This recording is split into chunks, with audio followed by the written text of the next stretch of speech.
Jim. Hey, Jim. Hey, What's Jim. up, Nate? What's going on, man? Are we live? We're live. Aren't we live? We're so live. Here we go. Isn't this so much fun? This is awesome. It's ladies' night. It is, ladies, kind of. It's kind of. 3.5 ladies. Margaret doesn't, 3.5 ladies. Margaret, what do you think about 3.5 ladies playing today? Sounds perfect. Gonna be fun. I'm not sure if she's picking up what you're putting down, Jim. Are you picking up what Jim's putting down? Sure, you guys have pretty weird sense of humor, so it's tough sometimes. He's calling your husband half a lady. Oh, okay, I didn't No. hear. This is gonna be next match, so I'm sorry. And here's where we are today. We are here for the day 2. This is going to be a matchup between Yuki Hiraguchi. Hello, Yuki. Hello. Versus Margaret Fefilova, who is all business right now.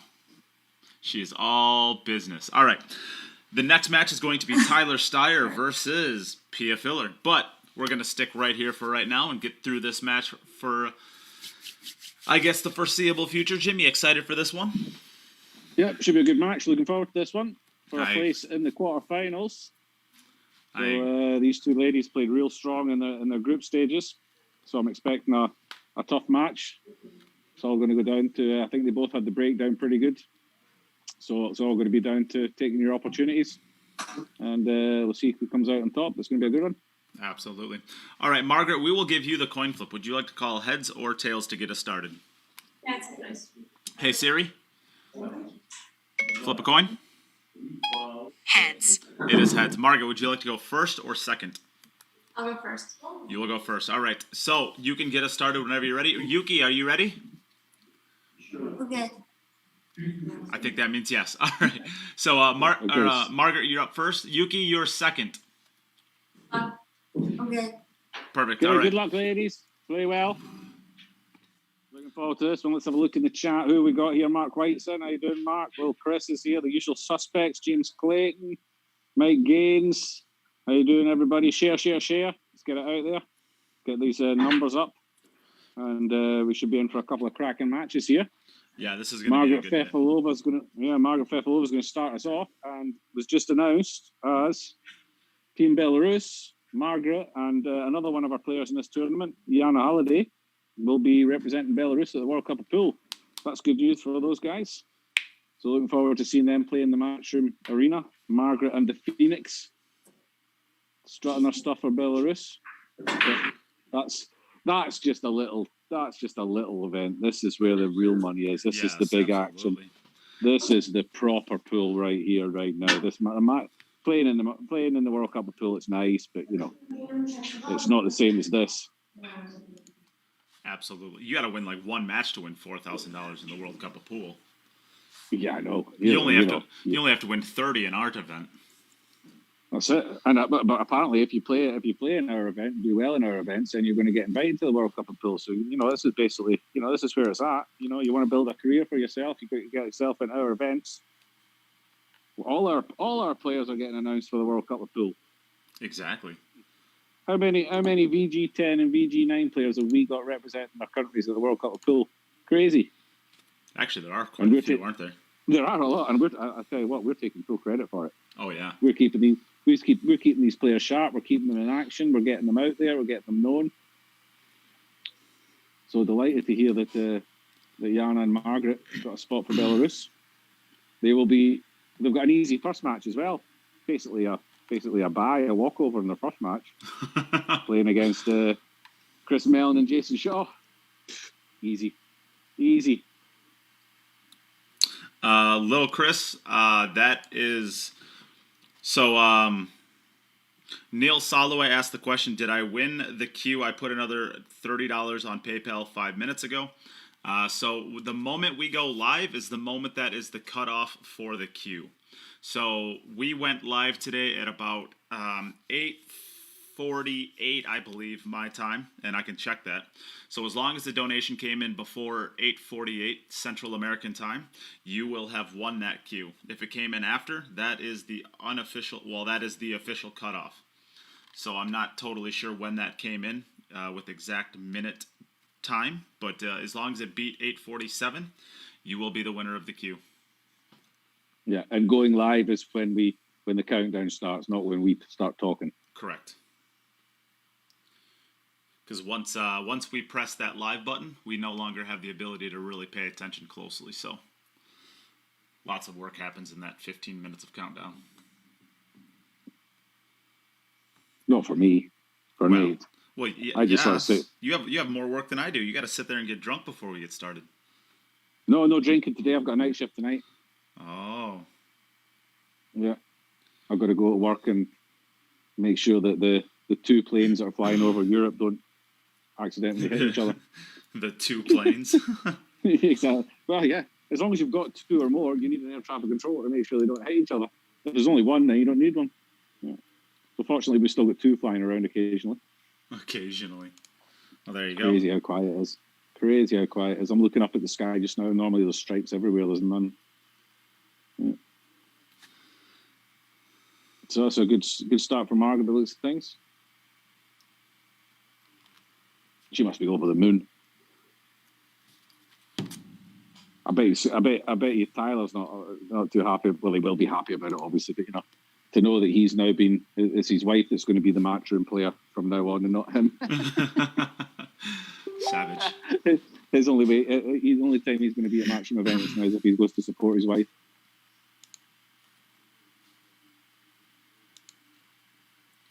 That's going to come out nicely. That's a great nicely shot. Controlled. Well done. Yeah. I expect this to be a high-scoring match. I don't expect many mistakes. Both these girls were breaking well. And we saw yesterday with Pia, if you've got a good speed on your break and you control it, then you can, very rarely are you going to get any balls tied up.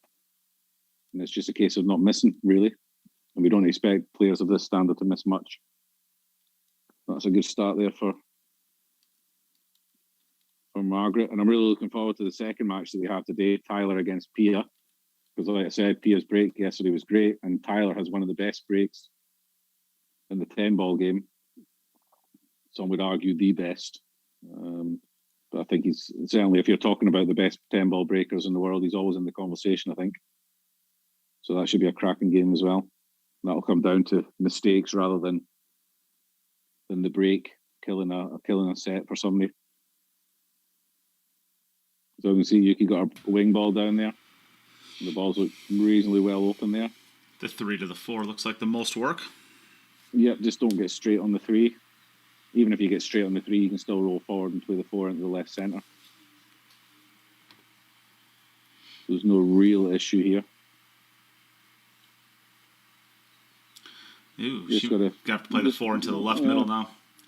Yeah, I think she'll just go forward. You just have to control the early nerves. You got to make sure you get underneath the line of the shot here, too. She does not want to be running towards the 9 ball. She'd rather be running towards the 6 ball. So she needs to get underneath the line of the 4. And that's perfect. If anything, she may have come, well... No, I think it's... Yeah, she's going to be a little... It's fine. The angle is fine.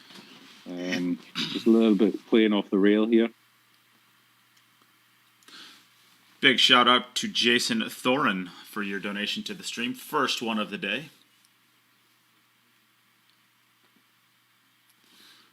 Very much appreciate that. That's a great shot.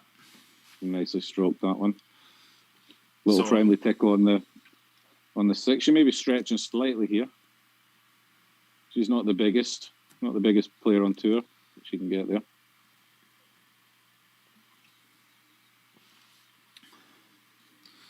So of course I say Jason's was a donation, but it's not really a donation, right? It's more of an entry into a raffle. So should we talk about what we can win? What we can win. Well, we can win. Yeah. What we can give away for free. We can win the hearts of the viewers, Jim. That's what we win. And that is priceless, Nate. That is priceless. Good enough. Yeah. I'm only being friendly to all these people because I'm thinking, well, maybe, if they all go to Moscone Cup, I might drink for free while I'm there. There you go. That's it. I'm only being nice Hint, because hint. I booked a flight to Florida in about a week. I'm leaving for Florida on Friday. So if anybody's going to be in the Tampa Bay area and they want to buy me drinks all weekend, I'll be there streaming the Jeanette Lee fundraiser event. And I think I might be jumping in and doing some commentary on that at some stage, which should be fun. Yeah, depends how desperate we get. Yeah, I know. I'm All free. Not like I'm charging you for this rubbish. That's true. What do you expect? For nothing. You pay peanuts, you'll get monkeys. Well, okay. Little Chris saying, I heard you're Neil's Fine's top fan. No, Neil's Fine is my top fan. You didn't listen to what he said. You didn't list properly what he said. He said, I'm his. No, he's my top fan. And shortly after Did you watch Neil? No? No. Oh, yeah. We'll get back to that. So here are all... Ooh, does that have a ball down? Yes. Okay. So here are all the prizes that we're going to be giving away at the end of the event. There's a $1,300 Heritage Jacoby Custom Q. That is an L3. There is a $600 Sport 2 white with a sports grip Predator. And a red Sport 2 without the sports grip. And we're giving away a set of Arcos balls as well. So it's about $3,000 worth of prizes we're giving away at the end of the playoffs. All of your donations for the entire playoff event will go into that drawing. So get your donations in if you would like at any point in time. But we also give prizes away along the way. And tomorrow we are going to be giving away a $400 AR3 Poison Pool Cue. So for all of the people who donate today, you're going to be entered into a drawing to win a $400 AR3 pool cue. So if you're looking for a nice new pool cue for yourself, or a great starting pool cue for a junior, or even a great pool cue for any of your average league players, this is about as good as a cue as you're going to be able to find. And you could have the chance to win it for as little as $5. That's not bad, really, is it? Sounds like a good investment to me. Absolutely. Tom Kosha. No, I do not have any packages. We are doing no more packages. We might do a few packages. I lied. We might do a few packages on the last day, but we're not going to do any more packages the rest of the event besides that. Bill Thorpe Sr. is watching. Billy Thorpe's dad. How are you, sir? Thanks for tuning in. Share. I'm sure you've got some people that we haven't reached on your Facebook account. What else we got in here? New Jersey pool player. You get what you pay for. You do. Alexander Fefilova. Alexander Fefilova. I'm assuming that's a family of Margaret, I guess. Father, perhaps. Margaret's doing good in her second rack here. Looks like it should be out. Tom asks, why are we not doing packages? We are not doing packages because we ran out of stuff to put in packages. And we get little trinkets and little small gifts from companies, and then we give them away to you at a discounted rate. And unfortunately, we ran out of those. Or maybe fortunately, who knows. Depends on how you look at it. But we are out of all of the little small gifts. I still have a bunch of apparel that I could give away potentially, but we are not going to be putting those solely as the packages, because then I end up losing a lot of money between paying for the apparel and then paying for the shipping. So it actually is it's a net loss for the stream. So Yeah.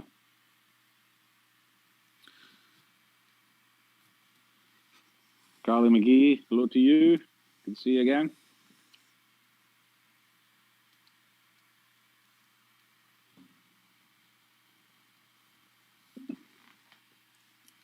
So the choices here.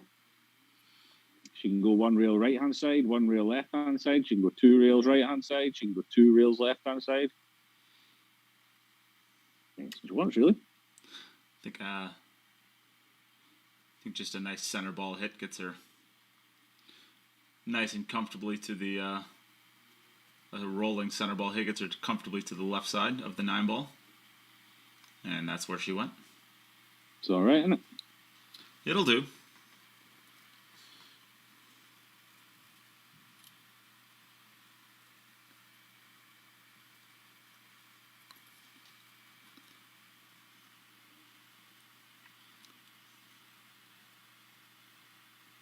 And that's Nicely done. 2-1.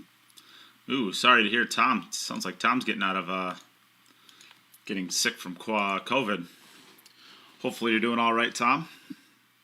I got COVID back in December. Beat the heck out of me. Well, they say that it does affect fat people more than us healthy folk. So, yeah. I see what you did there, I didn't appreciate it. I just wanted to let Oh, you know you didn't that. like it? Nope. All right, then. We can discuss it later.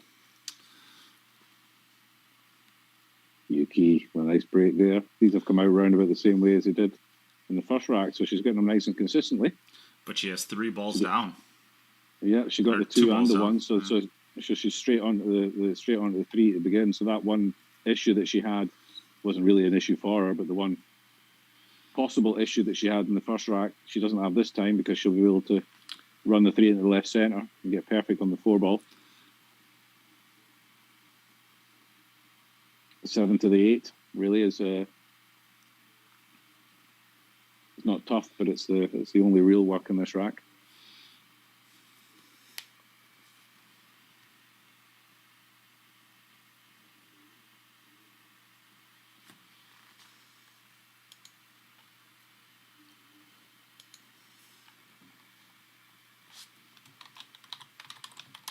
Stretching slightly again.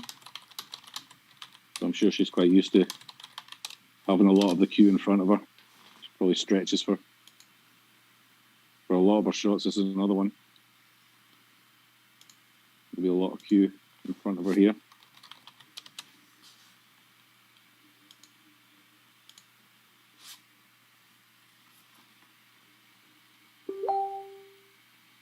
Needs to keep coming.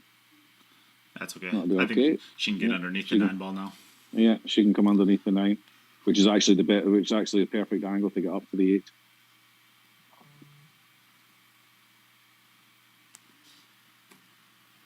Just has to decide whether she wants to take the short rail or not. Depends on how much angle she's got on the 6. Looks like she's digging into it, so it looks like she's come down to the short rail and back out again. That'll work pretty nicely.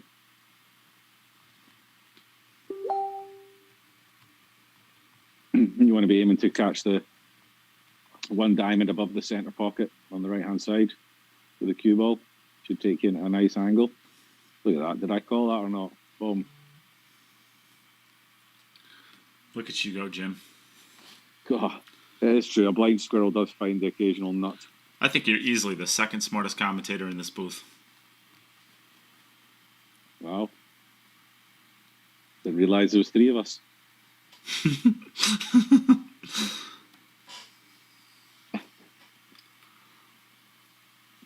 I'm not sure if that like your way of trying to get back at my joke, but it wasn't a good one. Nicely done. 4 for 4 2-2. between the 2 ladies. Back over to Margaret. The Maggie in Belarus. Both of the Belarusian players played in the Battle of the Sexes. Of course, Yeah. Margaret's partner, Yana Holiday, was also a competitor in this. I believe in group, was it group 7? Yeah, we even gave her a nickname, which she was struggling. She didn't have a nickname, so she's... The Phoenix. We got the Phoenix. So I'll be interested to see when they do their player introduction. Oh, God, see, the ball's flying in everywhere, yeah? Margaret, that's just lazy. Interested to see if when they do their introductions on Matchroom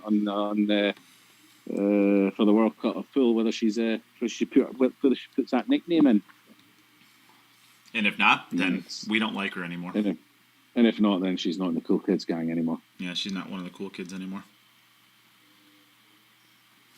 We'll demand immediately that she dyes her hair a different colour. Well, we actually found out at the end of it that she's not even a natural redhead. Yeah, I know. She just thinks it fits her personality, I believe, is what she quoted herself as saying. The Phoenix personality. Fiery Phoenix. Margaret doesn't have a nickname either, eh?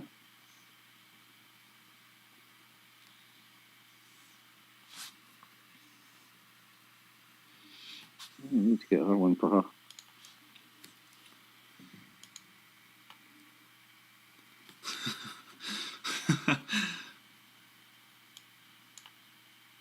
Yuki's just like dancing, and right as I like catch her dancing, she walks away. She's like dancing in front of the side camera. She's always having fun. I like to see that. Always playing with a smile on her face, enjoying herself. Needs to just hold up with a little bit of an angle. Yeah, she should be able to pop this out. Okay. Yeah, she doesn't need to get as far off the rail. She wouldn't mind just getting out of the way so we can see the shot. That'd be nice. Thank you. Think she can force it forward? I think you just pop it off the rail. You pop it. If you like, Yeah. if you want to, you can go forward and out around the back of the 8-ball. But then you have to go around the 9-ball then too. Probably it's not worth it. Yeah, I don't think it's really necessary.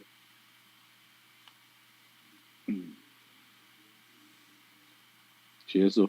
She's going to go forward. And she's just shifted her cue for a little bit of left-hand effect on it. This is going to go forward around the back of the 8. She hit it well. It's not bad, is it? But she's probably going to have to draw this one back kind of almost about to where, well, not quite where she's at, but probably about halfway I think she's between. good halfway. Yeah, about halfway between. between. Yeah. I think that's good. Anything except straight, really. Even straight's not a big issue, but then you've got to stroke it well.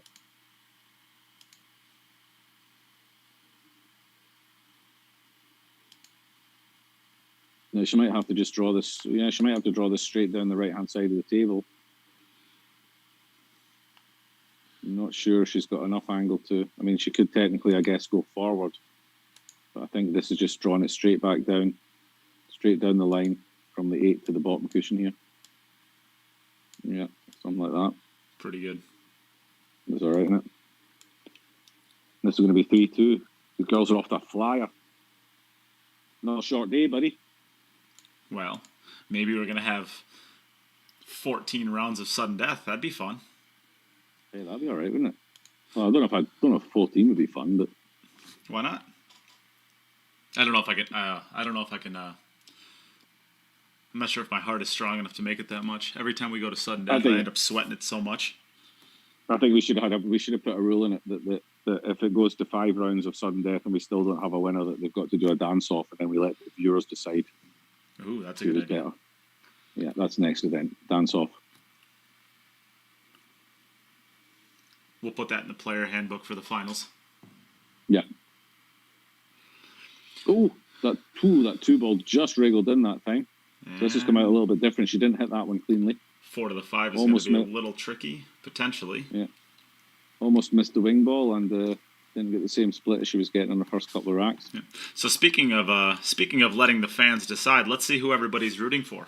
We haven't done this yet for a little while, and I think it's always fun. So let's see who everybody's rooting for. If you're rooting for Margaret Fefilova, let's see some thumbs up in the emojis. And if you're rooting for Yuki Hiraguchi, let's see some hearts on the Facebook stream. Let's see who everybody's rooting for. Who are you rooting for, Jim? I knew you were going to ask me that. Pia. You're rooting for Pia.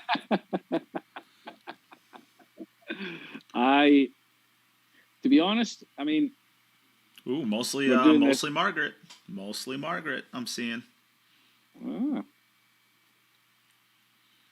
I would just like to see that we have an even spread in the quarterfinals. It'd be great to have 4 women against and 4 men. So and you're 2 women. You're rooting for Pia in the second match then? Well, I don't know how many women do we have. Do we have any women directly into the directly in the quarterfinals yet? Kelly isn't. Pia is the only woman. Pia is the only woman guaranteed into the quarterfinals right now. Okay, so we have another one. Of course, another one is going to be guaranteed right here. Yes, but then and then Kelly is going to be playing against Ina.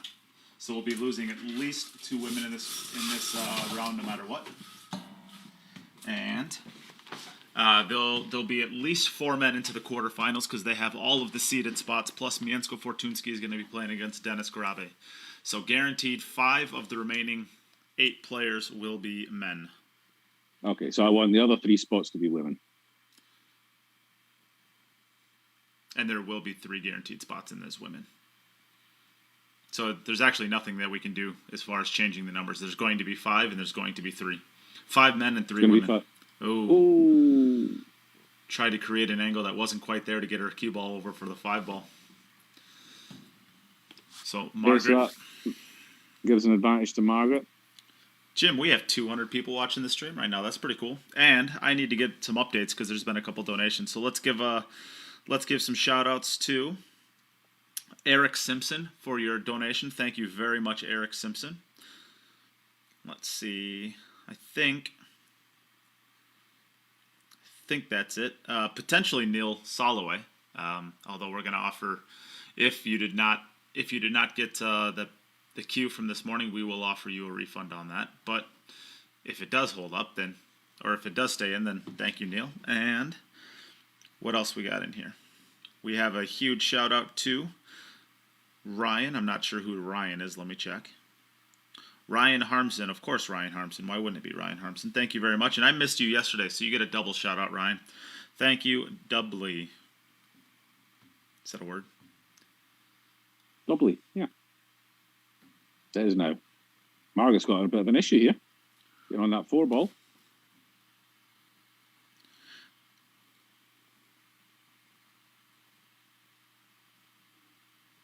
So she's just going to try and run this through to play the 4 either into the right-hand centre or the right-hand top pocket, I guess. It's one of these ones where you think, you know, just get me on that side of it and I'll have a pocket, and you end up sitting right in the 50-yard line with it.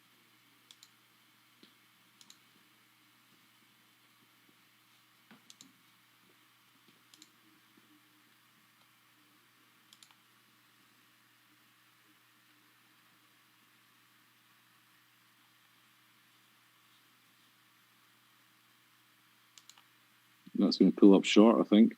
Is it? No. It's just in that spot where you just didn't really want to have it. No, I think it's perfect. I think it's perfect to sneak right between the 5 and the 9 now. You think? I think she's going to have to jack up to do that. No, I think it goes naturally between there. We're going to find out. I mean, maybe it clips off the top side of the 5, but I think it's... Top side of the 5? I think it's going to go into the 9, no? No. No, look at the side view. It's going to be nowhere near the 5, sure. I think she'll be pretty close to it. Yep, there you go. Closer to the 9. So stop it. I didn't. I did say she was. I said she was going to make it through comfortably. Said if anything, it's going to be potentially close to the top side of the 5. Wasn't close. Well, that's why I said potentially. She's still got a lot of work here. This is going to be. Yeah, this is tough like action. It's dead on straight. Yeah, this is dead on straight. She can't do anything with the cue ball. I think tight on that rail. I think she could force it forward and just get off the bottom cushion and off the right cushion, but she's not getting any. You know, she's still going to be within like a one by one box of the. Is that going to get to the 6 ball? Ooh, I think it just got there. Yeah. This is a tough pot. Well, it wouldn't be on your table, but it is on normal tables. Oh God.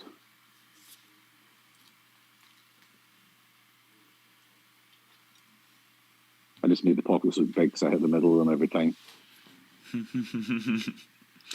Oh, is that what it is? No. Why you got to be so disrespectful to my pool game? She drilled it.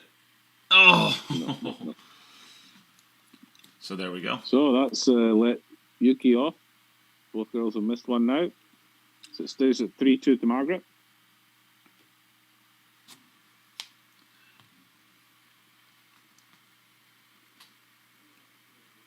we got going here? Robert Hovig. Hi, Robert. The old man figured out how to share the stream. Not bad. Oh, no. 110 viewers on YouTube. What's going on? Is that because Yuki's playing, is it? Yeah, it's because Yuki's playing. If you're on YouTube and you speak English, subscribe to my channel. I need friends. And I base my happiness off how many YouTube subscribers I have. Quite sad, really. It's not great, is it? No. I base my happiness on how much wine and chocolate I have. And right now I have neither. But you have me, Jim. Isn't that good enough? Oh, joy.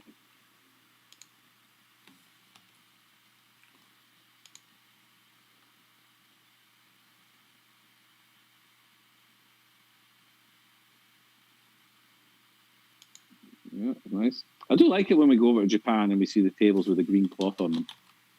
Quite like that. It makes me feel a little bit nostalgic. So you don't really.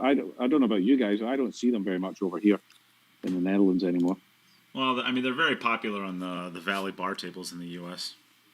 Yeah.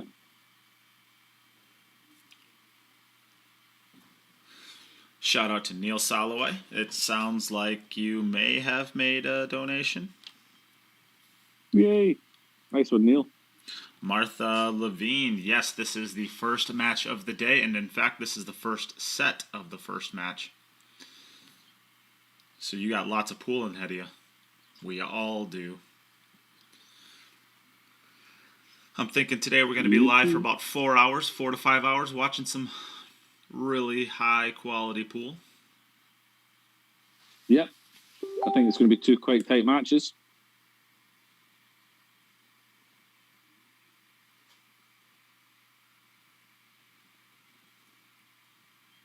So this is just bear down, keep your head down. Just underneath center. Stop the weight where it is. Keep everything nice and still. And then that happens. Pretty good. Coming around the backside of the 9-ball here? Or are you just going off the bottom cushion? I'm just going off the bottom cushion. Yeah. Ooh. I'm not going that far over. Well, she almost scratched, So, but now yeah. she's going to have a pretty funny angle. Nah, she goes. Well, Nah, she goes 2 rails back. She can go 2 rails back to the left-hand side of the 9.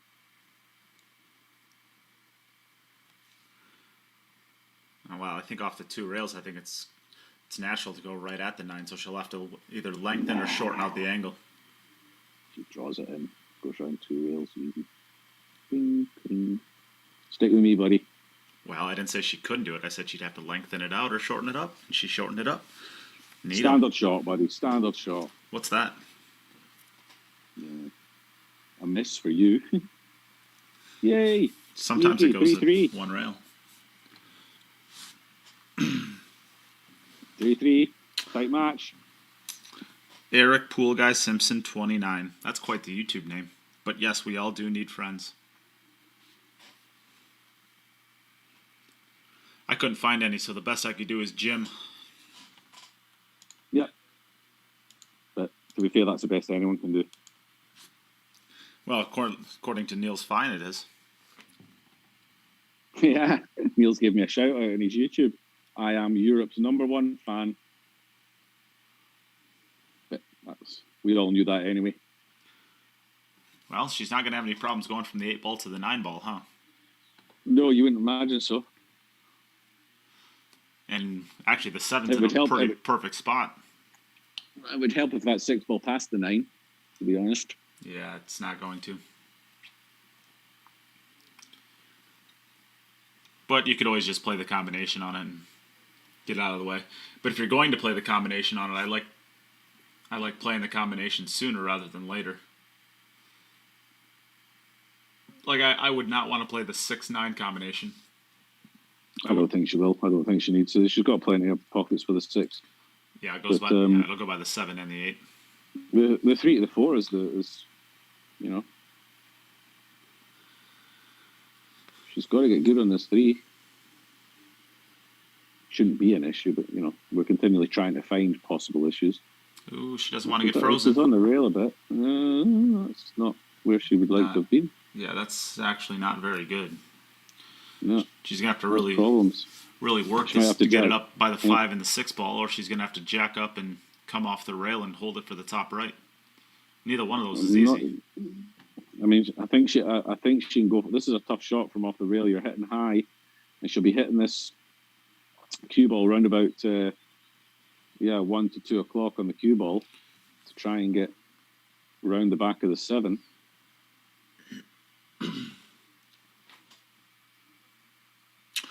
We'll give a shout out to Fred Dinsmore. Thank you very much that's a great shot. Get past the 6. Get past the 6.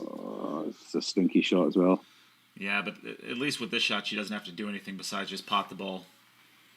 Angle should come out perfectly for the 5. Laura asks, wondering why my share badge isn't showing up. It does show up. It is the top fan +1. So the top fan +1, the +1 part of that is share. So basically it's saying that you have 2 badges. You have one for top fan plus 1 more. You're a double badger. I've only seen as high as 3 badges. That's a great shot.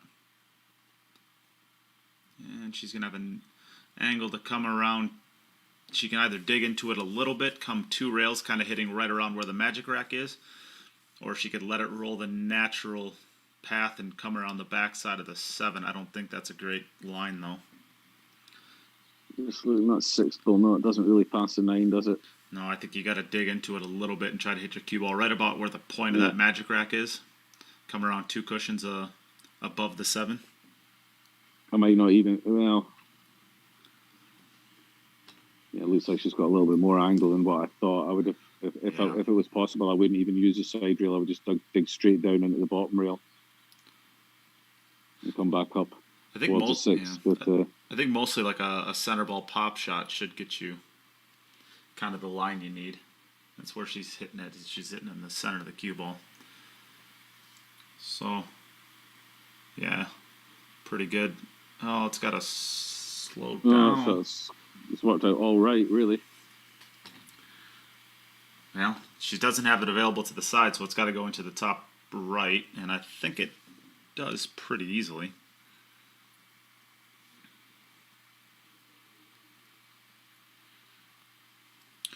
Brett Harnlin, you're welcome. Thank you for sharing the free stream.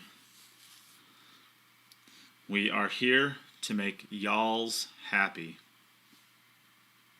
Yep. Sacrificing all the fun that we have in our life to try and put fun into your life. Pretty good. Ryan Harms. Lil Chris can't get a top fan badge, but his fake profile can. Little Chris is a celebrity. People don't fake your profile unless you're somebody very important.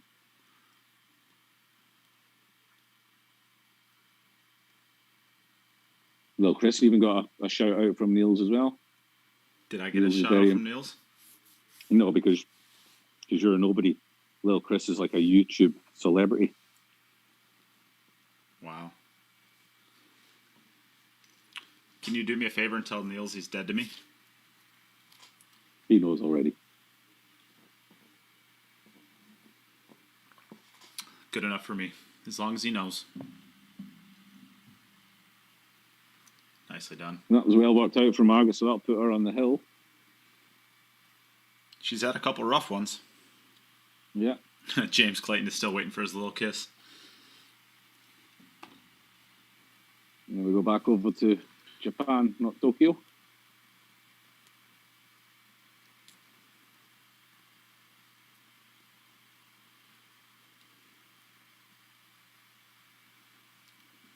Robert Hovick, Jim's got his priorities straight at least. Alcohol and chocolate, pool, then women, golf and fishing, and finally work.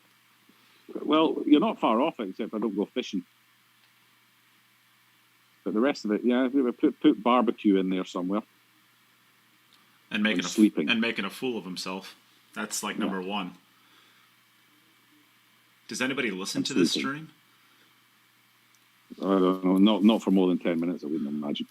Clearly making a fool of yourself is number 1. So who do you think? So Brett Harlan said Margaret and Tyler are going to make a power couple in billiards. Who do you think the best pool shooting couple is in the world? Wow. They've got to be up there, haven't they? I would suppose. What other couples do we have? Yeah. I think. So I heard a rumor maybe about Fedor and somebody, but I don't know about that. But I think Josh and Pia. Josh and Pia, of course. What are you talking about? Fedor and Christina. Yeah, I don't know if it's true or not. No, I think Fedor's in a relationship with somebody else. I thought non-pool so. related. I think that's what I said too. So I didn't think it was. I didn't think it was. That might be real. That might be quite a good match to get going. You know, Pia and Filler against Tyler and Margaret. Gloria Jean says Nate and Jim. That is quite the power couple, isn't it? That is, well, you know. Well, if you'd start pulling your weight around here, you know, get a little bit better at this game, I think we'd have a real chance, Jim. Well, of course, there's always there's Roman and Yvonne. Mm-hmm. The Coplans as well. The Coplans. But I think for my money, I think it's got to be Josh and Pia, especially with the performances that we're seeing. You know, Pia, I think Pia's probably. I think she's probably the most improved since the lockdown. I think that she's the second most improved woman in the world. And I think she might be the second most improved overall, too. I mean, I can't think of any men that have improved like the two women that I would put as number one and number two, which would be Margaret and Pia in that order. Mm-hmm. I think from where Margaret's game was pre. Ooh. Friendly little knuckle. And now there's a little bit of work to do because now she's got to beat the scratch again. I think it's pretty easy to do on the side, though. Laura Berg says we should do a Scotch doubles tournament.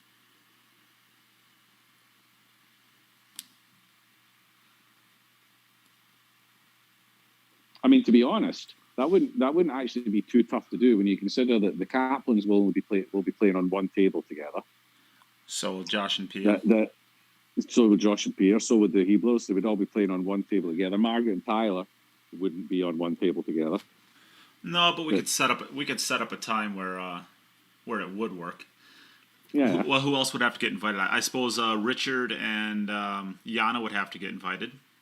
The Holidays. Yeah, the Holidays. Richard's a player as well, isn't he? Yeah. Yep, and a great player. Yeah, there's a few out there that might be some worth looking into. You got Alex Kazakis and Nick Malai, obviously.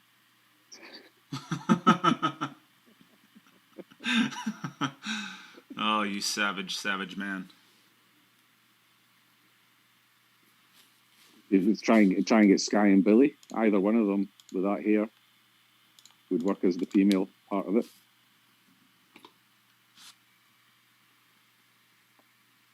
So we are Hill, are we? We're Hill. We are into sudden death. Tom Tucker says, thanks for broadcasting. Well, you are welcome, Tom. Please give the stream a share if you would.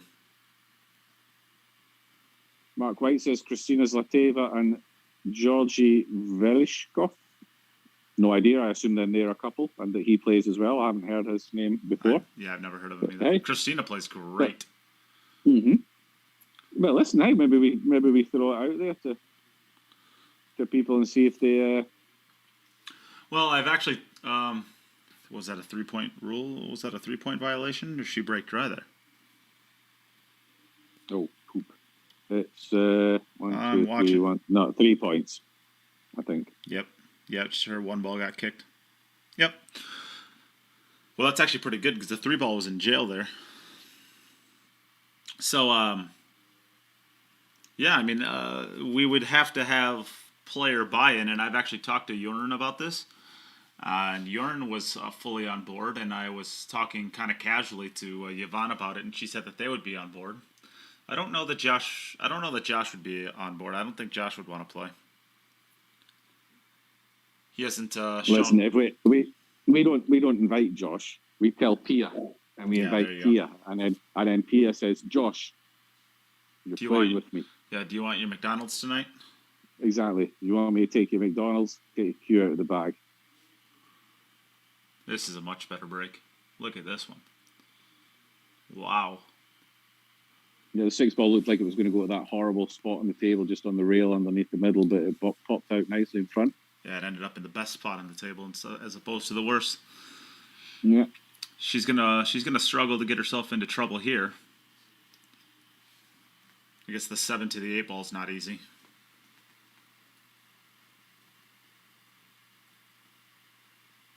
Both where the 6 think ball Kelly- is, she'll be able to get herself a perfect angle on it. Go ahead. I think Kelly Fisher's partner plays a bit of pool as well. Oh, yes, I'm blanking on her name. It starts with an A. Val, you mean? Oh, yeah, Val. Yeah, Val with an A. Yeah. The V is silent. It's Al. I think she Her name is- she plays a bit. Yeah, her name is Al. The V is silent. Okay. Not really. So that's another pairing.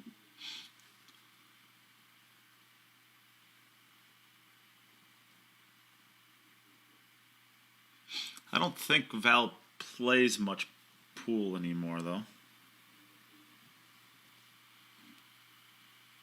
Mm-hmm. You could even say that Alvin and Yasmin could play together. Or are we not? It's a power couple, not power siblings. What? Yeah.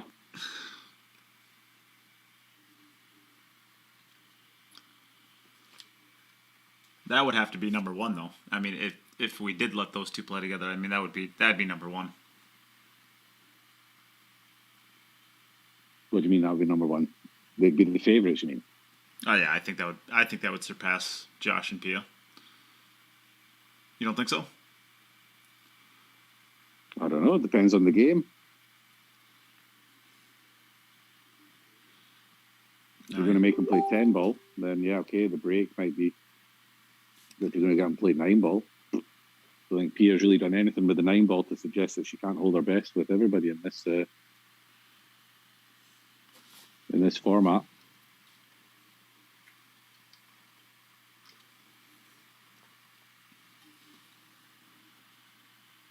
Uh-oh, she needs to get that. Don't Get off the land rail. straight. Off the rail. Big bounce. Oh, that's pretty good. I think she's okay. I think she should go forward 2 rails. Yep, just watch out for that side pocket. Shouldn't be anywhere close to it, though. I think it should be well above the side pocket. I'm just wondering if she's straight enough to come back, to go 2 rails and back to the right-hand side of the table. No, I think she's just staying on the left side of the table. No, it's doing work. Yeah, a bit more angling what I thought. Yeah. So it's a bit of pressure onto Yuki. Over 100 viewers on Facebook now, too. That brings us up to about 200 and... What are we at? Probably like 240 viewers. That's pretty good. Holy crap, we've got triple figures on the Facebook. Yeah. Woohoo! We are celebrities. And they're all tuning in to listen to us. Well, I think we'd have a lot more if it wasn't us commentating. We're like the 2 old guys on the Muppet Show that sit up in the balcony and just talk crap about everything that's going on. Kyle Boutte, Mr. Pickles. Yeah, you can play with Alicia. She plays, doesn't she? Yeah, but then we'd only have one good player. Well, you just need to practice a bit more. Oh, I it's know. going to scratch. Oh, no. And that's the end of this set. That's the end. Oh, Wow. my And goodness, just like Jim. And just like that, as we're talking nonsense, the first set is over. And it And goes that to was- Margaret 5-4 with that scratch. And it wasn't even kicked in. It was just straight in. No, it went straight into the corner. Wow. All right, then. Well, that came as a bit of a surprise. That came out of nowhere, that really, the end of that set. So that's going to be 1-0 to Margaret, but no damage done for Yuki. Still She's has still another playing chance. well. And, yeah, we will be back pretty shortly, I guess, with the second set. Nate's going to tell you about all the stuff you can win if you donate. And I'm going to go and get myself a piece of chocolate. Well, good for you, Jim. All right, well, we're going to take a small break. They are not done yet. That is just set number 1. This is best 2 out of 3 sets. So we will come back and we will start over with another race to 5. Take this as an opportunity. Please share the stream. Help us get out there to more people. We are going to be back in just about 3 or 4 minutes.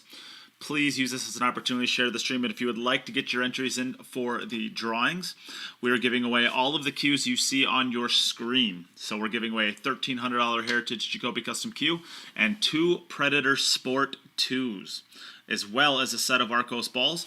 And for everybody who donates to the stream today, you will be entered into a drawing to win the cue all the way to your right. That is a Poison AR3 cue. It's a $400 cue. We're going to be giving it away to everybody who donates to the stream today. So if you would like to try to win that cue, donate to the stream. All the ways to do so are on the pinned comments on Facebook and on YouTube. Currently, we do not have very many entries at all, so you have a great chance of winning it. And even if you do not win it, all of your entries still go into the drawing for all the other cues and the set of balls that you see on the screen right now. We'll be back in just a moment with our second set of the first match. Don't go anywhere. Share, share, share. Donate, donate, donate.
All right, we are back for the second set of the match. Yuki, when you are ready, you get to go first.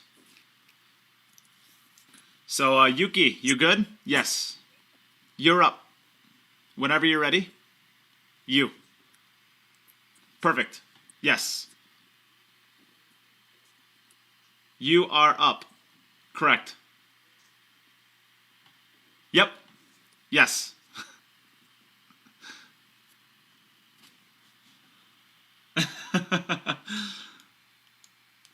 Okay, is that all sorted out now? Yes. Lost in translation. She is All right then. She is so cute. Oh, she's right. moved to the other side of the table to break. Yeah, that's an interesting decision. I wonder why she did that. She wasn't breaking the balls too bad. Oh, she set that up nicely though. She's going to make her 3 points. No. Nope. So we'll rack them again. And I'm going to chop up some vegetables. Wow. Well, okay then. All right. So a couple people have donated to the stream. I want to give a huge shout out, Lil Chris, to you first, of course. And Eric Simpson, thank you very much as well. Yep, thanks to everybody who's donated, and good luck to everybody in the raffles. I hope all of these queues find a good home. I'm sure they will.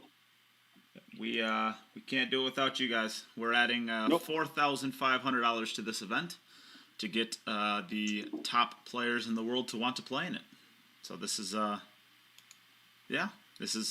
this is how we can get all these top players to want to participate. And actually, that's Eric Simpson's second donation of the day. I thought so. So thank you very much to Eric Simpson. Yep, top man. Thank you very much.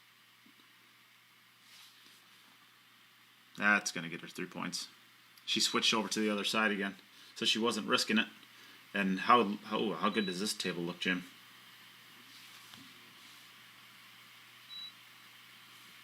This is very similar to what she's been having in the other racks. Are you using a microwave? No, I left the fridge open and it's beeping. Have you thought about closing I it? closed it now. Thought about it, yeah. I've done it now. This is the kind of commentary you get. You get people eating chocolate, chopping vegetables, and leaving fridge doors open. This is why the stream is free. Multitasking. This is it. This is why it's free. You can't complain about it because you didn't pay for it. This is pretty good. That's pretty good speed. Now she has she can either roll this in very softly and try to hold it, or she can give it a little extra with maybe a twist of inside spin and come to this bottom rail and off. No, I think she'll stay above the 9. Yep. Yeah. Looks a bit straight, but it shouldn't be too problem. The 8's wide open there. It's anywhere really on the 8. Well, Chris just gave the transcripts of the conversation I just had with Yuki. Yuki, me? Nate, yes. Yuki, I play now? Nate, yes. My turn? Nate, yes. Yuki, I go now? Nate, yes.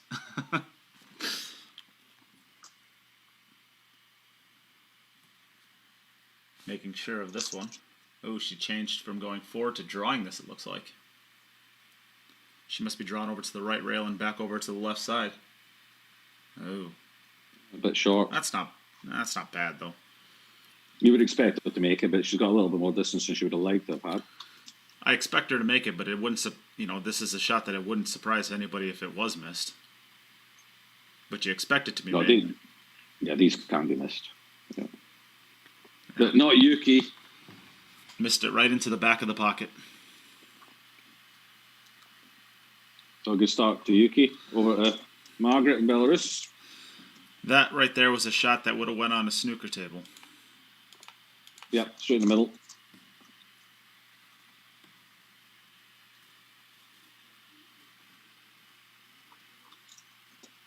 So Margaret's been breaking the balls pretty well. She's had that 4-ball getting tied up slightly a couple of times. On the left-hand side of the table. Let's see where that pops out this time. I would say the worst break that she's... where's the cue ball? Oh, she's okay. No, she's okay. I'd say the worst break that she had thus far, and I don't even think it was really close, she got saved by a 3-point violation. Yeah. Eve is tuning in. Shout out to Eve. Kyle, Mr. Pickles, how you doing? Hoop van der Somme, one of the top referees in Europe. Watching, how you doing, Hoop?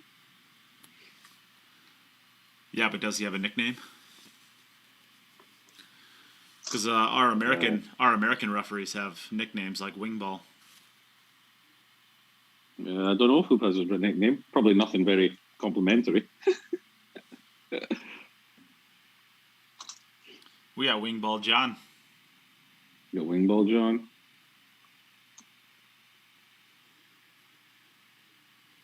Eve just woke up. Oh, what have you been doing, Eve? You have a tough night?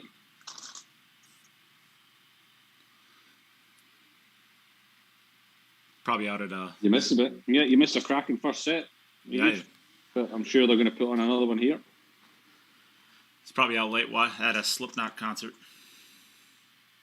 He's out in the mosh pit, was he?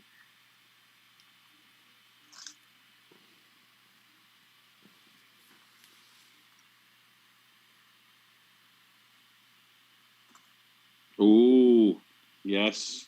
Indeed, Chris, we are sad that he didn't share the stream. But in fairness, he has just woken up, apparently. Yeah, and I think he shares shared every single post that I've made in the last 15 years too. So Hoop says he does have a nickname, Shiny Head, and it does fit him well. That shiny head. Yeah, he's got a head like a cue ball. So the question is, has a player ever asked him to move because the light was shining off his head and glaring in their eyes? No, well, in my experience, when Hoop was refereeing, players generally just stayed away from him. He's quite an intimidating character. Oh yeah, yeah. I can remember one European Championship I was playing, and he was like the head referee, and the player I was playing against was known for maybe trying to pull some moves or just being a bit weird around the table sometimes. Just being a bit of a dick. Was he American? And no, that was Swedish. Yeah. And I was playing against someone who was watching the match, and this guy was starting to do some funny stuff. And I think one of the other referees said something to him, and he wanted to kind of discuss it. So he'd started discussing this, and I was just sat in my chair thinking, oh God, here we go. And then Hoop came over, and the discussion just stopped. Just right there. The Swedish player just took one look at Hoop and just said, oh, yeah, right then. The discussion is over now. The boss is here. That was pretty good. He didn't take any crap. Good, yeah. Good referee.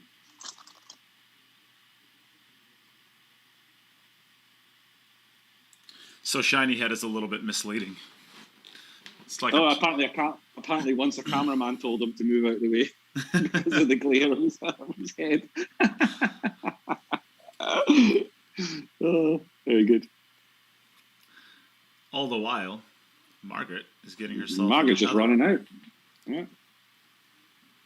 Just running out. Maggie doing what Maggie does.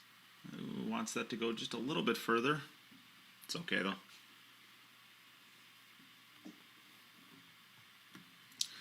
Maggie doing Maggie things. Yeah, Maggie doing Maggie does. There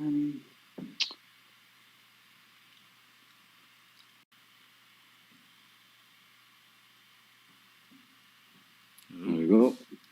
That one would have went on a snooker table too. Back over to Japan, not Tokyo. Be interesting to see where she's going to break from. Her cue's on the left side of the table. Does that mean she's going to break from the left side of the table? No. So that was a very short trial run. Mm-hmm. Didn't like the way the balls came out. Okay, it's good to see that she's thinking about it, and she's aware. You see some players, if the break's not going their way, they just keep putting the ball in the same spot, hammering it at the same speed, and expecting different results. She's searching for the sweet spot. Ooh, that was a little softer than her normal breaks. The cue ball again towards that centre pocket. She got away with it though. She did not hit those very hard at all. Mm. Well, she doesn't have to. I mean, you see with the way Pia was breaking, it was basically a tap break she was making. She had the perfect speed to make her 3 points every time, and she was getting the same layout. And Yuki's got a very similar layout to what she's always had. The 3, 4, 5 are in the same sort of spot. The 6 in the middle of the table. The 7 is down in the same area. and the 8 up there. So she's getting a consistent spread. I think she just got a little bit, put off by that scratch at the end of the last set and thought she had to change something. I don't really think she really needs to change much. Yeah, she's just got to square him up a little bit better, I think. Just square it up a little bit and just make sure that you're not drawing that cue ball towards the side pocket. Just try and draw just the other side of the 6. Maybe going a little. Well, that should be okay. I'll give a big shout out to Gregory Roberts. Made a donation to the stream as well. I missed that one from a little bit ago. So Gregory Roberts, hopefully you're still around. Thank you very much for the support.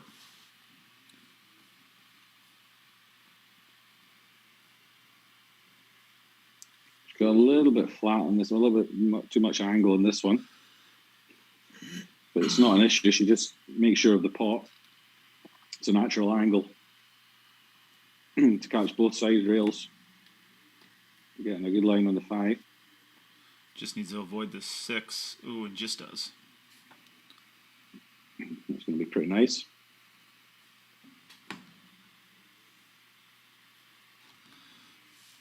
You creeping down the right rail here? You bringing it back to the left side? I'm just going a little bit inside down two rails. She's overhead it slightly. But that's the right line. No, that's perfect. Yeah, that was the line I would have taken. Put it in the bottom corner. If it's natural, it's a natural line, then use it.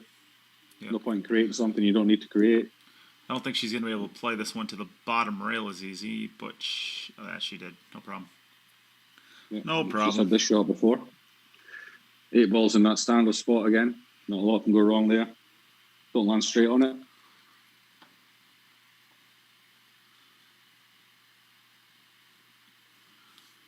And that looks to be okay.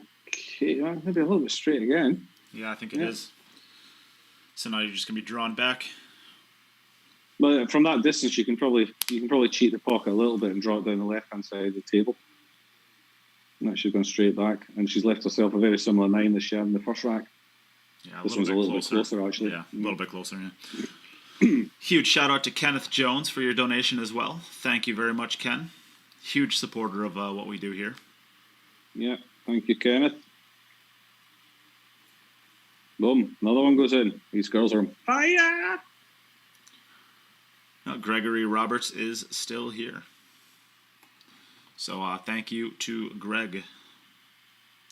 Comment from YouTube. Thanks, little Chris. Yeah, thanks for updating us all the questions, Chris. Let them know we'll answer that question as soon as we can. Yeah, I like that in the middle of it all, you can see live and point, and then the rest of it's all in Chinese. I assume it's Chinese. Yeah, Japanese. Well, I'm guessing it's Japanese. Japanese. We do have Japanese. Oh, there's a scratch. Oh no. Oopsie. Oh no. Okay, opens the door for Yuki. She's been rocking her ball, so she probably didn't see that. Yeah, you're up again, Yuki. You're up, Yuki. You. Yep. Yes. She realizes now that she has something to get excited about. Right, I think my shopping's just arrived at the front door, so I'm going to have to just leave you for 2 minutes. Well, finally we can get something accomplished around here.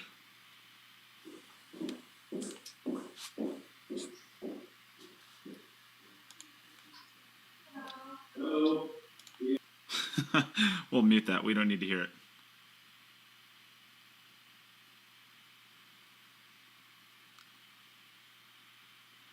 Nice break there as the wing ball and the 1 ball down. So the 3 ball's covered up by the 6 ball, but the 1 and the 2 are both down, so she'll be able to use her ball in hand to get onto that. Jeff Potts, maybe we'll answer your questions if you have a share badge above your name.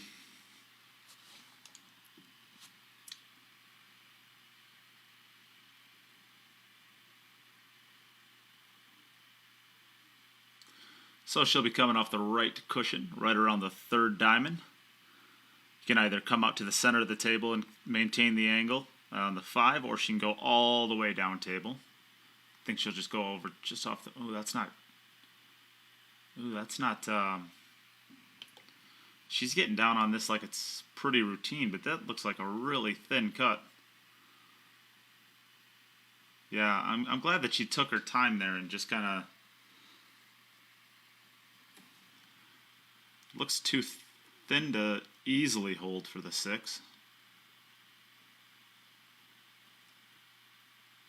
No issue at all. Great shot. Great shot. Has a little bit of an angle on the 6, so she'll have to come probably to the as we're looking at it, this bottom cushion and back out. Oh, never mind. She had enough. She was straight enough to be able to stop the cue ball.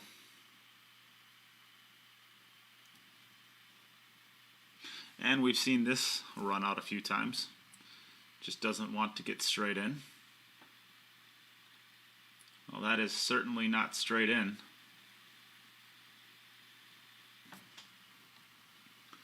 So getting a little bit loose with the cue ball, but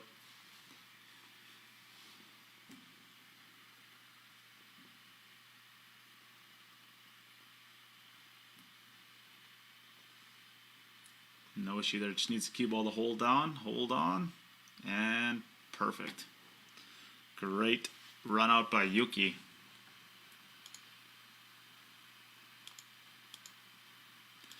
Very nicely done. So back over to Margaret. Jeff, you got to share it publicly to get the sharer badge.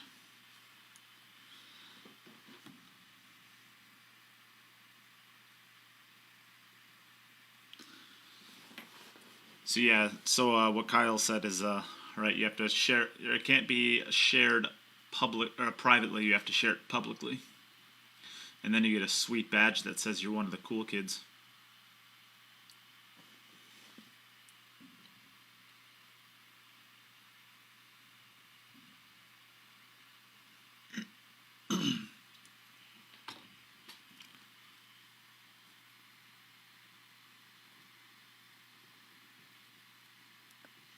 All right, what did I miss?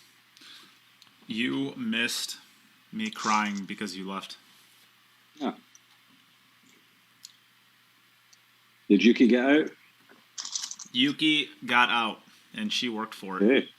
She's in command of this set then at the moment, I guess.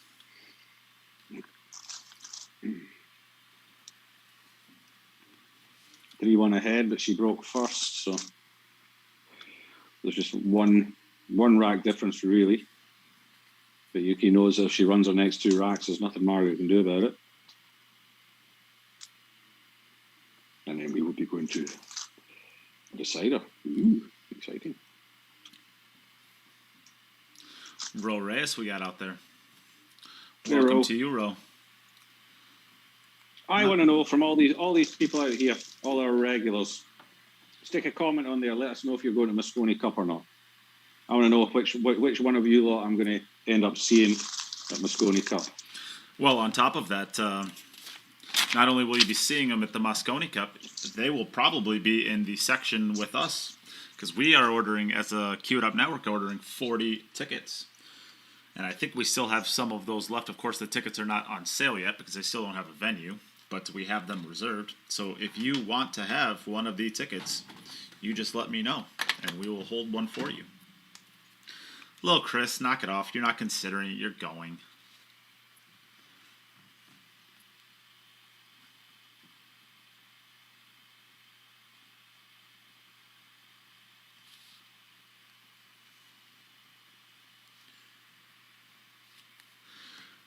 Ryan Harmson, if I need more than 40, don't you worry. I will be. I told them that we're gonna start with 40. Well, actually, I said we're gonna start with 20, and then those basically were snatched up immediately. And I told them we're gonna move on to 40, but they're gonna try to keep another 20 seats around the area, so that we can book those up too if we need them. Yeah, you've got it sorted out there, haven't you?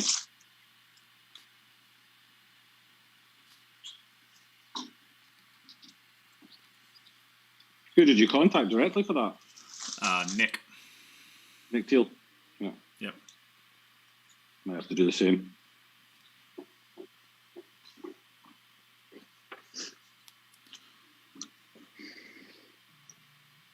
Yeah.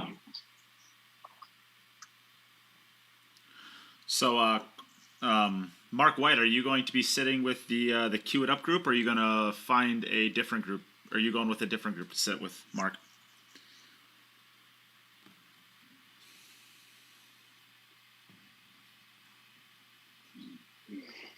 Yeah, I'm looking forward to it. It'd be good to meet all you people face to face. Can't wait. We are talking about the Mosconi Cup, James. And Can't be a Mosconi Cup. I have to give a shout out to Christopher Henry for your donation to the stream. Thank you very, very much. Very much appreciate that. James Clayton's growing a mullet for the Mosconi Cup. Please don't, James. Well, that Don't encourage them. answers my question as to whether or not he's sitting with us. Yeah, I like it. Kelly Cap, of course, Kelly. Of course, Kelly's going. Yep. Oh yeah, Mark. I do have you already written down for one of the 40. Yep, you're safely with us, Mark. Mike wants to play against me. I'll be too drunk to play full Mike. I'm crazy. Are you silly? Carly McGee is going to go.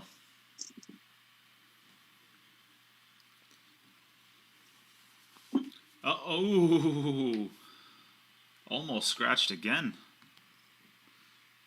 Didn't make her 3 points. Well, she did scratch. Oh, no, she didn't make her 3 No, points. Didn't make her 3 points, yep. Appreciate that again, Chris. I have to assume you're sitting with us, Ro Reyes, right?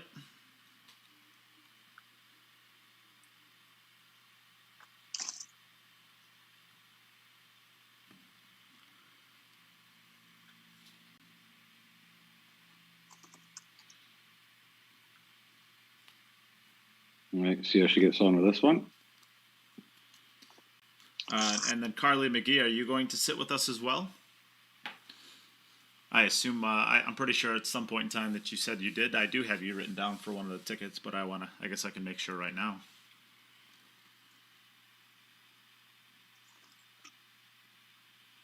Should I hit that one a little bit firmer? These balls have come out in a known way, kind of the usual way they have been. Not much difference here with any of the other racks that she's played and run out quite comfortably. So I'm expecting her to do the same again. Margaret, I'm not. Margaret, are you able to hear us?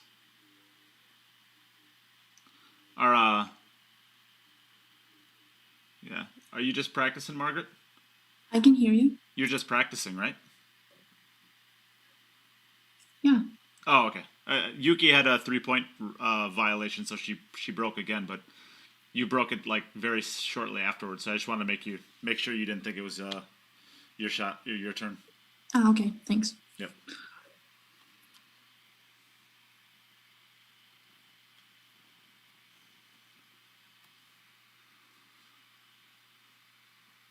This is pretty good here.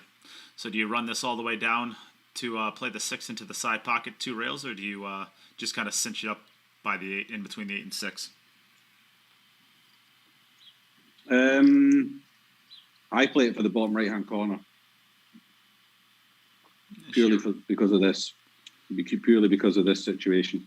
Could run into this issue. I think she's okay. She could just run to the bottom cushion and back up, but it's a little extra work to do.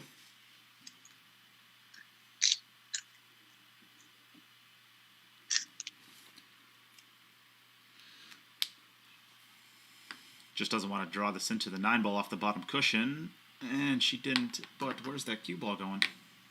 That's not bad. That's fine there, no problem.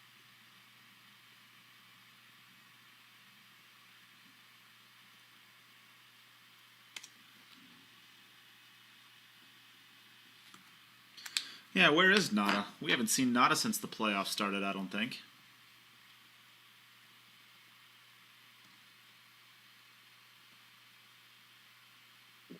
Yeah, Kyle, you promised me some pickles.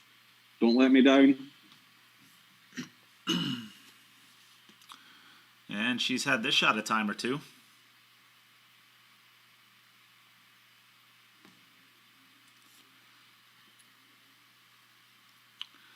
I'm going to make a prediction that if she continues shooting this shot, at some point in time in this match, she is going to miss it.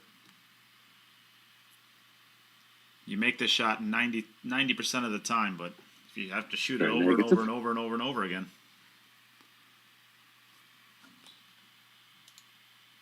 Well, it's an important one. She made it again. Is that a little fist pump? A little fist bump. All right, so Margaret is up again. And Yuki is going to have at least one opportunity to win this match. Indeed. Indeedy.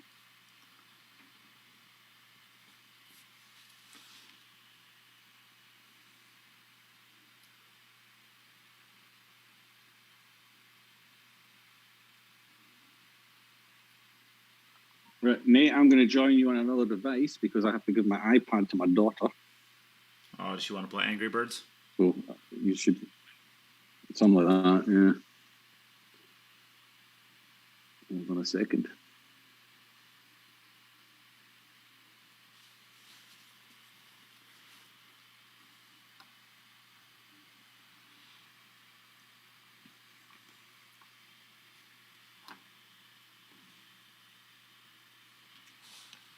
Do I have to accept it, Jim?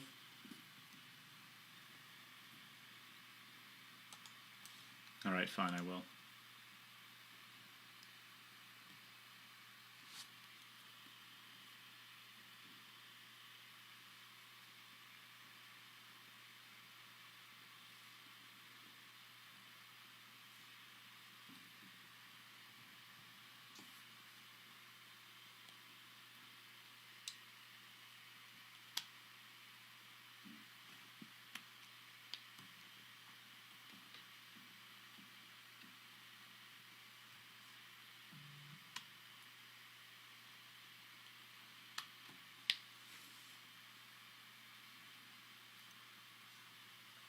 All right. I think that worked, did it? Well, I can hear you. There you go.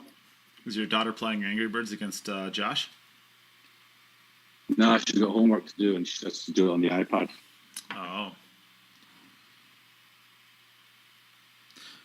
We'll give a huge shout out to Aaron Hernandez. Thank you very much for your donation to the stream. And of course, they're not just donations, they are entries into our drawings. And while she looks at the 7-ball, here are the drawings. The Heritage Q, the $1,300 Jacoby, and the 2 Predator Sport 2, and the set of Arcos balls are going to be given away at the end of the playoffs.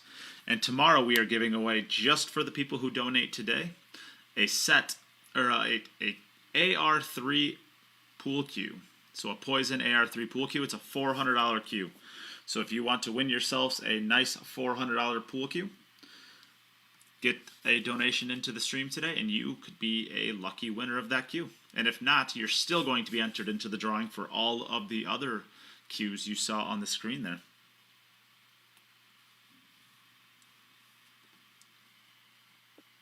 Pretty good. Ooh, that's Nice shot there from Maggie. Slow down, slow. Okay, then keep I think going. she's okay. Yeah, it's one of those you're watching. Oh, no, keep going. Doesn't want it to be straight. I don't think it is. I think she can force this off the rail. Bit of right-hand English. Yeah, she can.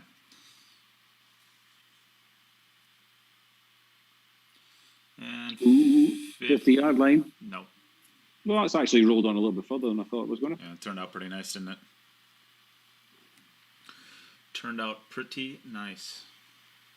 But Yuki is going to have one shot at it to take us to a decider. Which is really, at the end of the day, what we want, right? We want to see exciting. Yeah, we want to see these players sweat. It's a good rank for Margaret to put a little bit of pressure on Yuki. Yep, Yuki will have to make this point, or she potentially will go into overtime. Yeah, she'll have been sitting watching Margaret, thinking, be nice if I knew I had a cushion and could have 2 chances at it. Now she's got 1, so concentrate on the break. She's been getting a little bit close to that middle pocket. Actually hit that one square. And the balls are all coming out into the same spot again. Yeah, this is pretty nice. The consistency that some of these girls are getting on their breaks is quite amazing, really. I mean, I know the balls are set up in the rack. They should be the same every time, but you've still got to hit it at the right speed.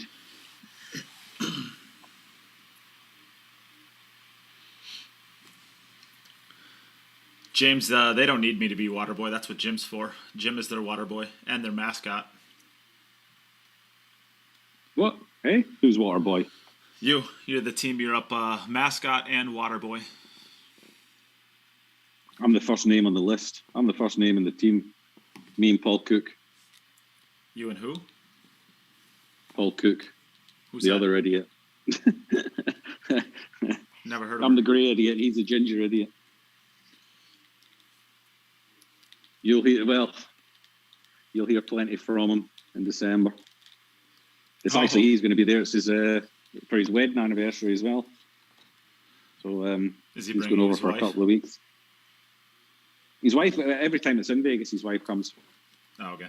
And when it's in London, then she has been before, but it's not such a big deal for her. But they got married in Vegas, so they do Moscone and a bit of a wedding anniversary every year. But this year's quite a big anniversary. I think this could be their 10-year anniversary. Wow. Oh, that makes it. So we're going to. Ooh, Jim. That makes it trickier. Well, I think she can still put. Well, the 6 doesn't the pass right the hand 7. effect on it. No, but the cue ball, she'll put a little bit of right hand effect in it. She'll float it down towards the magic rack and be able to play the 6 into the right centre. You think? Ooh. Or is it too thin for that? Well, If it's too thin for that, then thin. she just plays she plays the cue ball just above the left centre pocket and plays the 6 in the bottom right. Well, that's going to take a lot of speed to get that 5 ball there with how thin it looks. I'm not sure if she can. Oh, that's pretty good. That's pretty Not good. bad. Got it in the top corner, so she's still in control of this rack. But she's gonna have to kind of cinch this and keep the cue ball just as close to the 7 as she can. I don't think she's got enough angle to be able to kind of pound it and get it over to the left rail and back out. So I think she's just kind of. I wouldn't be trying that. I think you can play this. You can play the 7 ball and go 2 rails back up to the 9, up to the 8. I don't think she has to hit this with any great speed. Yeah, that'd be good if it goes in. Yeah, perfect. 2 rails and out. If you really want to try and get deep into this, because she is right-handed, and get yourself back towards this left-hand rail, I think the angle is on there. But I think the best place for this is just centre table. it's a long reach. Pretty good this. So now you can either come straight back with it, or I personally like going forward with this because it takes the scratches out. Yeah, I think you draw this to the right-hand side of the table. She's going to leave herself the same 9 ball that she's made like 5 times. Yeah. If I'm drawing this ball, I'm going to make sure I don't hit the right rail, though. She's okay. She's played that really well. Yeah. And this is going to be for the set. This is going to take us to a decider. That little fighter, Yuki. Little battler. Beautiful. Beautifully there done. You go. Very good, Yuki. We will go to a deciding set. Very good, Yuki. Fist bumps. Yay. All right. Well, you heard it right there. We're going to a deciding set in our opening match. It is knotted up at 1-1 in sets. It is a race to 2 in sets. So we're going to come back for one more race to 5 between these 2 lady players. And oof, what a great match to start out with, Jim. How good is this? Not bad, huh? Not bad. Pretty good. All right. Well, let me give a shout out really quickly. Thank you very much to Eric Simpson. I think that's your 3rd donation of the day. So you're spreading your entries out. You're using the little Chris approach where you spread them out over the day, so you have a better chance at, or you have at least a more split up chance.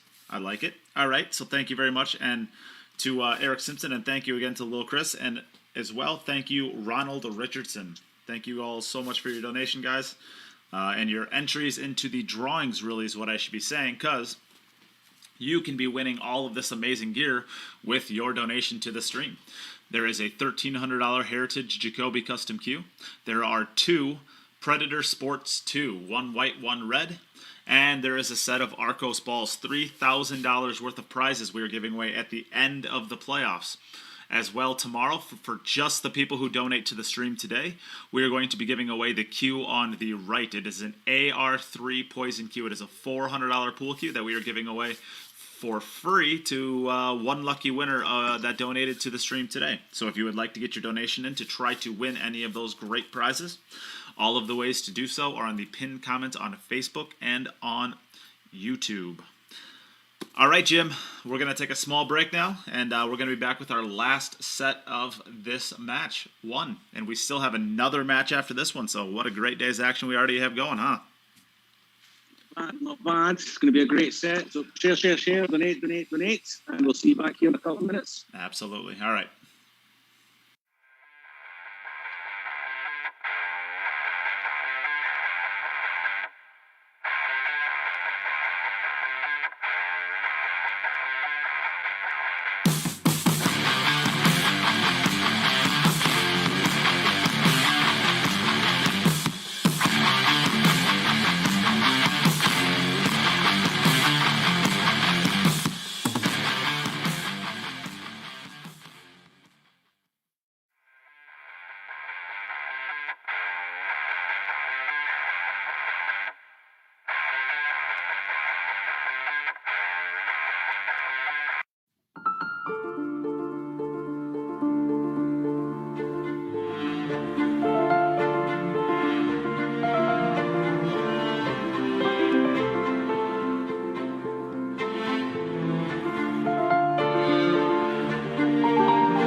All right, we are back for the last set of this first match. Yuki, you want to, there we go. Heads or tails? Head. Hey Siri, flip a coin. Tails. It is tails. Margaret, you would like to go first or second? I go first. You'll go first. Okay, so Yuki, second. Good luck. Okay. Good luck. Good luck, guys. Play well. Exciting. Deciding set. This is what we like. This is what we like. This is But what as we always say, we just hope it doesn't get decided on a break, foul, or a dry break. All we ask is that somebody misses, which sounds a little bit bad, but it's better than it being a dry break. Yeah, or a scratch. Yeah, because that sucks. Or Pia had actually, Right. in the women's VG9, Pia Filler actually got Oh, knocked out of the double tournament on a three-point. double 3-point violation. Yeah, Oh, that one was... that sucks. Right, so who's everybody rooting for in this final set? I see a lot of people rooting for Yuki on the Facebook here. Oh, I think that 4-ball just got out enough to sneak It's actually by okay this, there. Yeah, the 7. it's actually okay there. Center table, where the 3 is, yeah. basically. 3 to the 4 is not so difficult, really. Yeah, the 1 to the 2, I guess, is most of the work, huh? Well, there is no 2. Oh, is that the 6? Oh, that's a 6-ball over there. Yeah, Okay. so 1 to the 3.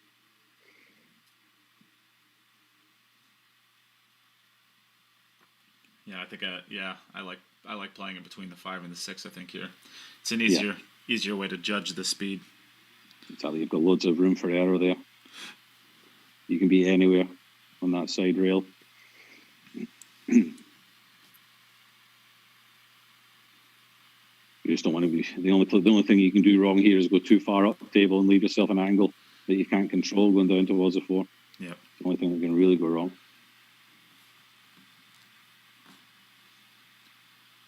Ooh, she cut that fine. Wow. I thought she was going to tap the 3 and land on it and land in nowhere. Yeah. All right, we have another donation from Gregory Roberts. Thank you very much, Gregory, again. We like these donations. Spreading out the donations, trying to get so the way we do our donations too, the reason why Lil Chris is spreading his out, and maybe why a couple of other people are, the way that we do our donations is we actually put all of our donations into a spreadsheet, and then we actually do the drawing live, and we use a third-party number generator, random number generator, to actually decide which winning number is the winner. And that way, when we do our drawings, it is completely transparent. It is 100% fair. You get to watch the stream, whether it's live or whether you watch it back later on. You can verify that if you made a $20 donation, that you have 4 entries into the drawings, and you know exactly what your winning numbers are before the drawing ever happens, so that if one of those numbers hit, you know that you won. And if one of those numbers didn't hit, you know that you didn't win. So when people are spreading out their donations like this and doing multiple donations in a day, they're basically trying to get maybe numbers 34 and 35, and then numbers 40 and 42, or whatever it is. They're spreading them out so that they have kind of pockets of winning numbers throughout the event, as opposed to one big donation where they have numbers 1 through 10, for example. So that's why people are making the multiple donations potentially, but that's how we do our drawings as well. I know I've always had problems with some streamers in the past and the way that they do their drawings. They just make a post and they announce who the winners are. They didn't tell you how they came to the winners. They don't tell you who's involved in it. They don't even necessarily tell you if you're in it. So it always bothered me that there was no transparency with other people's drawings, so I wanted to make sure that that was not the case with ours. And it's always seemed to be, well, didn't always, but very, very often it seemed to be a very good friend of the streamer who would end up winning the big prize. Yeah, actually, horror story. I actually saw somebody who did a donation. I actually saw that his wife won the prize. Which is fair enough if you do it transparent and show that it's just pure luck. But if you just announce something saying, okay, yeah, I made the draw and this person won, then yeah. My wife didn't talk to me for one night once. And just one night? Well, just this one night in particular. And she was, I'm kind of at the end of it, I'm kind of like, what the heck's going on? She's like, I didn't get to win your raffle prize yesterday. I had to lose $20 in a bet to Jim, and I didn't win any prizes. Yeah. Rule number 1: don't bet with Jim. That's gotta go. That's 50-yard line. Oh, Yeah, it's Ow. still running. It does run on a bit, that table. Yeah. Wow, very generous donation. Thank you much, Kyle Boutte, Mr. Pickles. Wow, Kyle, $75. Whoa. His pickles must be flying out. He must be doing well with his pickles if he's donating $75. Well, once you have some of those pickles, you'll realize why they do well. Those things are good. He needs to start transporting them outside of the USA. Well, he'll do Put that. them in, He'll put them. I think he'll ship to Europe now. It's just going to cost you a lot of money. Shipping internationally with fragile stuff is oof. Yeah, This is a big one right here. she made it. No problems. No Well done, problems. Maggie. Made It's sure over. to properly collect herself for that shot. So we're at 1-0 in favor of Margaret, but Yuki still has her first opportunity, so she can tie it up. Was that the first rack of this set? That was the first rack, yeah. Wow.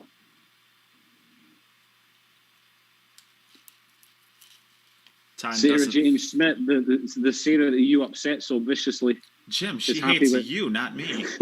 is happy with her cute up sweatshirt. She sent me a handwritten letter through the mail. She was mad at you, not me. No, you were nasty. You were nasty. I'm glad that you got your sweatshirt, Sarah. Hopefully it was a good one, or hopefully if you put it on, you think it's a good one. I was going to hopefully it was a good one. What, do you send out some bad ones as well now and again? I hope I remember to send you a good one. Well, I sent you a terrible one, but apparently you like it did. anyways. Well, it's good for washing the car. Yeah, there you go. You're a terrible person. You know that, right? Mm-hmm. Years of practice. All right. Well, we'll give a huge shout out to Yves Mongeliard. I'm never going to be able to pronounce his last name, but we'll just go with Yves. Thank you very much, and thank you as well to Andrew Silverman. Wow, Kyle says he checked for shipping for a buddy to Ireland. It was over $300 for one jar. To ship one jar of pickles, it was $300. That can't be right. Really? If you use like FedEx or UPS, I'm guessing it probably is. It's cheaper if you use USPS, but it's still going to be Or carrier pigeon. Yeah, Gary. Just strap it to the back. Just strap it to the back. Just strap it to the back of a pigeon and throw it towards the UK. Exactly. Exactly. Just keep going that direction.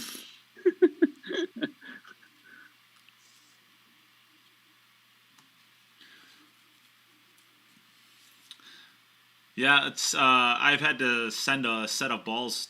We had a winner from Canada once for a set of balls, and just to send it to Canada, which, I mean, literally, if I jumped in my car and drove to where I shipped it to, it would take me about like 11 hours probably, and it cost $90 for a set of balls. Jeez. So it's. I mean, once you get going on like that international shipping, it's just nuts. That's a pretty great shot. Needs it to hold on, though. Actually, She's she got okay. into it a little bit too much. Yeah. I think she was determined to get the correct side of the six this time because she'd been a bit short on it a couple of times previously. We'll give a huge shout out to Zach Lee. Thank you very much for your donation, and thank you very much to Seth White as well. She had that one with authority. Pretty good this. Very You can good. definitely Just tell run there's- 2 rails. If down she the hit table. if she hit that same shot on Margaret's table, I would have went 4 rails.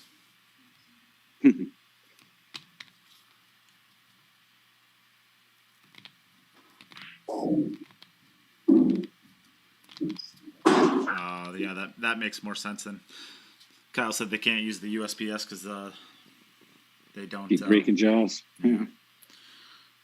And then that turns into about the worst prank you could ever do to somebody. A box full of Package broken with it. glass and pickles. That would be disgusting. Wouldn't that be horrible? Oh, this is gonna be. I'd still be getting in there and separating my pickles from the glass. I know, right?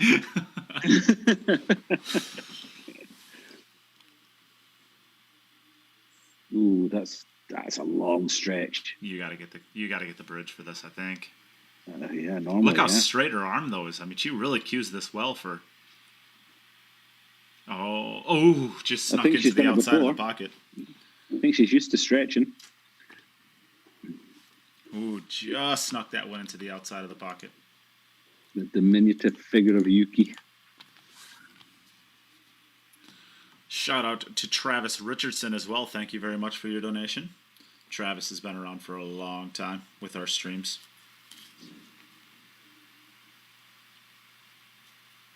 Oh, my dad's back on watching again. All right, Dad. Why isn't your dad donating to the stream if he's tuning in and watching all the time? Because he knows I'm not getting any of it. That's true. I encourage my father to not to spend his money because eventually Because then you're going to get my it. Look at that 4-ball. That 4-ball's in a stinky spot this time. So here's the question. Would you, if the 4-ball doesn't go, would you play the 1-ball into the left middle and just follow it in and just kind of bump the 4-ball? It puts you perfectly onto the 3-ball and it opens up the 4-ball. It's an option. Yeah. I mean, she's had a look at that 4-ball. I mean, from the head the view, it shot looks I like like. it should go. But if it doesn't go, then you should be bumping into it, really. Yeah, I think you play the cue ball to where you can put a foul stroke on it, just kind of, or a foul Just clip stroke. the right hand side. Yeah. I think I'd just go full into it because I wouldn't want to go. I think I'd try and clip the side of it, and then come off come off the rail. You come onto a good line on the 3 if you do it that way. Well, if you run into it full, if you run up the side of it, you might end up getting jacked up over it. See, that's the shot I like. But now you end up a little bit jacked over it. So now the shot. Yeah, but if you run straight into it, you could have been jacked over the 7. No, I think it comfortably puts you to the left of the 7. Because that's why I thought that shot was. That's why I liked that shot was because I didn't think it was going to be over the 7. Maybe Well, it's kind of hard to tell with the camera. If history has taught me anything, it's that you're probably wrong. That's fair. Yeah, that's fair. Yep. Yeah, I am a fair person, firm but fair. Ooh, a bit straight on this one as well. She might not have much else other than just to leave the white where it is, or she could put a big draw stroke on it and play the 5 into the center. Wow, that's crazy. Eric Simpson said he paid $100 to get an envelope to the Caribbean from Canada, and wow. Look, did you hire your own plane to do it, or what? Yeah, well, at least he still has a private jet to show for it. Not bad for $100. Yeah, right. That's crazy. I think when I was in the UK 3, that's gotta go. That's in gotta the go. middle of no. Well, shit. No, I mean, the that's 3 okay. railer is there, but that 8-ball's enough. I mean, Yeah, but even she make him underneath the 8, I I think. was gonna say if she runs into the 8-ball, it's not the worst thing in the world. She's gonna have a tough 7-ball, but it'll make the 8-ball a lot easier. So she'll probably just get to the point where she just has to pot the 7. I think there's enough angle on the 5 that she misses the 8-ball, that she comes off the top rail on the right hand side of the 8 and comes down. Maybe take a 3rd rail. Yeah, I think the 3rd rail's not scary. Even if you have to come around the 9-ball, it's no problem. Yeah. That's pretty good. I'm going to get to see another draw Again. stroke out of this one. I need another stroke on this one. But we know she's got this shot. Oh, yeah, she's got this back. She's got the shot in the arsenal.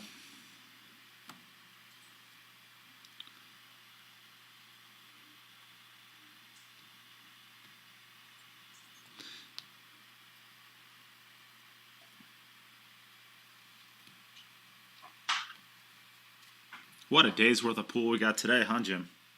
Not bad, eh? Not bad at all. Still got another match after this one. Top quality match. Could be a cracker, that one. Get to see the Tyler Styer 10-ball break. Ooh, that's got to go. Oh, this table's No, that's fast. perfect. Yeah, It this is a table's quick table. fast. It's good that she'll need to be playing on a fast table the next few days, getting herself ready for the World Cup of Pool. Because when she gets on that table, Jesus, that thing is lightning. It's like playing on a sheet of glass. And slippery. Slippy as. Yeah, you cannot put check effect on it. You can't put you get nothing out of it. You try and put inside English on a ball coming off the rail. It does nothing. Yeah, got to maintain your angles there. Yeah, it's a different game. You're playing a different kind of pool. Really, you really got to adjust your game. So here's a question. Maybe you know the answer to. Did they get a brand new Rasan and a brand new set of Aramith or a Simonis cloth for every single event, or do they reuse table? I know they get it. I know they sell off the one from the Mosconi Cup every year. Yeah, I think they have a standard table that they have, unless Rason brings out a new brand or a new model. But I'm pretty sure they've got the Predator cloth on the table now. They don't put the Simonis cloth on it. I think they use the Predator cloth. No, that's not a thing. No, it's what? Yeah, they have a.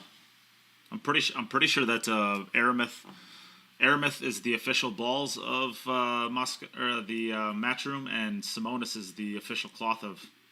Oh, it could be, Matchroom. but I'm sure. But yes, they put on a fresh cloth every single event. Yeah. The table, I can't imagine they get a new table every single time. I know they put a new set of cloth on. My question is, do they get a new table each time? No, I wouldn't imagine so. But I really don't know. I mean, it's going to be in Milton Keynes again, isn't it? It's going to be in the same venue as the Championship League of Pool.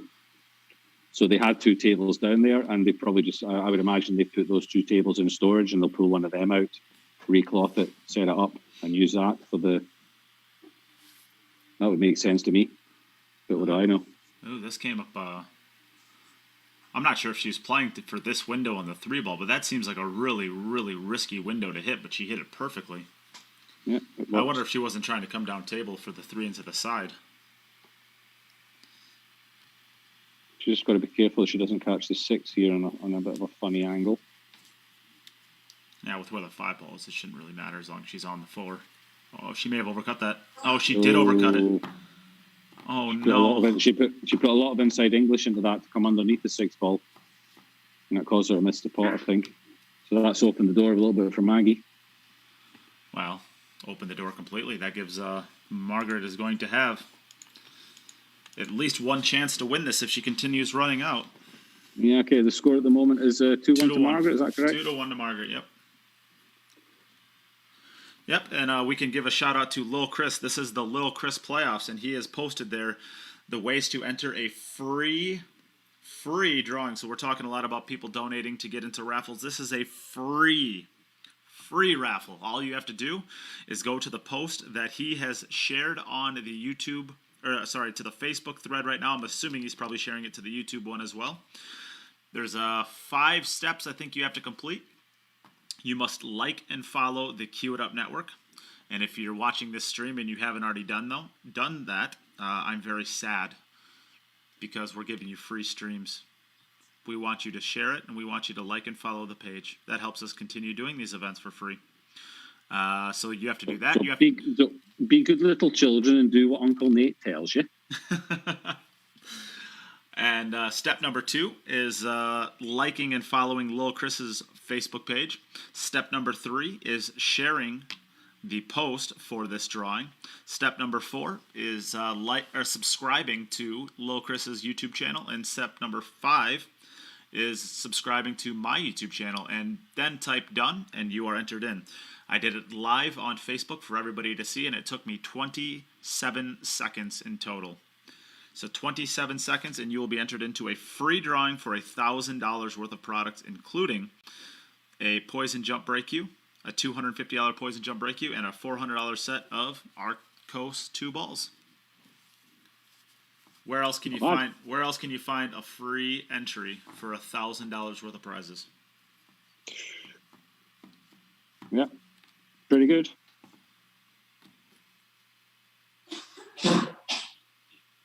Tris needs a little bit of care. Doesn't go up past the 6. Not sure if it passes the 8. She may have to play position for the left centre. Well, I was going to say it doesn't look like it passes the 9 either. No, You could may draw have to be across left the top centre. of it. I think she might have to go forward underneath it and play into the left centre. I'm not. I think she's got the angle to be able to go forward pretty easily and just sneak just above the 8 ball. You want to end. Ideally, it ends up right on the magic rack, like the point of that magic rack. Yeah, that's what I mean. Go forward from underneath the 5. The 4. She's drawn into it. Maybe it passes 8. Maybe she's just trying to draw underneath the 9. Yeah, it must go by the 8, obviously. Well, I don't think you want to take on the combination. No. That combination doesn't really lead to much. If it does pass the 8, and she's only got half a pocket, she's put it in the perfect spot. That's exactly where you'd put it ball in hand if you had to play it in a half a pocket. Yeah, and now and she's on. She can basically just stop her cue ball. She doesn't have to worry about drawing anything and hitting it too hard, because if it is only half a pocket and she has to go rail first on it, she's not going to want to hit it too hard. The softer you hit this, the more accepting the pocket's going to be. Oh, she had the whole pocket. Yeah, it looked like it went in quite comfortably. If anything, she drew this maybe a little bit too much. Now she's going to struggle to get above the 6 ball for the side pocket unless she comes over and back twice. Yep. So now the 6 ball should pass the 8 still, so she can just roll this ball in and play the 6 by the 8.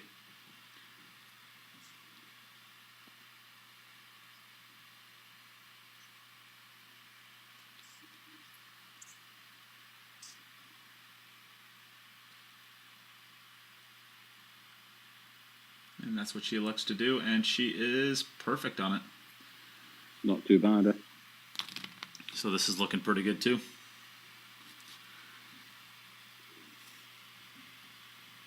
This will take her out into a 3-1 lead. Got a bit of daylight.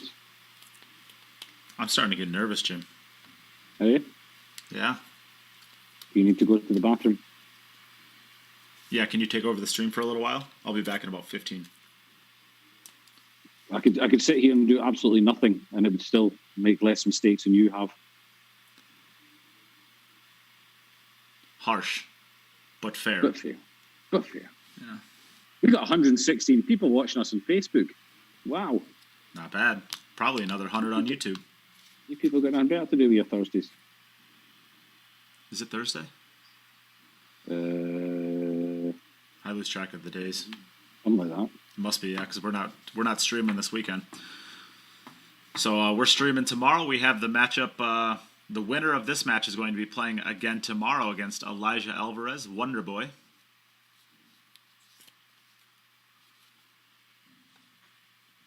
Yeah, and Elijah will be watching this knowing he's got his work cut out for him, regardless of which one of these two get through here. Not many mistakes. So we're at 250 viewers, Jim. Holy guacamole. 130 on YouTube. Hey, all you YouTube people, subscribe. I want to get to 1,000 so I can start charging stupid ad revenue people to be on my stream. Holy pickles. 2 balls straight in. Whoop. Pretty open. The 3 ball looks like the 1 to the 3 again. That I'm not sure it passes the 4. Sorry, Pia. We'll have you turn on your cameras in between matches. We just got a viewing from Pia today. She's ready to go. Should I wait? Yeah, just wait a little bit, if that's okay. Okay. How are you feeling, Pia? Pretty good. I'm ready. We had a little bit of a discussion earlier about who is the best pool playing couple in pool, and you and Josh are my pick. What do you think? Oh no, she just missed that one. I think my point of view is pretty clear on that. I don't need to tell. So this is going to give Margaret a huge opportunity here. All right, Margaret. Didn't see. Oh, I missed that. My daughter came in. What happened to Yuki? She missed the 1 ball with the ball It's in my hand. turn, guys. Yep, you're up, Margaret. So that is wide open now for Margaret. She is 3-1 ahead. What is the highest viewer count we've ever had during an event? Well, for the finals, I want to say when Tyler played Fedor in the semifinals of the VG10 original, I think at one point in time we had up over 500 viewers, and that was just on Facebook. We didn't actually have we weren't streaming on YouTube then. Oh, 4-7 again. Oh, That's happened a couple of times. And that 4-ball does not pass the 7. Maybe the carom is on, but it's not a shot you want to be taking. No, I think you want to be just get yourself down onto the 3-ball to one of the either left or right centre to give yourself an angle to go into them. That's all you can do. There's no point in going into them with the 1-ball because you're not going to be on the 3 anywhere. Yeah, if the 4-ball wasn't there, I think I would like it. Yeah. So I'm going to say I like being on the right-hand side of the table to play the 3 because it gives you the option to go forward just straight into the balls or the long rail first. It also gives you the option of going to the short rail and back up to them. Yep, I agree. If you're on the left-hand side, then you're only really looking at coming in from the short rail. Okay, she chose to come that way. So this for me is going to be short rail and then in behind them. Yep. But I don't like breaking them that way personally because you're pushing the 4-ball up to where the 8-ball might block a pocket and the 5-ball might block a pocket. So even if you hit the 4-ball full off of 2 rails, you might push it right at the 4-ball and end up with nothing. Yeah. Unless you want to break it very softly. I like coming in from the other side because if you hit the 4, you wouldn't have to hit them hard. You hit the 4, you knock them towards the rail, you're on it. If you hit the 7, you've got the 4 in the top left-hand corner. Coming in from behind it, like you said, there's 2 blockers blocking 2 pockets up there. But again, it's another one of these. You've got a target, just hit some part of it, and you kind of just hoping you come out on it, really.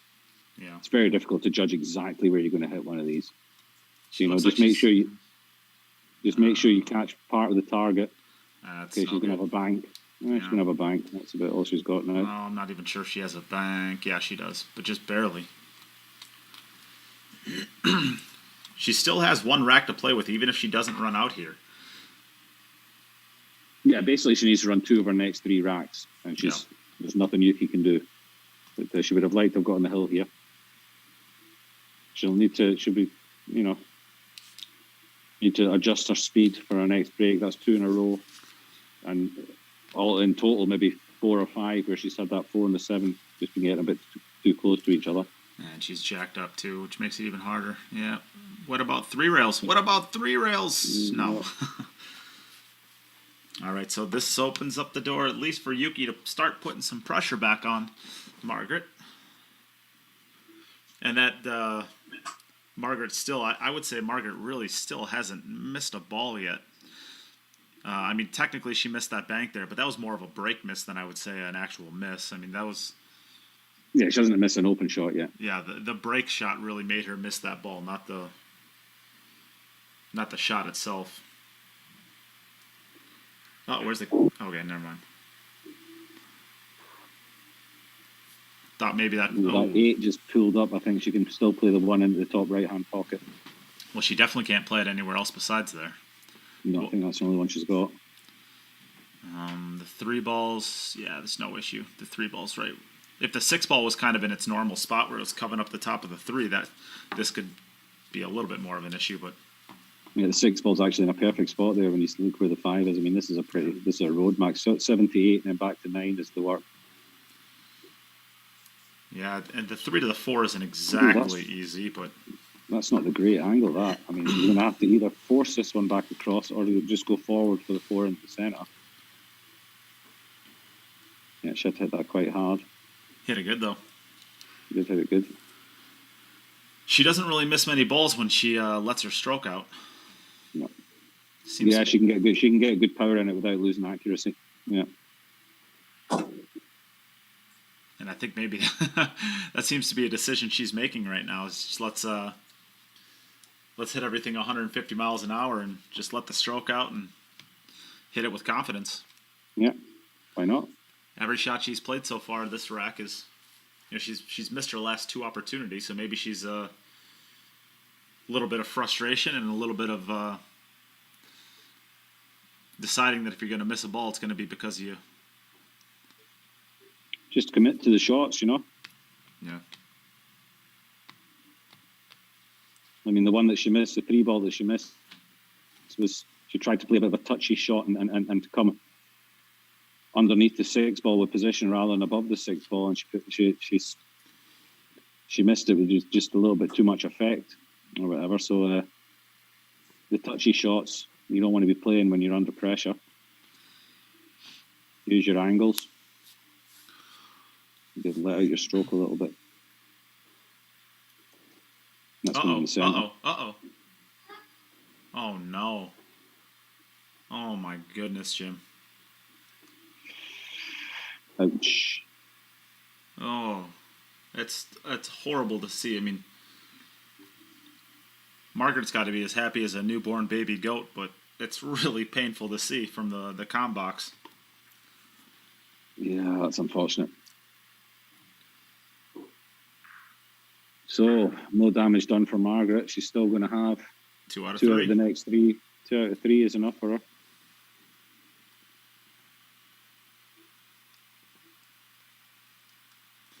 Wing ball down. 4-7, 4-7, 4-7. And It's okay this time. I think it's okay. Yeah, should be okay. The 3 ball's in a good spot. Plays the 1 ball into the top right, gets straight into the 3, kind of drifts down towards the 4. Should be no issue at all. She doesn't have to do anything with the cue ball. The 5 will play into the top right. It's quite funny when you look at it. I mean, both girls are using exactly the same rack. They're using a template. They're hitting from the same spot on the table. And look how differently the balls split out. You know? Yeah, it's the consistency. It's incredible. It's just the speed they're hitting. You know that it's they're both very consistent, but very different to each other's breaks. You know, where they're landing. I mean, Margaret's 4 ball's getting all the way to the other side of the table, and whereas Yuki's is staying on the right hand side of the table. You know, the 5 for Yuki is going all the way up to the top corner, and for Margaret is staying in the center of the table every time. You know.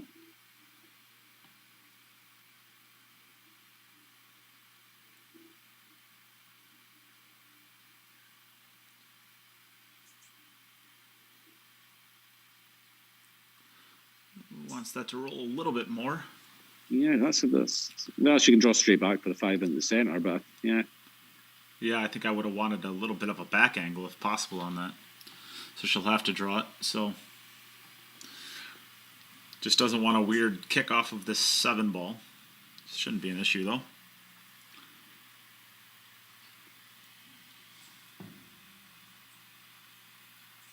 That's pretty good. Oh. Pretty good. I think she plays the 6 into the center as well. Yeah, she'll probably have to come off the bottom cushion as we're looking at the side view and back out. I don't think she can force it over there.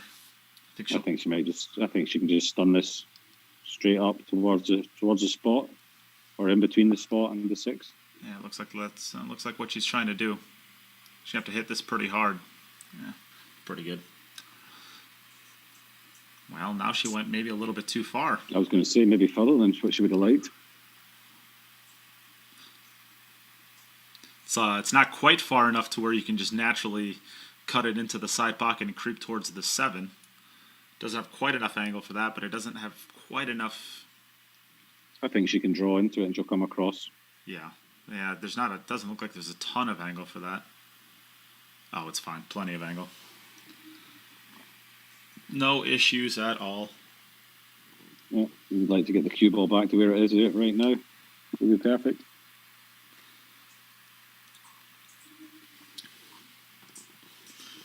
You can even do a little bit more than where it's at, but you really don't want to do too much less. I don't mind being straight on it. You just draw back. That's fine. If anything, Yeah. Well, no, that's fine. Yeah.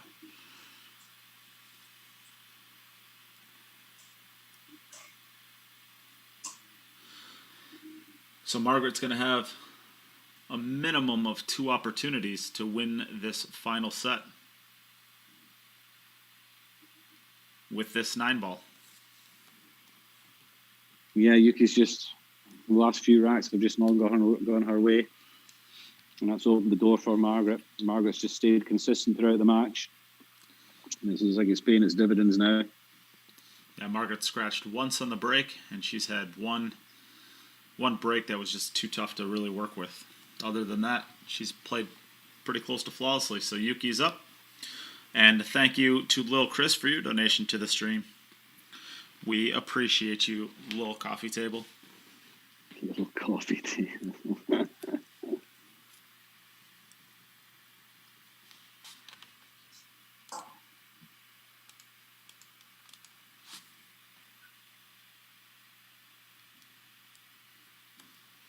So Yuki really needs this one. She can't be giving Margaret 3 shots at it. 2 is stretching it. 3 would be That's scratching. Oh man. It's all gone pear-shaped for Yuki, unfortunately. The wheels have completely fallen off. And Margaret is still racking the ball. So really quickly, I will show you what you can win for donating to the stream today. The cue all the way to the right, it is a Poison AR3 pool cue. It is a $400 cue, and we are giving that away to one lucky donator to today's stream. So everybody who donates to the stream today will be entered into winning that cue. As well, even if you do not win that cue, you are still going to be entered into a drawing to win the other 3 cues you see on your screen: a $1,300 Heritage Jacoby Custom cue, 2 Predator Sport 2 cues, and a set of Arcos 2 pool balls. So on the screen right there, we have about $3,400 worth of prizes that you can win for a donation to the stream today. Lots and lots and lots of gifts being given away. Not bad, eh? That's a nice break for Yeah. Margaret there. Ryan Armstrong asking who's on the next match. Next match, we have Pia Filler against Tyler Fefilova.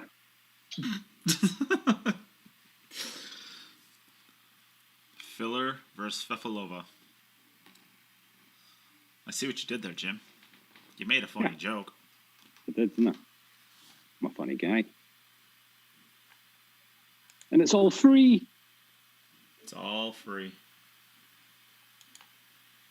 No, this is actually this is the free match. The second one you got to pay for. Are we charging people to watch Tyler? Yeah. What's he going to do? We're charging 1 share on Facebook. Ooh, that's pretty expensive to watch him play, surely. That actually would be like a really, really cool way of... What, throw people off if they haven't shared? No, but make it so if there was an option, you could either pay, I don't know, 25 cents for a stream or share. Yeah. And really, you're just basically trying to set it up to where people share. Helps the streamers out, Does. Just be swinging this one around 2 rails. Doesn't want to land. Ooh, she got right into the corner there. Nicely done. We find that shaming works better than charging. Yeah, I'd rather shame people than ask them to pay. Yeah, certainly. Shaming people is worth more than 25 cents to me.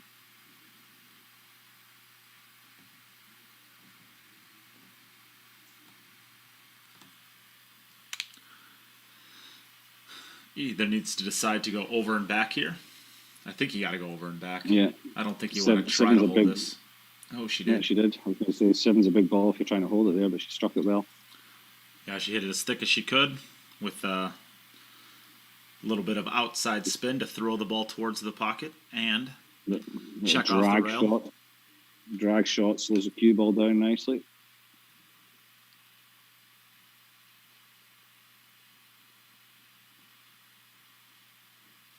So just has to decide whether she wants to take the risk to play the 7 into the centre.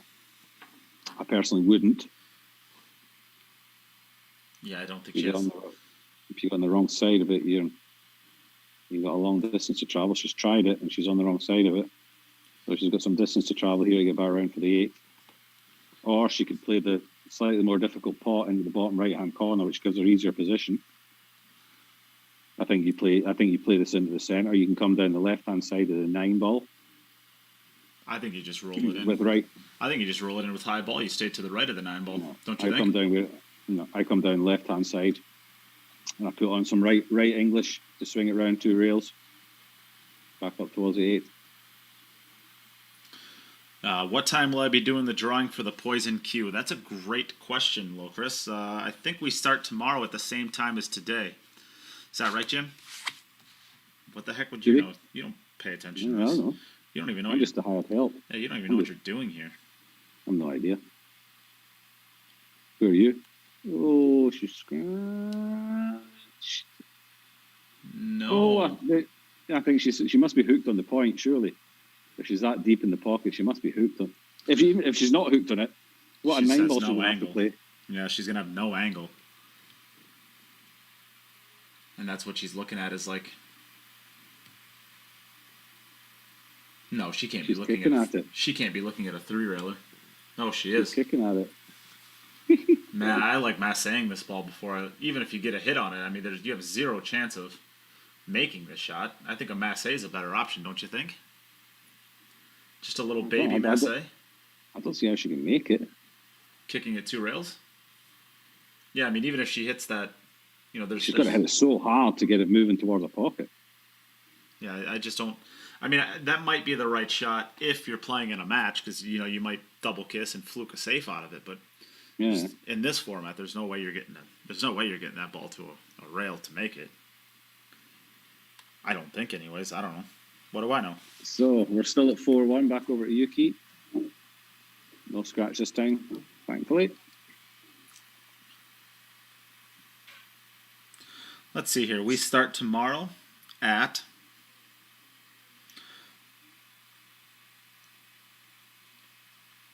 the same time. So we're starting at 9 a.m. Central and 10 p.m. Eastern, 4 p.m. Central European time, and 10 p.m. Manila time. So we will be doing the drawing for the AR3 pool cue at about 8 o'clock. Probably 7:30. 7:30 is when we'll do the drawing. All right.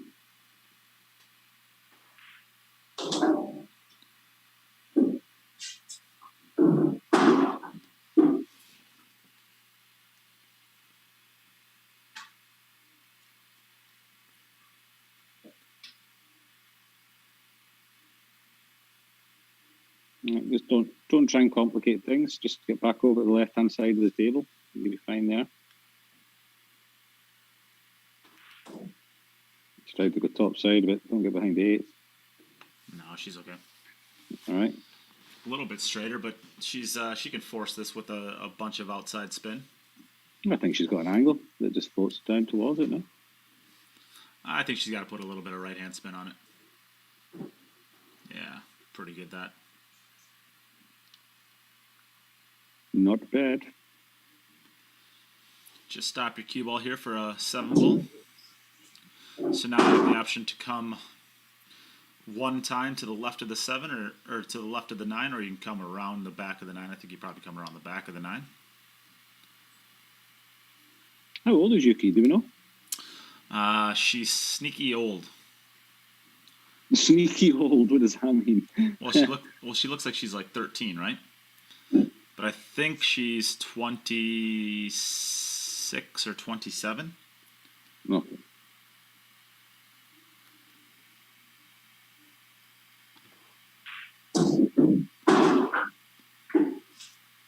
That's pretty good speed there. All right, so Margaret is still going to have 2 more opportunities to win this match. So, Margaret, you're up.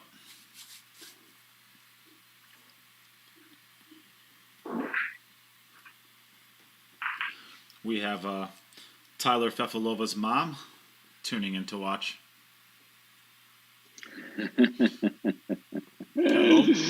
Hello, Mama Styer.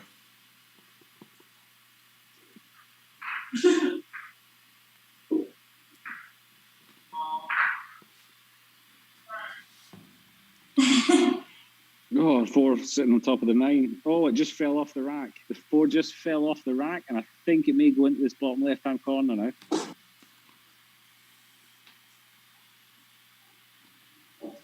It looked like it was going to be stuck on the 9, then it just toppled away from the 9 ball because of the magic rack. And I think it goes now.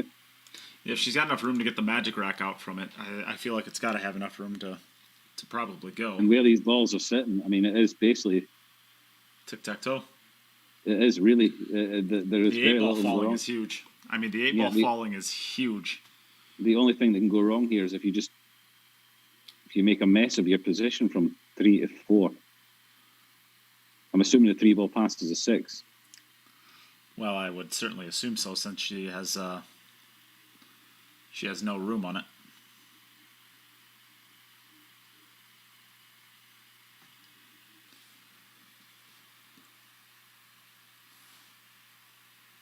Let me have a look at this side view. Oh yeah, easy. You just don't want to bump the 6 ball. You want it to go in clean. But you just don't want to make a bit of a mess of this very first shot and not get yourself on the correct side of the 3. Because you want to be able to play the 3 and come towards the right hand rail to leave yourself I'd actually be the playing angle on the 4. Yeah, I'd be playing this 1 ball into the top left and following into the line. It's just easier to control, I think, for me. That's pretty good. Now she just goes forward, back off the rail, or she can stun down. I like going forward. Gets you right on the line of the 4. Yeah, I And like make just, sure you're up. just Make sure rolling it you're in. underneath it.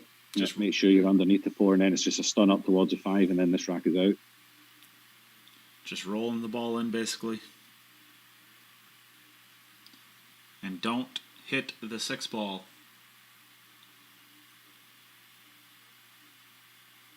Nicely done. So you can get greedy on this and you can draw it up table, or you can just kind of let it drift up table off the cut. It looks like she's got a little bit of a back angle on it, so she can just kind of hit it center ball, kind of like a pop shot, and creep up about 7 or 8 inches, or she can get a little bit more aggressive and try to draw it up table. Yeah, just punch it in, I think. Jack up on it slightly, yeah. Punch it, and it should just float.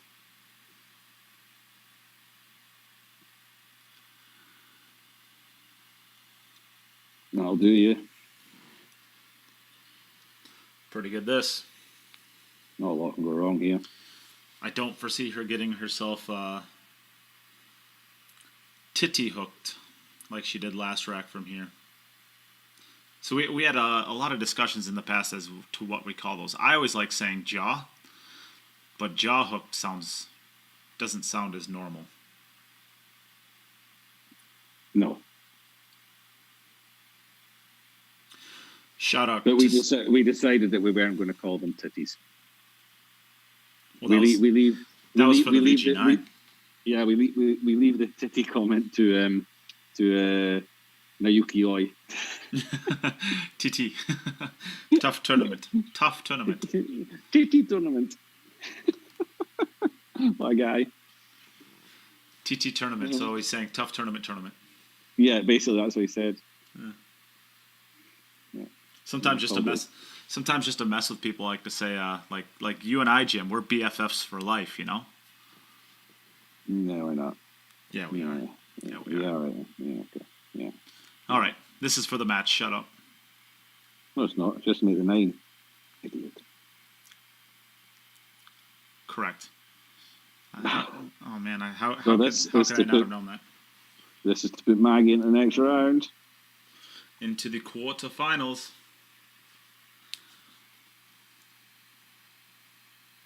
Congratulations, Margaret Fefilova. Consistency wins in the end. She was consistent throughout all 3 sets, and Yuki just had a dip in her performance and their break in that last set, and that was a difference. Well done, Maggie. Yeah, it was crazy. Like this 4 and 7 always stuck together. Yeah. Pretty pissed about it. But then it changed the speed a little bit in the point where I hit the 1 ball, so it worked pretty good. Yeah. No, you played well. You did what you had to do. Very consistent. But yeah, the 4 and the 7. If you had any issues in the rack, it was the 4 and the 7 that were causing it for you. But well played. You are through to the next round. Who does Maggie play? Maggie plays against Elijah Alvarez. And if if Mr. Tyler Fefilova wins his next match and Mrs. Margaret Fefilova wins her next match. Did you just see the eye roll? Like tournaments for like 1 year already. Your jokes are not funny. I say it out loud during live stream. They will actually get to play each other in the semifinals. Well, are you on the same side of the draw? Wow, I'm looking forward to it. that'd be pretty cool, wouldn't it? Yes. And that could be the second couples matchup, because if Ina wins her matches, she gets to play against her husband as well. Wow, Yeah. that'd be pretty cool. All right, so congratulations to Margaret.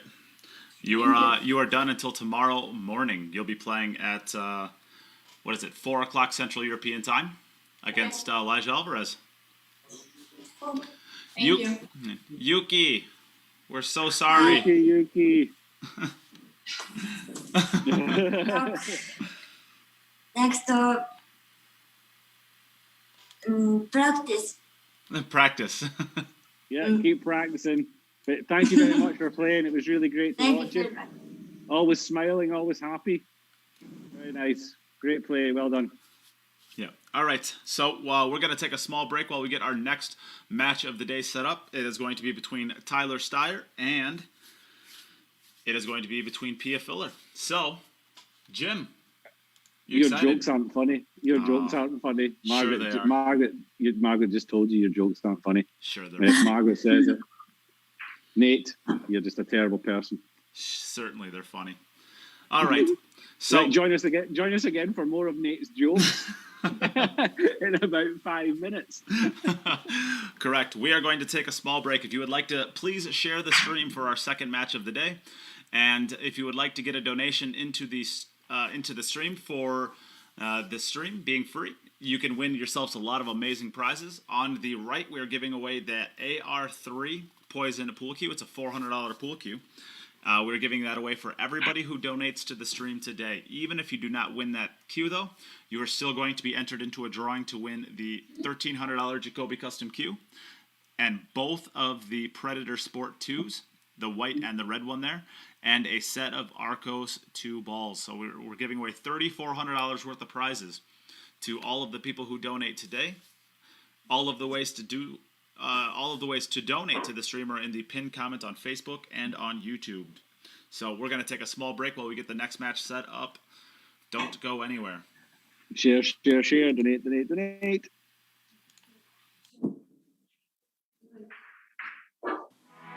When I was a child, it only took one shot to change my life. I wanted to be the best. Looking back, my journey started from that moment.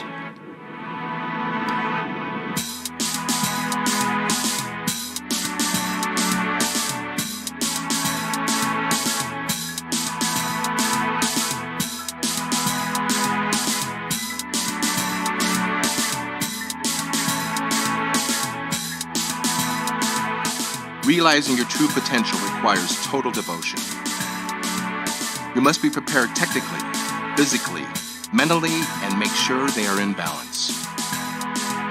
Achieving excellence depends on how much and how well you prepare. It all comes down to dedication. Luck will not make you a champion. Steady training contributes to accuracy and consistency.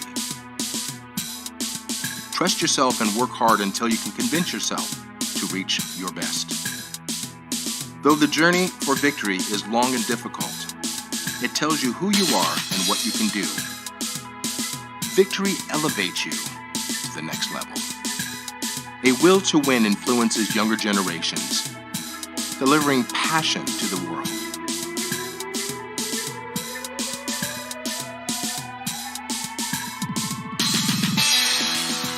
Believe in the potential of your intuition.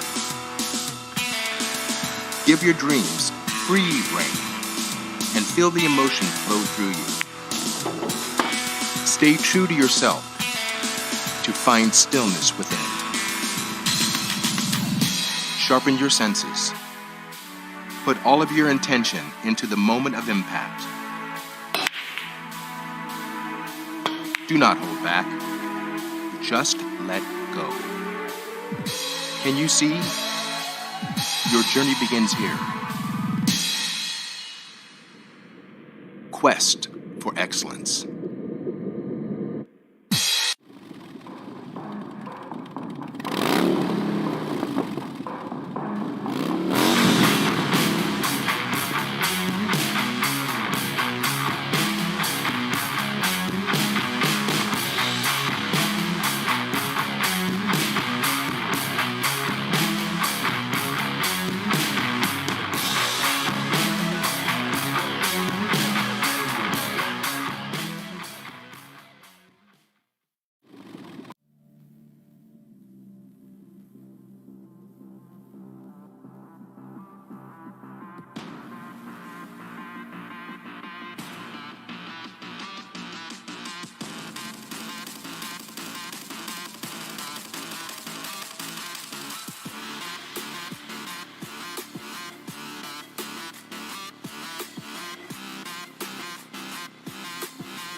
All right, we are back for the second match of the day. We are back. We have Tyler Styer racking his ball still, and we have Pia. Pia, how are you doing?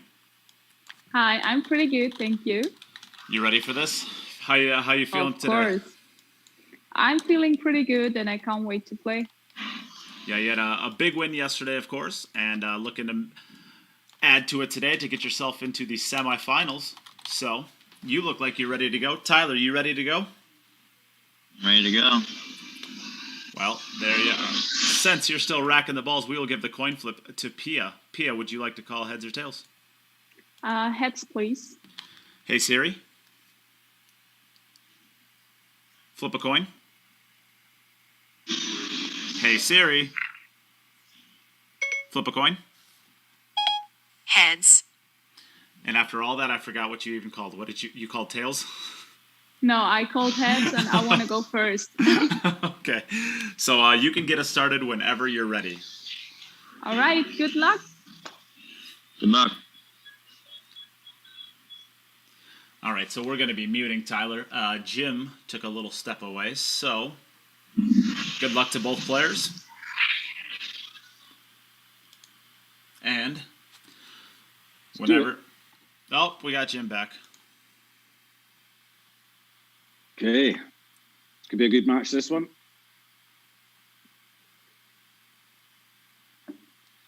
Tyler with one of the best breaks in the world of 10 ball against Pia, who's probably had the most consistent break out of anyone in the tournament. I would say it was Pia or it was Yuki. Yeah. Yuki had a pretty spectacular break herself going. But yeah, unfortunately, it just sort of let her down at important parts of the match there. She could have had the second set. She scratched. She could have had in the third set, she had a scratch and a couple of problems. So the way that we had to do our bracket, normally we would play all of the qualifiers to get into the quarterfinals. Oh, look at that for a stinky start. Oh.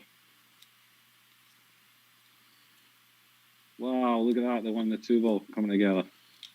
That's pretty That's tough. dead, I think. That's dead. I don't think she has anything there. No, it doesn't look great.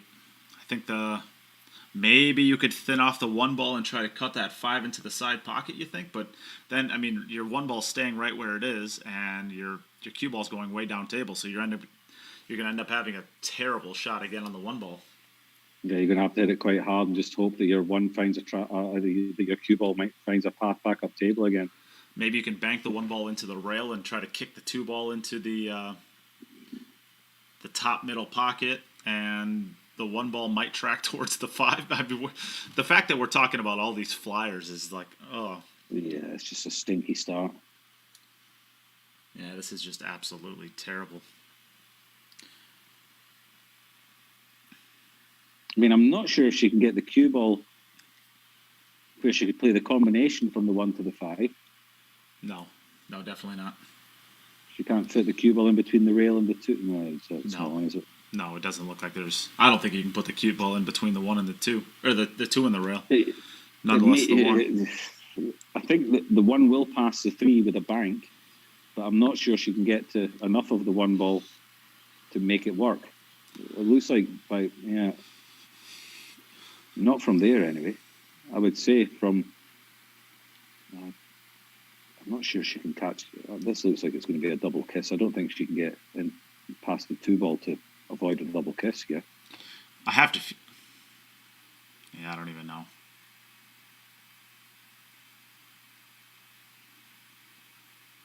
Yeah, that was a foul. Yeah, it looked like a foul to me, but it doesn't matter at this point because nothing falls anyway. So, Tyler, you are up whenever you're ready. That is an extremely unfortunate way to start this for Pia. Of course, it's a long match. It's the best 2 out of 3 sets. Yep, you're up, Tyler. Long race, 2 sets, best 2 out of 3. You gotta chalk that one up to the pool gods being mad at you for something you did in the past and move on to the next rack. So over to Tyler, very impressive background he's got there. Yeah, the pool room Nice he's playing out pool of. room. Well, remember when we did our East vs. West when we played the first time we ever did a stream, Jim? This is the room I was playing out of. Okay. So balls flying in all over the place as usual from Tyler. 3 balls down. All right, and I am going to, yes, Mike Gansey is at the Varsity Club. All right, I got to get caught up on a couple thank yous for donations. I do want to give a huge shout out to James Bruni. This was a while ago. This was during the last match. So I apologize if you aren't here. I guess you'll never hear my apology. But if you're still here, we do appreciate it. Thank you very much for donating. Stephen Hall, and I believe that is Stephen J. Hall, because I think the other Steve Hall, said he changed his name to Steve. So I'm going to assume that that's Stephen J. Hall. So thank you, Stephen J. Hall. And what's our last one? We had one more, which is UFHA.M.UFH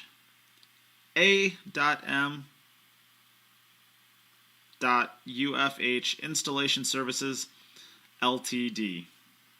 Say that 20 times fast, Jim. No. No. I will not. No.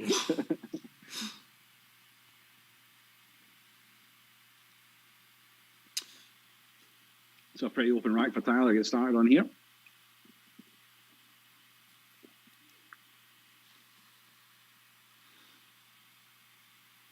Ooh, just needs that to hold up. That's fine. He's pretty good there. Yeah, it's fine. He can come between the 8 and the 10, or he can come above them. Either one's fine. Ooh, looking at Tyler's side camera, even more impressive. Pool hall. It's very nice there. Oh, that's the wrong way too to see the rest of the pool hall. We can actually give a shout out to I know Jeremy West has watched the streams in the past, usually when Tyler's playing, but I don't know if he's been watching for this one. But Jeremy West is the owner to the Varsity Club, and he's a good friend of mine as well. Really good guy. Does a lot for the industry in Wisconsin. Does a lot for Wisconsin pool, I should say. Very good. Nice place you've got there, pal. He actually owns the place next door, too. Fletch's Tap House, I think is what it's called. Then that has to be one of the biggest lights I've seen above a table ever as well. Yeah, Size of that monster. Jesus. Yeah, this is what he's talking about. It's a giant diamond light. All right, so Tyler completes his first rack. So Pia, you're up. All right, 1 and 2 ball. Stay away from each other. And Alan Morgan, that is, all right, so Alan Morgan, the AMUFT Ltd is Alan Morgan. So shout out to Alan Morgan. Wing ball down that time, though. 2 balls going again. Watch, look at the 2 and the 1 again. Oh, no. Oh, it's insane. Oh, I think no. she got away with it this time. But that's strange. This wasn't happening to her Jim, before. I don't know if she did get away with that. I think the 2 passes are 1 into both corners. The 4 ball's not looking well. Where the 3 ball is, she's got the 4 in the center, so it's not too bad. Okay, it does go. This is actually quite nice. Quite a nice rack, this one. Yeah, you just gotta get straight in on that 3 ball, or on the right side of the line, so their cue ball's going to the left. Ryan Armson. Middle table. Yeah. Yep, that is Oshkosh, Ryan. The Varsity Club in Oshkosh, Wisconsin.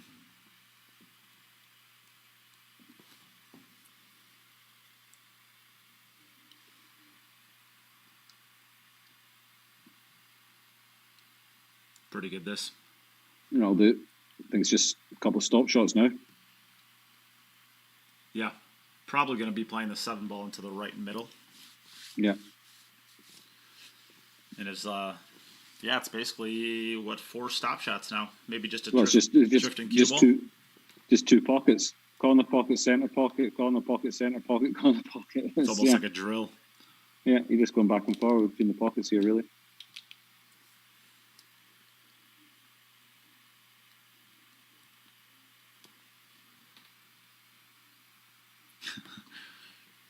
Margaret Fefilova says, "Go, hubby."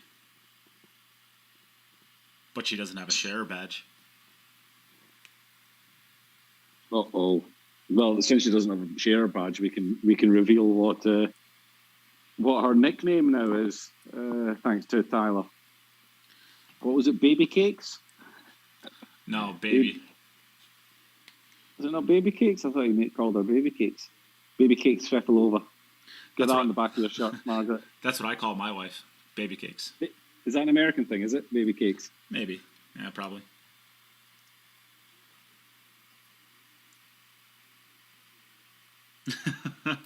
I got another eye roll. Yeah, that's the biggest eye roll I've ever seen anybody get. Yeah, that was a good one. Yeah. So one each, but Pia has played one extra rack. Yep, you can go, Tyler. See this break again. The hammer. Both players have not played one rack each. Pia's played 2. Tyler's only played 1. No, it is one each, but Tyler's played one rack less. Oh, you said they played 1 rack each, I think. Did I? Oh, okay. Oh, no, I know. I'm not getting paid for this. One thing you can guarantee is Tyler's not going to be getting the same run out every single rack. Well, I'll tell you what, if he does, it's a pretty impressive feat. Mm. So what do we have? What do we have for Tyler here? It looks like the 2 balls down, so the 1 to the 3 isn't an issue. Don't look like many issues here at all, really. 4 balls right next to the 3. I'm just having a little bit of trouble seeing what colour all the balls are. I think the 4 ball might be the one that's up on the top left-hand corner. That's the 9 ball. 9 ball, then the 4 ball's down then, because I think that's a 7 that's beside the 3. Yeah, I think the 8 ball's down and the 4 ball's down. I think the 4 ball's right next to the... No, I think the 8 ball's just left of the 10. Yeah. So the 5 ball's in the middle between the 7 and the 6.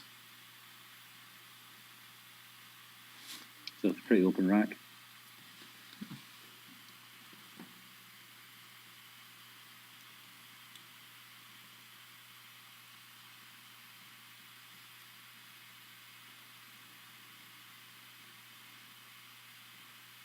Yep, deciding to try to get straight in on the 6 so he can draw straight back for the 7. And he got there. No, it'll work.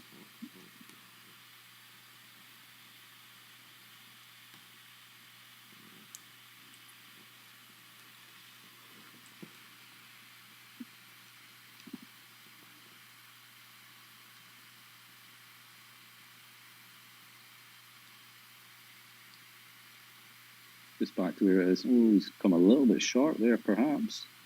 I think he can just kind of stop his cue ball. I think he might have to come out, come in and out.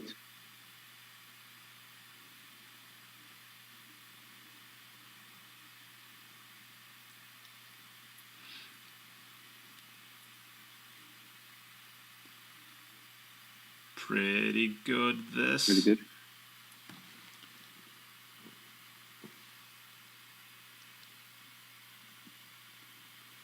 No real issues here. Draw across to the right-hand rail and back out centre table. I think he can hold it pretty easily. I think he leaves himself a slightly longer 9 if he does that. Yeah, it'll get him a lot closer, won't it? He's overhit it. He's still okay. I'm not sure if he can get underneath the side pockets now or not. He might have to just choose to catch the right-hand rail above the side pocket. See how his table plays, whether he can get enough into it to get underneath. Yeah, that's pretty good. Yeah, that's perfect. And it's going to be 2 for 2 for Tyler. Not bad. All right, so Pia Filler's up for her 3rd opportunity. And we have Nada Hoffman joining us. Hey, Nada. Yep, good start from Tyler. He'll know that he can't afford to make many mistakes. The way Pia's been playing and the way her break's been going. Yeah, Pia ran, what was it? She ran, I believe, 10 of 11 racks yesterday. Is what it came out to be. Really well. And it was basically this pattern the entire time that she was getting. And the only problems that she was really coming up with whenever she got herself into a tricky situation, it was just getting on a bad angle on the 3 to get to the 4.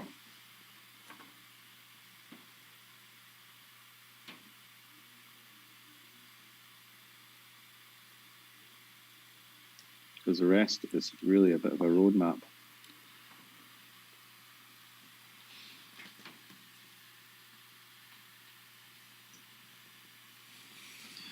Josh in the corner, you probably just see his feet playing Angry Birds. Loves him some Angry Birds. He does like his Angry Birds.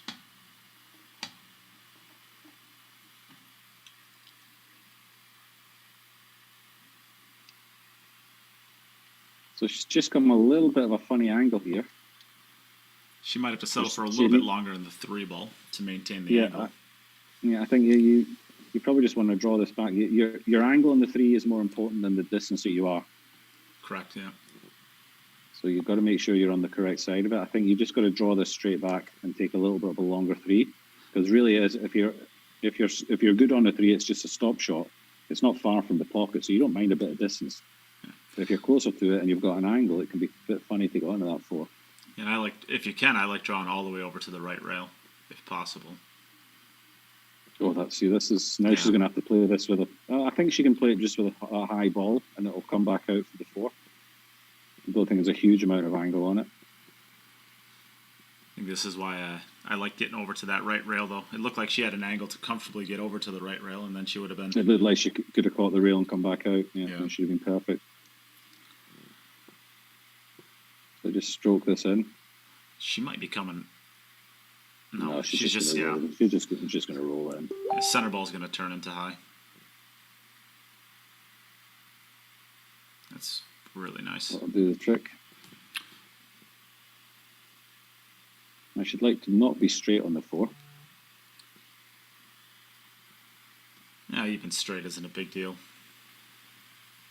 You'd like to get your cube all away from the 6 and the 7 a little bit. Yeah, she's going to be slightly cued over the 9, I guess, but it's again not really an issue. I kind of like running closer to the right rail, and then just using 2 rails to come into the line of the 6 ball. But yeah, either way, there's nothing wrong with either one of them.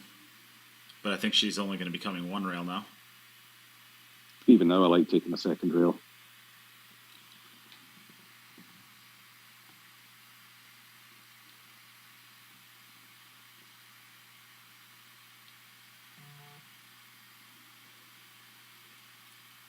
Leaving myself a little bit of distance, but it's running on okay.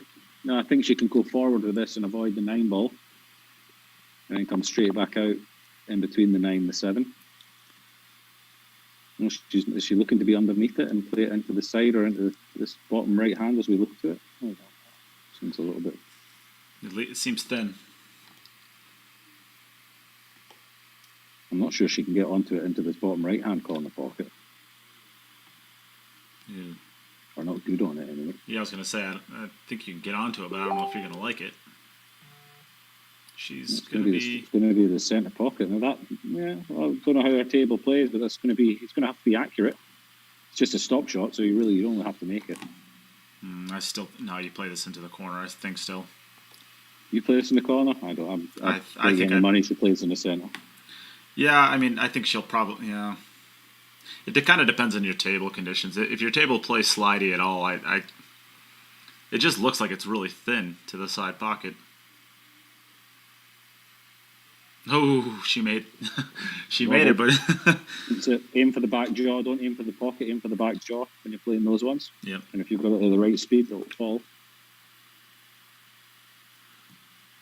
Perfectly done. Nicely done. Back over to Wisconsin. I want to give a huge shout out to, let's see here. We just had a flurry of Venmo donations, so I want to give a huge shout out to Jesse Huff, as well as, let's see here, Ryan Harmson and Gregory Roberts again. Huge shout out to you guys. Thank you very much.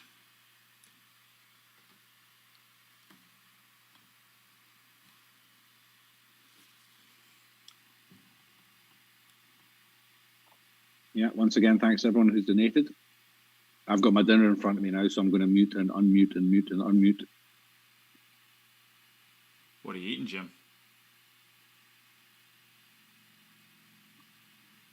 I've got fish, potatoes, green beans, and I'm not sure what that is. Kind of onions, I think. What kind of fish? Stop being an idiot. It only took the second question for you to realize what I was doing. Dang it. Well, okay then. 4 to the 6, it looks to be the only real work. If you're able to get good on the 6 ball, the rest of the rack kind of falls in place from there. Maybe the 7 to the 8 as well.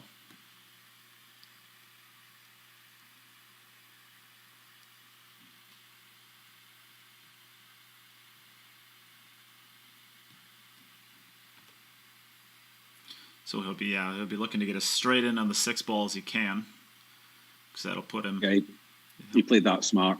Yeah, right up table. When these balls are in the when the balls are deep in a pocket like that, you always want to be on one of the rails. Yeah, I was going to say you either want to. I personally wouldn't have, or I personally would have been like to have been on the right rail, but there's nothing wrong with. I mean, the top rail is probably a little bit better for controlling speed.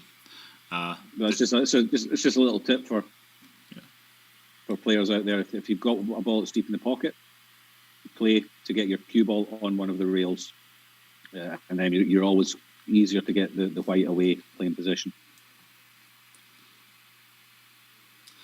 I think Tyler's giving a couple seconds for the people to clear out.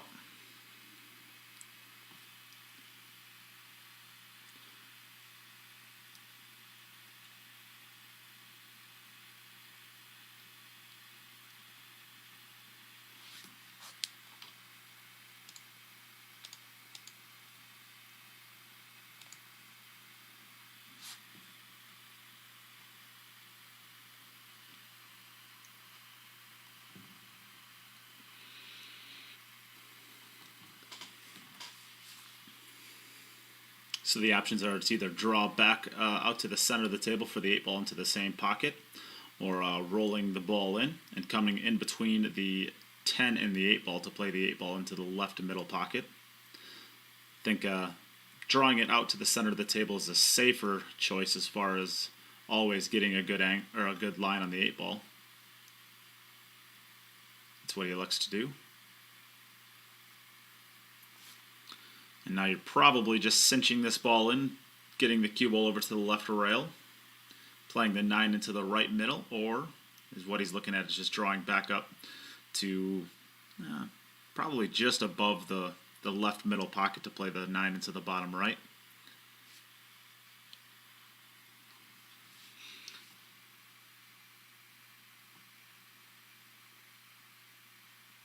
Came up just a little bit short, it looks like, but shouldn't be an issue. He can just roll this 9 ball in and play off the right cushion, or he can give it a little bit extra with a little bit of inside spin and play the 10 ball into the same pocket. Kind of just depends on how you're feeling.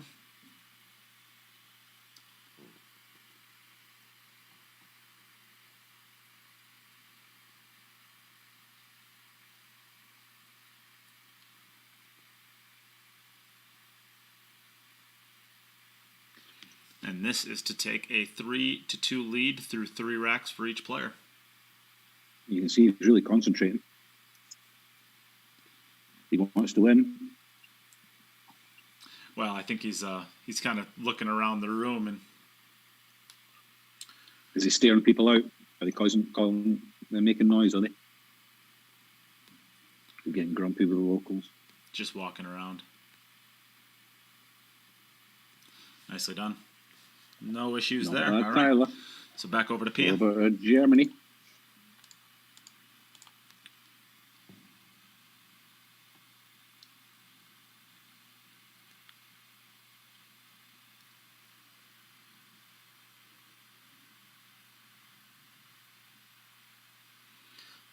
Customary wing ball down. One ball's opening up. 4's in the same spot. 3, 6, 7, and 9 are all in the same spot. So, where's the issues here? I guess going from the 2 to the 3 again. But it's even less important now because where the 4 ball's at, it actually plays to the middle pocket from a lot more spots. Yeah, the 4 balls in a nicer spot there. This is it's a Pia rack. Yep. All right, so everybody out there, who are y'all rooting for? Let's see where the fans are. If you are cheering for Pia Filler, let's see thumbs up. And if you're rooting for Tyler Styer, let's see some heart emojis. See where everybody's loyalty lies. Thumbs up for Pia and hearts for Tyler. Jim, I'll be watching to see who you're cheering for. I did grumpy face. Well, that's weird. Margaret's cheering for Tyler.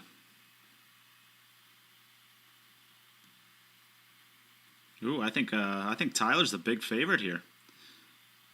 I saw a lot of hearts there. Where's all of our German fans at?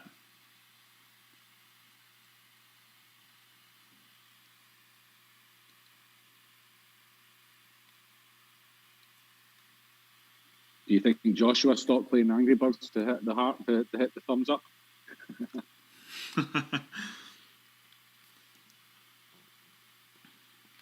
Now we're seeing a lot more thumbs up. Now we're seeing some more thumbs up.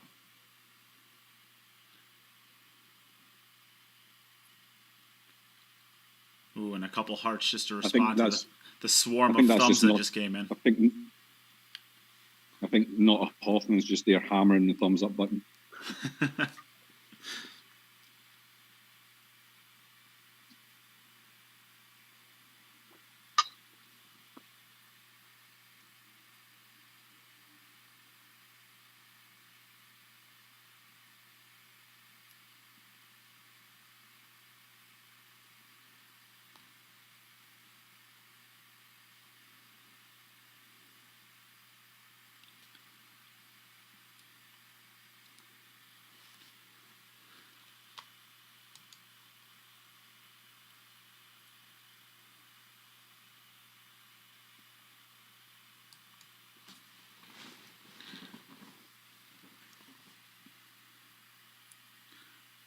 So we'll give a shout out to Beatrix Custos. Thank you very much for your donation. And Nada, wow. That is Jim, I think we're gonna be buying Nada drinks the entire time we're in Vegas. Why is that? What's she done now? She has made a very, very, very generous donation that I won't put out there publicly.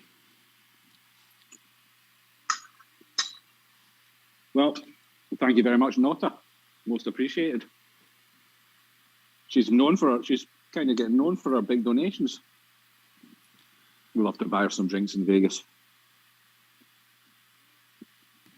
I suppose we can handle that. I cannot wait for the Mosconi Cup. Yeah, it's going to be awesome. I just hope I've had my vaccinations by then. It's taking so long over here. Well, if it makes you feel any better, Jim, I will have mine. I get my second one the 17th, I think. May 17th. Sounds right. Unbelievable. Unbelievable. Nada said that we can't buy our drinks the whole time because I can drink a lot. Well, you are German. I feel like Germans can drink. Well, come sit with us. You were the right people then. You're in the right crowd.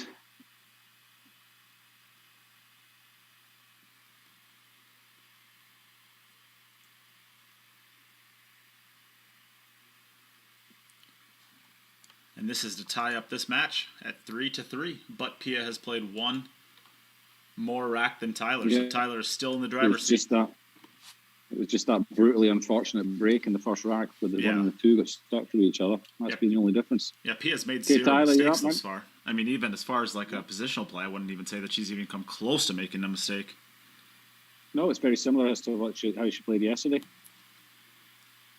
Do you know? Well, Kyle, Tyler's, that's a very personal thing. I'm not really sure why you're telling us that.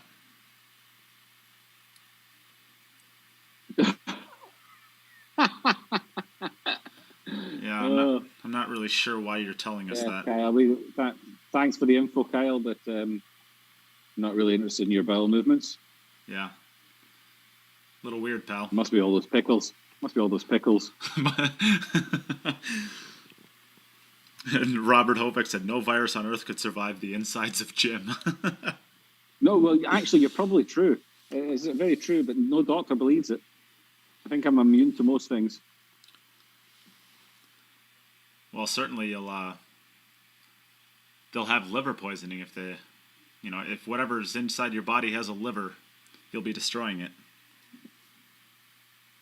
Yeah, my insides are more pickled than Kyle's pickles. certainly at Moscone Cup. Yeah. It's quite a heavy week. Crazy, really. Kyle said he's tearing up from laughing too hard. Well, don't laugh too hard. You might end up with with your third one. Oh, Jim, that's low-hanging fruit. Come on. Step up your insults. Low-hanging fruit. Yeah, that wasn't an insult. I feel for the guy, It's pretty good here. Looks like maybe the same shot for the 6, unless you want to just roll this ball in. And the options are either rolling the ball in and try to hold position for the 6, or hitting it a little bit more comfortably, a little bit more pace and going over and back.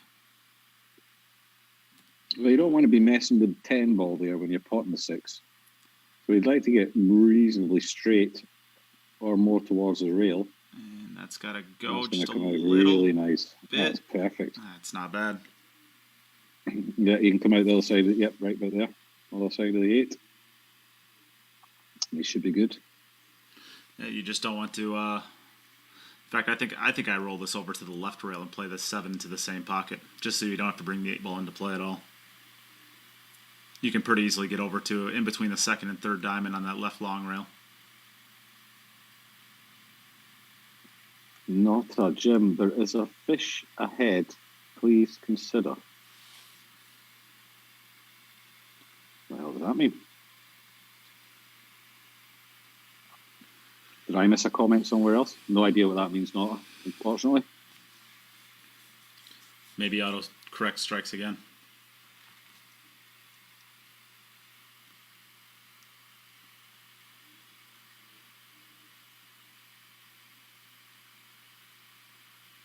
Ooh, that's got to go. That's got to go. That's come up a little bit of the 50-yard line, isn't it? Yeah, that's. I'm not sure if he was. I have to assume he was playing that into the corner pocket after this, but he'll be playing into the middle pocket now. He's going to have to play it into the left middle pockets, because if he ends up playing into the bottom left pocket, I don't think he can get his cue ball back for the 10. Mm.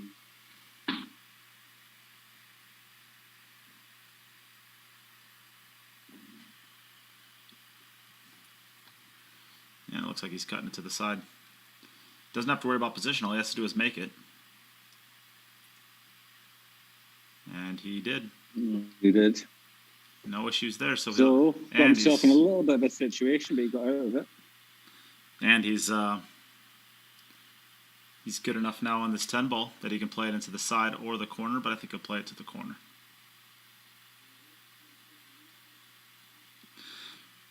So Nada. Well, Nada, we can actually, if you end up coming a little bit early for the Moscone Cup, I can actually take you to that pool hall if you'd like. It's only maybe an hour from my home. Yep, you're up, Pia.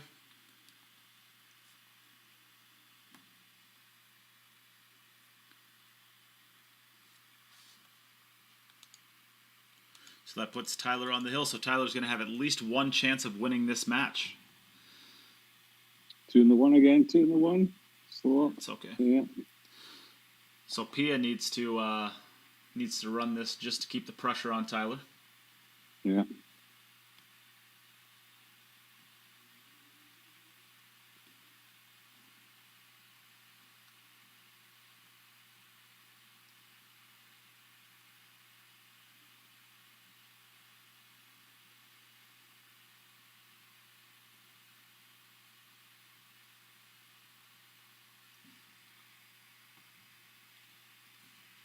So it looks like she's going to try and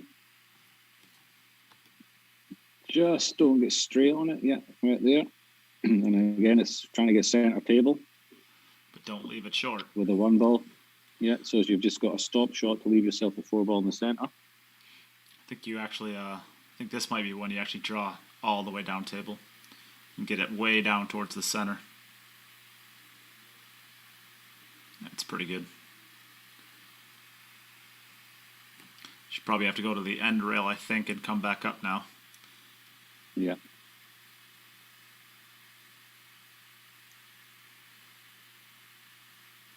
Kelly, who won the match between Margaret and Yuki? Margaret won it in a deciding set. So Margaret will be back tomorrow to play against Wonder Boy, Elijah Alvarez. And actually, Kelly, what's the chances you're going to be in Tampa for the benefit for, or the Jeanette Lee's tournament? Yeah, Jeanette Lee's event. I booked my flight for to go down there on the 7th, so I'll be there in Tampa, Florida, from the 7th to the 10th. Mm.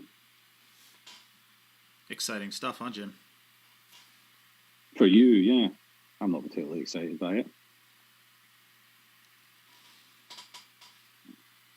I will be here from the 7th till the 10th.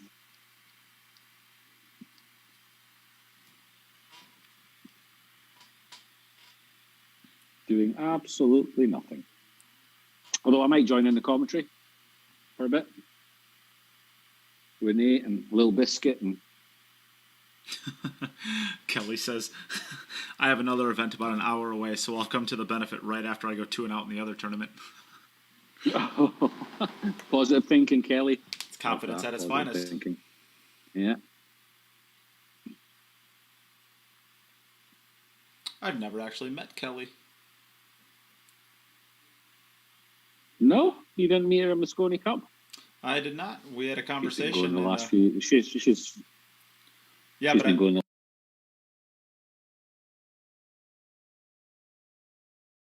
last few years. I think she was even. Yeah. She hangs out with you clowns though, and I'm not cool enough to hang out with you guys yet. Maybe next year. Yeah. Maybe. Really nice shot there. Wasn't the hardest shot, but she executed it about as well as you can.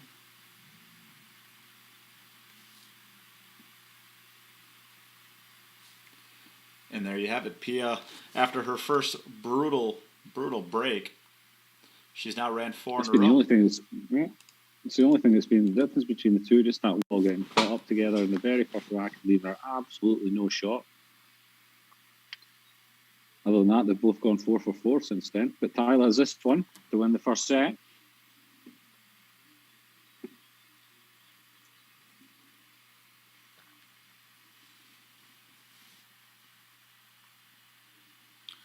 Wing ball in, both wing balls in, 5 ball. That cue ball just stopped dead in the middle of the table there. It's pretty actually, it's kind of a poor effort on Tyler. I'm a little disappointed with his effort on that break. Only 3 balls. We should be betting on his breaks. Yeah, the under over. It'll be at least 2.5. It's got to be 2.5. Probably 3.5. Yeah, 3.5 probably pushing it. You'd say 3. You'd say 3 probably a wash. Crazy. So it's a pretty open table. Really good opportunity for Tyler to get the first set on the board.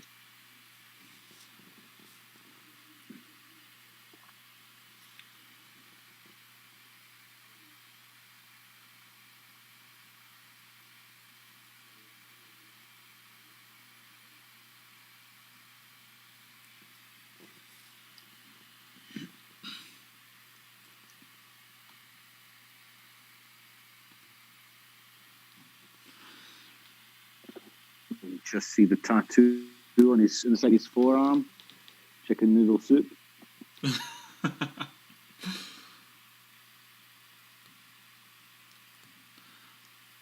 Nada says that she's going to have to come early. Well, Nada, if you make it early, it's a couple days, or whether it's 3 or 4 or 5 days, whatever it is, however many days you go, I will show you all of the pool rooms Wisconsin has to offer, or at least the good ones.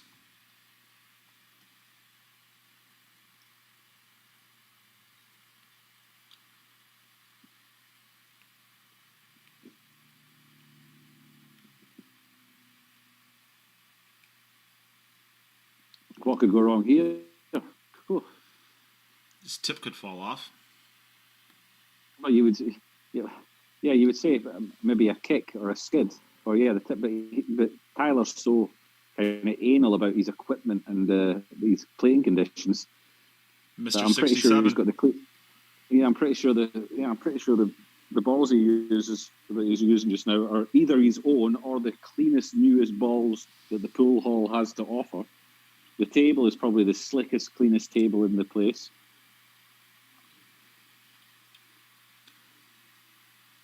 Does he have you watched The Big Bang Theory? Yeah, have you watched it before?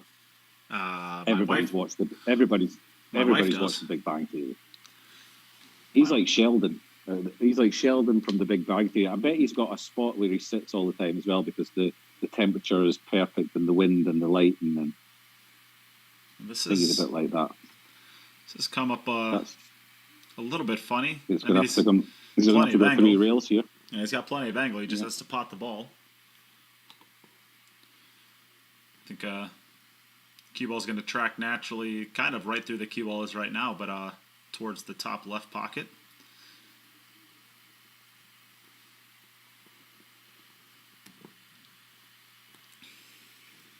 Sam saying when Joshua Filler plays Tyler, he's going to paste him good for this.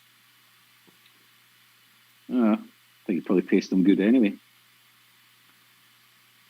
Kelputi Bazinga. Bazinga. Came up just a little bit short on this one, but I think you can just roll it in. Come Perfect 2 angle. rails. Yeah. It's a perfect angle. Doesn't have to do anything with the cue ball. Yeah.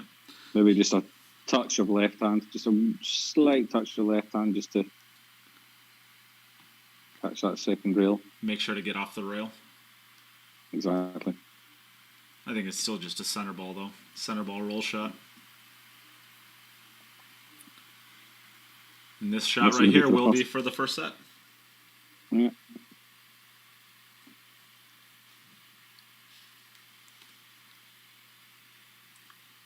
So, you think Tyler and Margaret are going to invite us to the wedding? No. I wouldn't think so either. I wouldn't invite us to my wedding either. You wouldn't invite yourself to your wedding? No, I wouldn't. I was forced to go.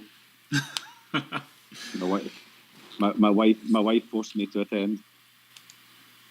All right. Well, that is the first set. The first set will go to Tyler, but we are not done yet. We still have another set. This is best 2 out of 3 sets, and as we saw in the first match, Margaret won the first set, but did not win the second set, so we went to a decider.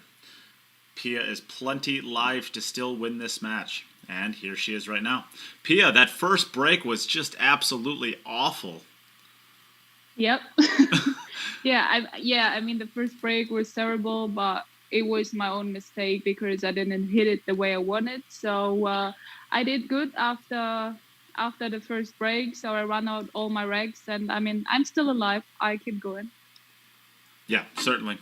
There's still plenty of match left to be played, and I mean, going into yesterday now, you've ran, I believe, if I'm not mistaken, I think you're at 15 out of 17 racks, and that's one of them with that break that you had here, which is, what do you even do with that? So if you really eliminate that one, you're looking at about 15 out of 16 racks you've ran right now. That's pretty strong. It's going to be pretty tough to beat if you can continue that.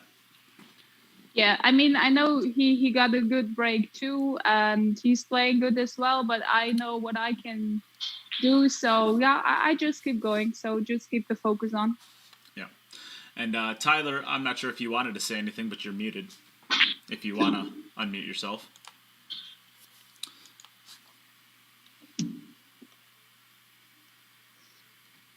Can you hear me? Yes, sir. Yeah, I mean, going into this match, I knew I'd have to play really well, just the way Pia's breaking. So hopefully I can keep it up. I mean, she's running out extremely well, too. I mean, 15 out of 17 is great for myself or Josh or Copigny or whoever. So I honestly think going into this tournament, the women are the favorites with the 9-ball break and stuff. So it's an uphill battle, but we just got to keep playing. Yeah. So there you have it. That's the first set. We're going to take a small break here while we get ready for the next set. Please use this as an opportunity. Share the stream if you would. And if you would like to get a donation into the stream, you could win all of these amazing prizes. We have a $1,300 Jacoby custom cue, 2 Predator Sport 2 cues, and a set of Arcos balls. Those are going to be given away at the end of the playoffs. But on top of that, to all of the people who want to donate to the stream today, we are going to be giving away a $400 Poison AR3 cue that you see on the right side of your screen. So that will go to all the people who donate to the stream today. All right. Thank you to everybody, and we're going to be back in just a second. Don't go anywhere. Share, share, share. Donate, donate, donate.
All right, we are back.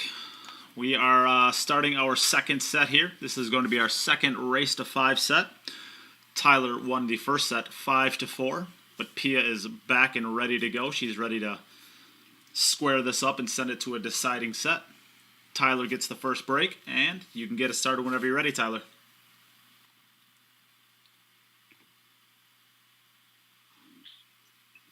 We can hear Joshua Filler hitting balls in the background. Getting his last practice in before being a supportive husband.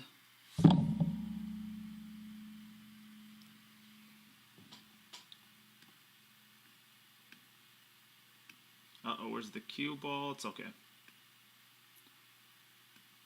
And balls are flying in everywhere. 4 balls on the break this time. That's pretty strong. With a straight in 1 ball. Jim, are you here with me? We have no Jim. Somebody put out an APB for Jim Telfer.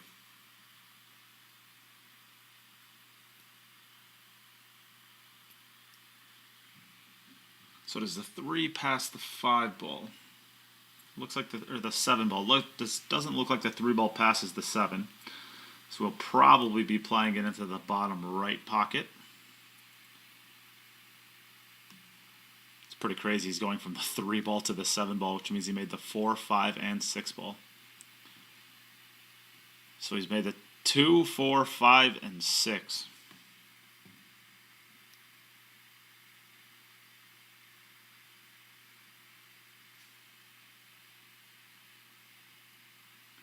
He likes to draw back for the side pocket. I think he got pretty good on it. That's about as good as he can hit it. Then we try to draw back just a little bit so he can have an angle to go down towards the 8 ball as opposed to running up table. So we'll try to do about a 3-inch draw stroke, something like that. And he looks to be about straight in, so that'll work. Did I just hear you arrived back, Jim? No.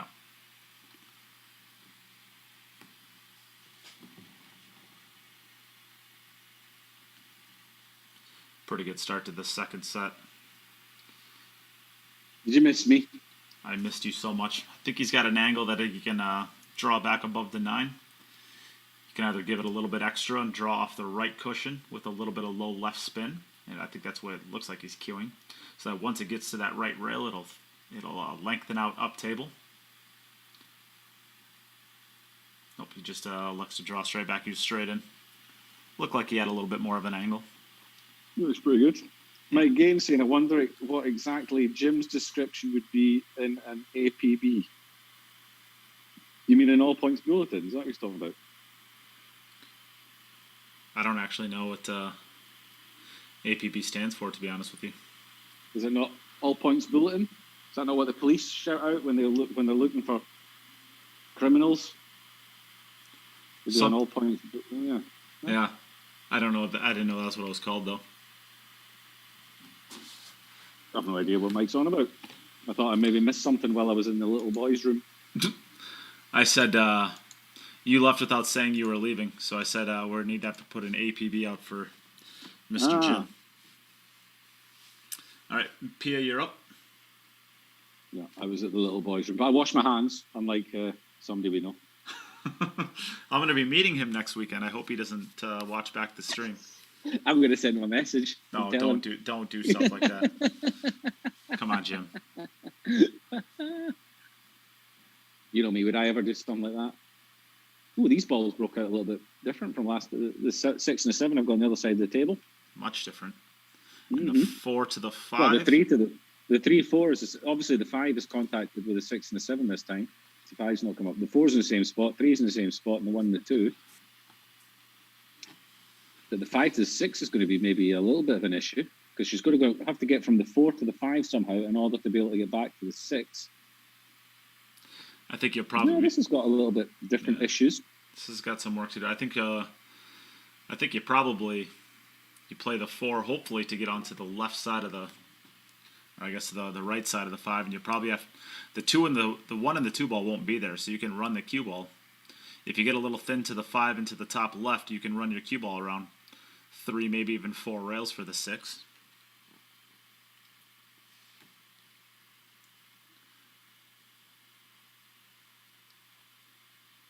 It's all going to depend how she gets on the 4, really. Yeah.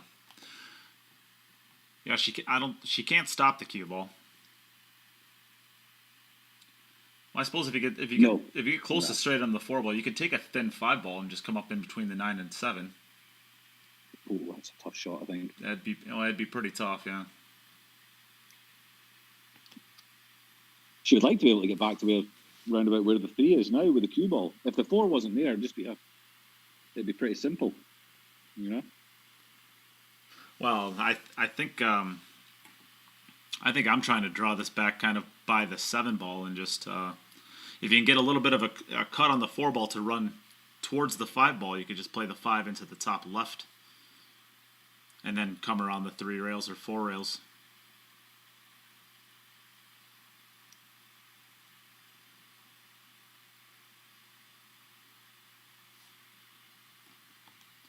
No, I think she's just a little bit underneath the angle here. I think she's just got the wrong angle here. Now she's just got to stop it. I think she's just got to stop it from here and just take a thin cut on the 5 and come up in between the 9 and 7. Well, it's tough to see exactly. Let me have a look at the side view, see, and you can't really see from there how much angle she's got. I mean, I'm not sure she can draw back in there. It's not really going to work into the 7. No, she's going to have to leave the thin one. That 5 ball's actually more out in the middle of the table than I thought it was from the other angle, so it's not actually such a bad cut on. I think she drew that too much. I think I think she's okay. No, I'm going to bet she hasn't. I think she can get that. No, she certainly doesn't. I was going to say she doesn't look very worried, but I thought that was a lot. I think that's a lot closer than it looks. But she's not on the left side of the cue ball queuing, so she's not trying to throw it in, it doesn't look like.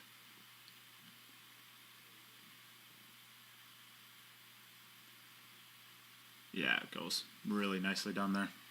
Yeah, this has worked out quite nicely for her. Oh, don't get straight on it. Oh. Now then. I think you just, you can just, you know what, actually, you know, that if she's frozen to the rail, that jog comes into play. Well, I'll tell you, if both balls are frozen to the rail, she won't make this. But she's got to hit it basically as a masse shot. Yeah. She's got to hit this with inside English if they're both. Yeah. Because if she's underneath that rail, it will push the cue ball out. She will not be able to make it. Yeah, obviously, one of them was off the rail then. Yep, it's not bad. A little hand clap there from Joshua. A little clap to himself there. He was happy with that shot. Yeah, played it the right way. Just take your medicine and get your 7 ball and make a shot on the to get onto the 9.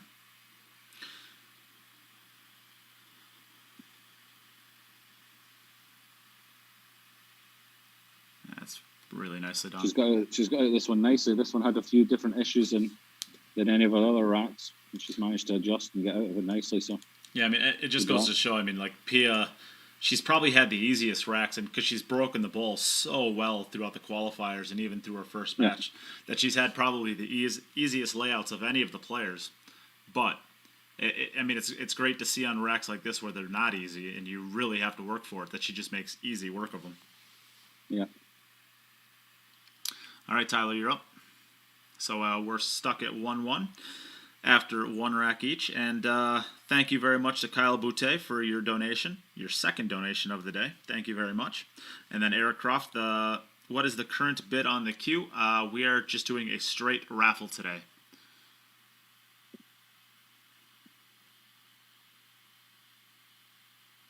That's both wing balls down.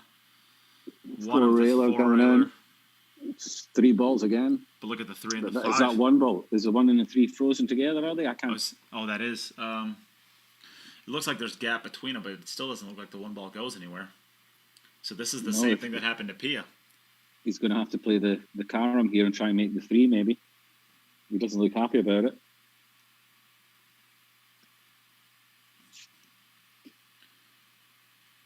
I got to give a huge shout out as well to, I believe this is Jason Gibbs. Yes, Jason Gibbs. Thank you very much for your generous donation.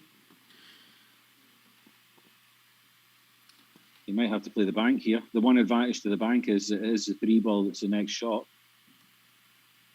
Yeah, if you can Or is he find gonna try- if you can is he find a gonna way to try get the and ball make- down.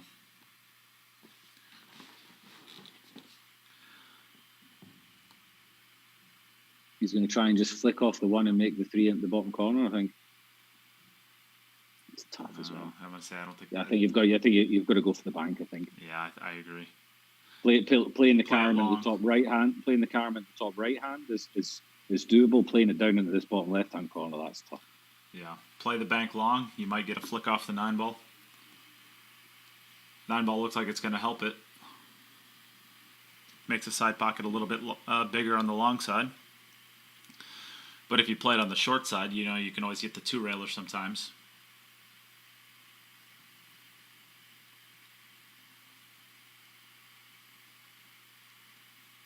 This is I mean, we can't. Yep. It's not like we can feel too bad for him with with. Yeah, he won the first set due to Pia. Having- Obviously, he played well, but the one error from Pia, which wasn't really an error, was basically exactly the same situation. She got her 1 and a 2-ball cut up like this. And Pia's was even worse. I mean, Pia didn't have Pia's a was even shot worse, on yeah. anything. I mean, at least Tyler's got a real bank shot here. Pia had nothing. I mean, ball in hand bank shot. You've got to say he's got to be favourite. Oh, he it's drilled really- it. That's a great shot. That's a great shot. And you know who's to say that you know when when you get ball in hand after the break and you foul, taking your ball in hand, that's when you know the shot was really tough. And I'm Exactly, pretty sure that Pia fouled on that first shot. Whether she did or didn't, it didn't really matter. So we didn't ask. But I think it looked like she hit the 2-ball first. And when you have a ball in hand, and you, that's when you know the shot was tough.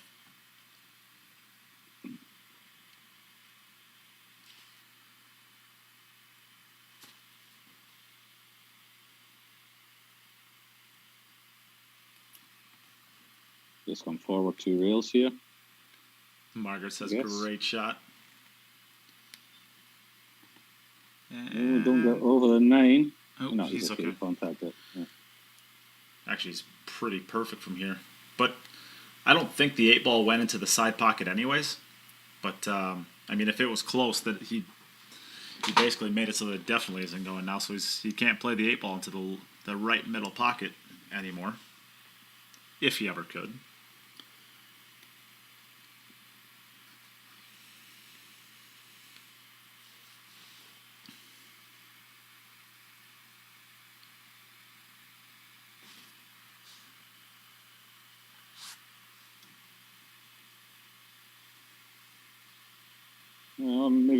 Maybe just stun across to play the 8 into the left corner.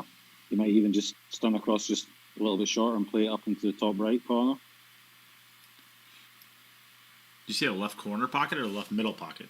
Left middle. Oh, okay. Like yeah. you can go left middle, left corner, or top Yeah. right corner, and then he just draws across, and he's got 3 spots that he can land on that works for him. You know.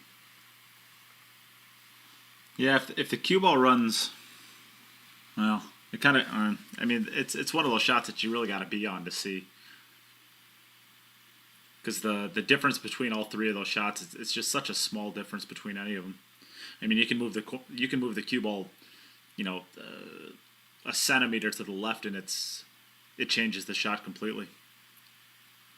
So he's going to be playing this in the top left corner.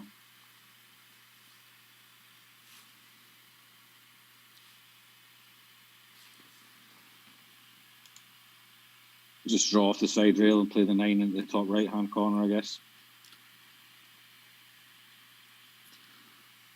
And if you have too much angle, you can pop it out and play it into the right middle as well. Yeah, I don't like going for the middle. You might just go on the angle that takes you away from the 10. You know, going up into the top right, you know, you're always going to be. Yeah, if you take a look at the side view, you wouldn't think that. I'll do that then, boss. The 9 ball really isn't a. The 9's actually quite low, isn't it? Yeah, it's in a really good spot. It's not in a bad spot at all. I didn't realize it was that low. Yeah. It was level with the middle pockets. Oh, and he missed it. He's missed 8. Ooh, door open. open for Pia. And this, I mean, with the shot that he started with, this one was, I mean, that rack was always going to be a brutal run out. Yeah, but you expect once you've you sorted get that past problem out, then you expect to get out. The rack's just as easy as any other rack after that. Yeah. So, we're still at 1-1, but Pia's played one rack less.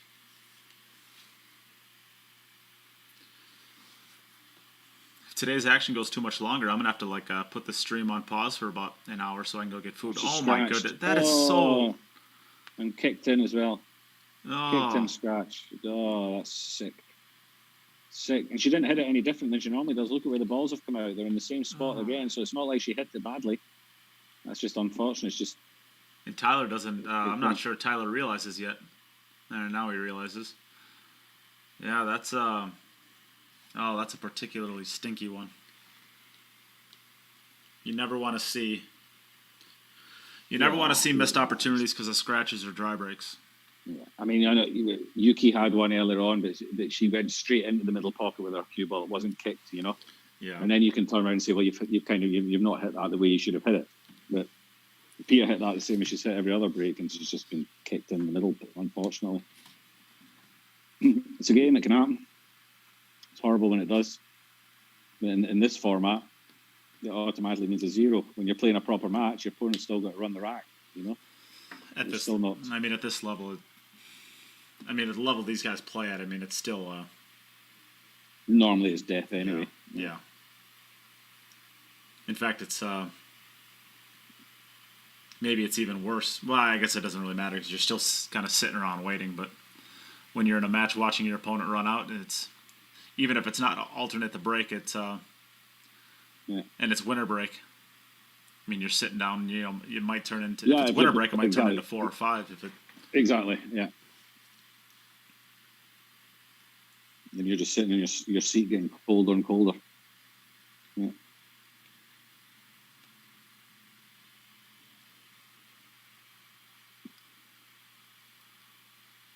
I came up a little bit short, but it's just a stop shot here, I think, and plays a 6 into the centre. 4 balls next.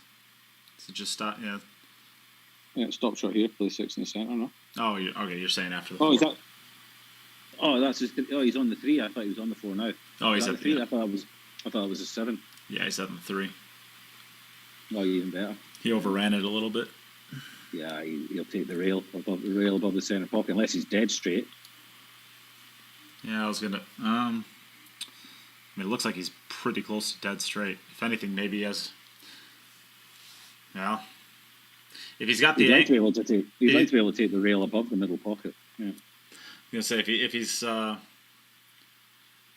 if he has an angle to come down table towards the 4, then certainly you can kind of punch it down towards the 4 ball. And if you got the angle to go on the other side of it, then you might be able to get to the rail. And if not, you can at least stop the cue ball. Yeah. You can then either... Yeah, I was gonna say now you can either go forward. Well, you don't want to go forward. Yeah. No, we can just draw this across the front of the 10. Yeah. And then you'll have the 6 into the centre or in the top right hand pocket. Yeah. You could try to. No, you don't want to run it into the 10 because if you clip off the bottom side of it, you could end up hooking yourself. There's no point running in the balls if you don't have to. Yeah. That's pretty good. No, worked out fine. No, you probably have to just come top side of the 10, and then he'll be playing the 8 into the bottom left and trying to find a route either between the 10 and the 9 to play the 9 into the bottom right, or to go maybe even just forward 2 rails back into the centre table. I think the route between the 10 and the 9 is probably the best. Just has to watch out for the scratch. Yep, I agree.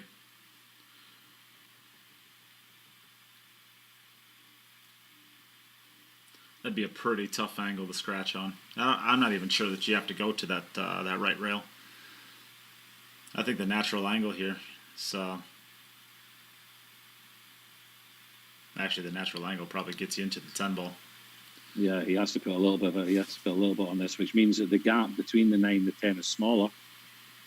and that middle pocket is right in line with that gap. I think that's what he's looking at. He doesn't want to play a speed shot. He'd like to take the rail.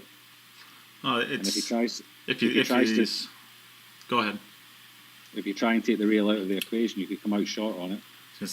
Yeah, that's why he's decided to go all the way around. It's a smart shot. He just didn't like the middle pocket, I think. Yeah.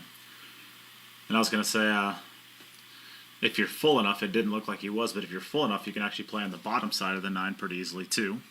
Yeah.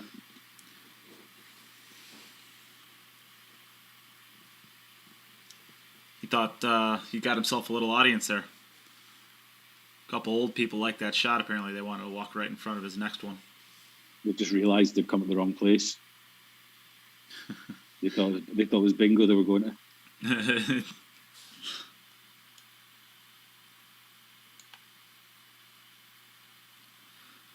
So Tyler back on track, and we are level again in this match for all intents and purposes. But Tyler, it has a 2-1 lead, but Pia has played 1 rack less. So Pia's kick and scratch kind of left Tyler off the hook for that missed 8 ball. Yeah. Not getting kicked this time. Ball's in the standard place again. Crazy. The only two balls that ever change is the one and the 2 balls. The only balls that ever change. It's insane how they land every time. Yeah, Pia's hitting these breaks really, really well.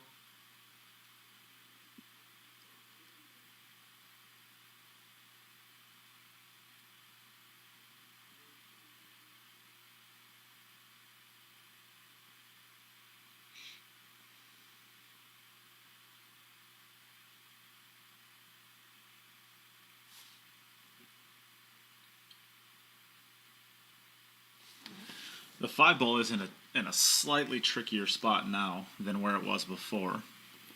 It's not as accessible, but it shouldn't really be an issue. No. She just has to play an actual positional shot from the 4 to the 5 now. Before she just basically made the 4 ball and she was perfect on the 5. Now she's gonna have to maintain her angle. What it does mean is just a stop shot on the 3 is good enough now. Whereas before she was trying to come back up table a little bit to play the 4. Whereas now she just gets Jim, is that true? You saw that couple of bingo last night, so you know them? Is that how you know they were going to bingo? Kyle Boutte said that you know them personally from bingo last night. You were at that bingo. Mm-hmm. Yeah, I understood that. I know that's what you meant. You don't have to repeat it. I'm just I don't know. I'm waiting for the punchline. Is there really comedy value in that? I'm not really sure. I think he's saying you're old, Jim. I think he is saying I'm old. That's it, right? Okay, Kyle. Thanks for that.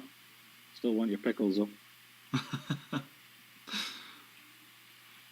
But you probably lost 1 free drink out of Jim.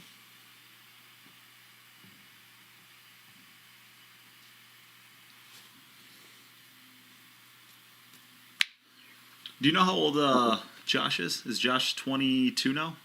Is that right? In that area, yeah. Maybe 23. So legally able to drink in the U.S. Yeah, he was on milk last time he was in the Moscone Cup team in the U.S. He was having to drink milk. I think the legal age to drink in Germany is it 16 for beer? Is that right?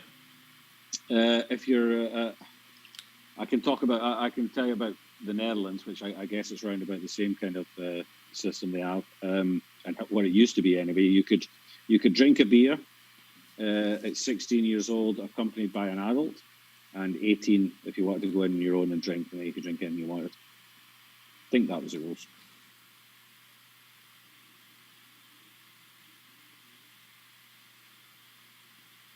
I bet Nada could tell us.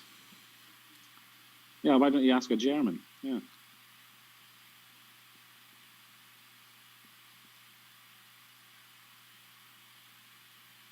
Yep, 16. 16 for beer, and I think it's 18 for liquor still. Yeah.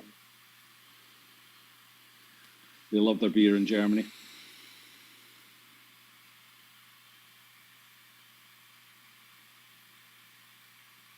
Well, Kyle, we don't call it trivia night. We call it quiz night.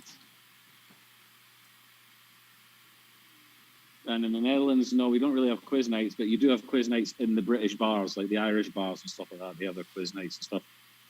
Yeah. Those are pretty popular in the U.S. We call them trivia nights, which is why he called them trivia nights. I would imagine that is. My home pool room even has one. Well, there you go. If one of the questions on your trivia night is what do they call trivia night in the UK, then you know it's quiz night.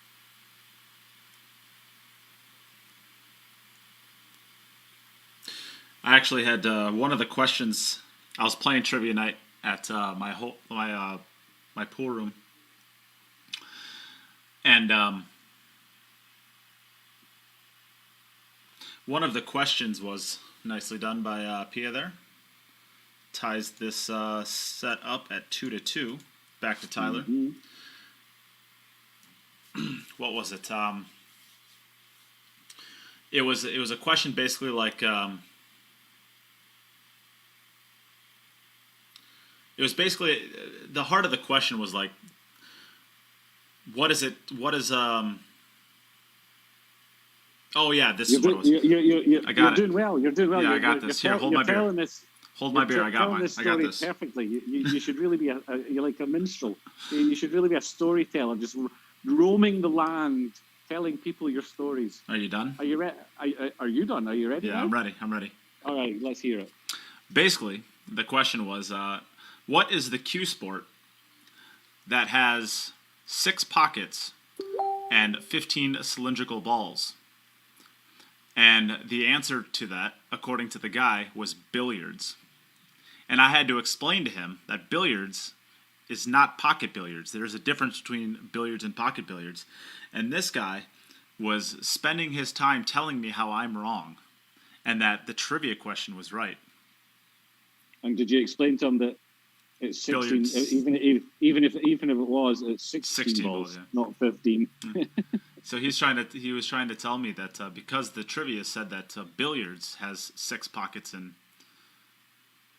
that it has to be right. Billiards doesn't have pockets.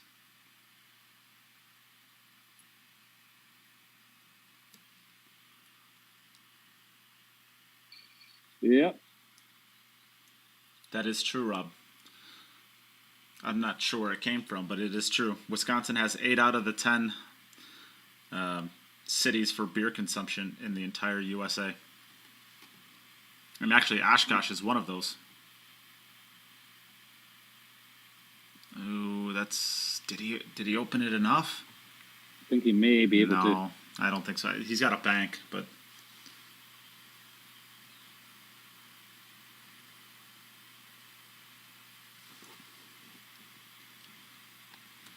Yeah, I think the bank is on, but I don't think it cuts. I got a trivia question for you, Nate. Okay. What's the highest break you can make at snooker? 147. Okay.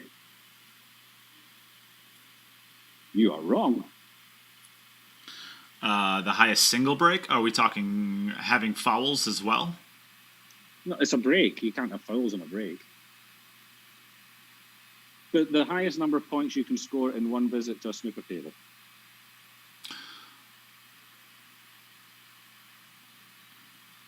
Which is basically the definition of a break at snooker. All right, then the highest, if it's not 147, then I don't know. You don't know. There you go. I'll leave it out there, see if anyone on the chat can do it. Kyle Boutte, 154. No, nearly. It's not 154.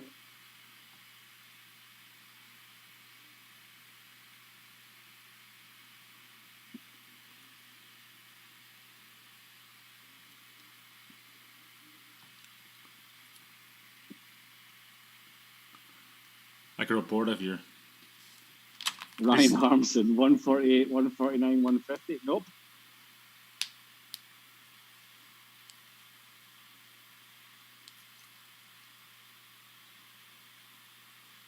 Kyle Booty. I don't need a maths equation. A maths equation. I just need an answer.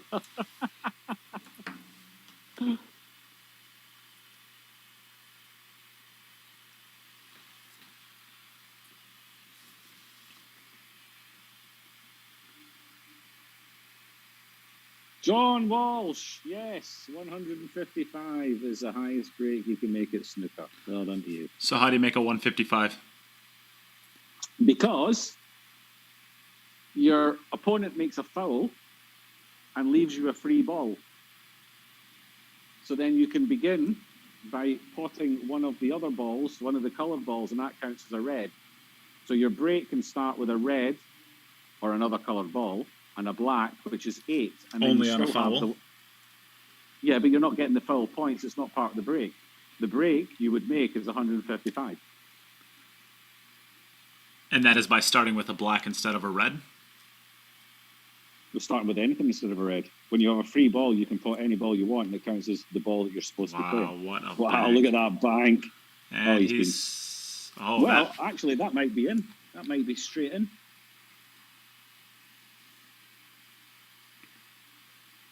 If it is, he's had a massive piece of fortune, but he kind of deserves it after that bank shot.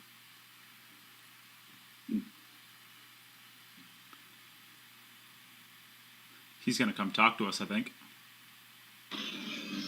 Nate, the balls are froze. What's the rule? Don't hit through the black. You don't hit So through the elevate like 45 degrees away from it. Yeah, if you weren't hitting the cue, if the cue ball wasn't there, you wouldn't hit the black with your cue. You know what I mean? If the cue ball wasn't there, you wouldn't. You wouldn't.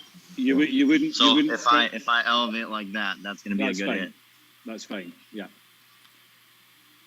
Because the tip of your cue would not be hitting the black. Okay. All right, will you guys say some prayers for me? Give me some hearts in the comment section and cross your fingers. And another great ruling by our ref, Wingball Jim. Wingball Jim.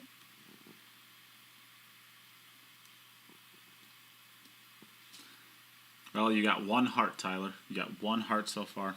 And a damn, that's so unfair. John Walsh, what's the lowest full clearance? 72, I think. No, it's way less than that. Total clearance? Way less than that, yeah. No, it's 72.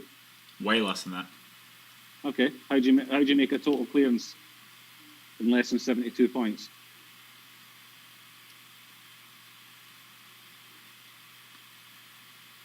There's some trick to this.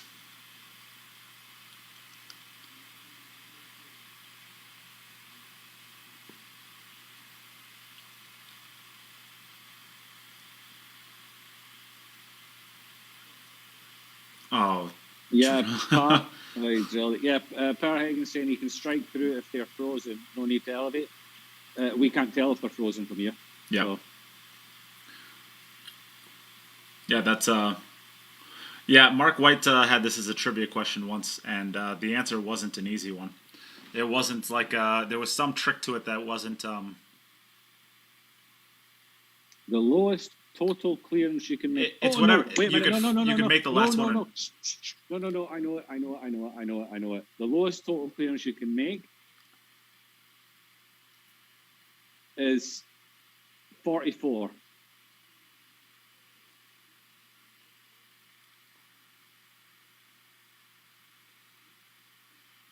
Yeah, 44.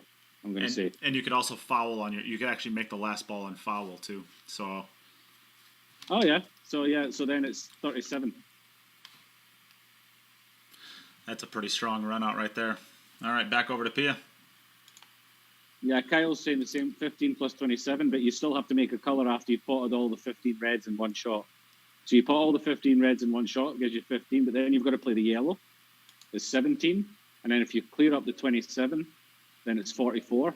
But, like you said, you could foul the black, but technically the black gets re-spotted, so no, it doesn't because it's end of frame. So yeah, yep. 37. Yeah. See, Jim? And you thought 72. The lowest total clearance that I've ever made is 72. The highest inning I've ever had in snooker was 3. Is it seriously? Is that your highest break in snooker? No, I've actually only played snooker. I played 2 games of snooker ever. I think my highest break was maybe like 13 or 14 or something like that. I only played two games ever. It's a brutal game. Yeah. In fact, I've played more. I've played probably 50-1 games of big table 10 or snooker 10 ball than I've played actual snooker. There was a stretch where I used to practice on the snooker table playing 9-ball when I was training for nationals and worlds. Yeah, I used to play quite a bit of snooker, but you can't get a decent snooker table over here in the Netherlands, so you don't really play anymore. Why don't you get rid of the table in your man cave and put a snooker table in? So I don't want one. I could though. I could quite easily fit a snooker table in here. I'm considering getting a second table. Maybe get a little table in here as well. An English 8-ball table, or yeah, maybe. Yeah. So not an American bar table. No, no point in that.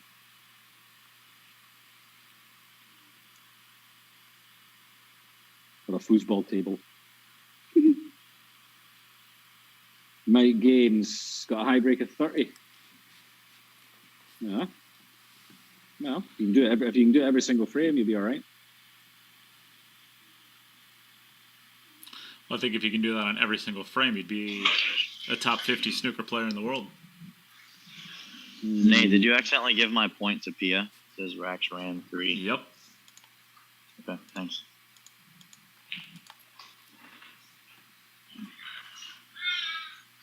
It's good that Tyler's paying attention.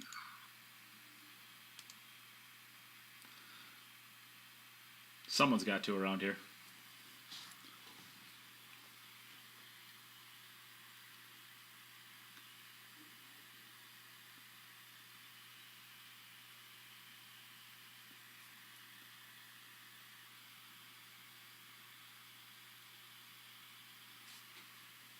Are the semifinals of the World Snooker done yet?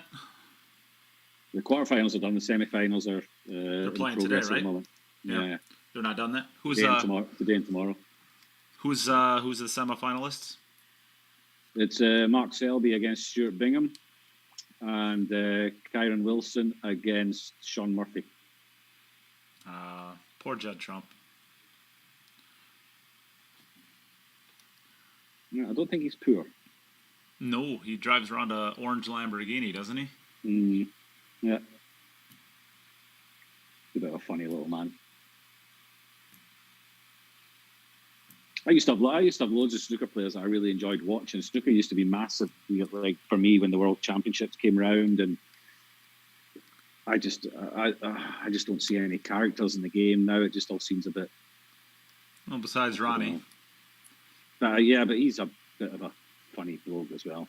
I mean, fantastic snooker player, but it's just some of the stuff he says and does is just like. I just think he's a bit of a weirdo. Fantastic to watch, fantastic player.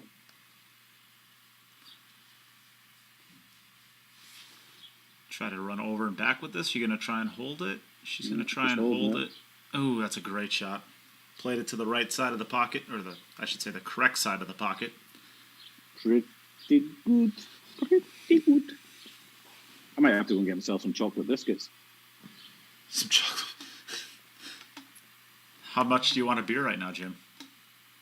I know I've got a night shift tonight. I can't do it. You're going to be available in the morning. Am I going to be what? Available in the morning. You got a night shift. You're going to be able to commentate with me tomorrow.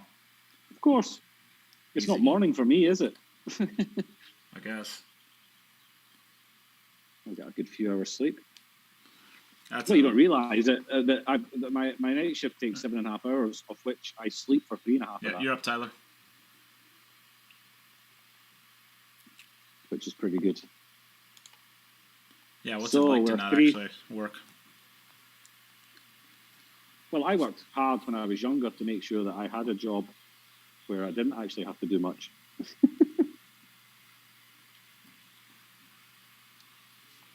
It's COVID, man. Just nothing flying around. Normally Except we would for all of these balls on Tyler's tables. except for all of Tyler's balls. Yeah. Normally it would be pretty tight, busy time of the year just now. All the holiday traffic would be getting going and stuff, and it would be every day would be getting battered by airplanes. It's just not there at the moment.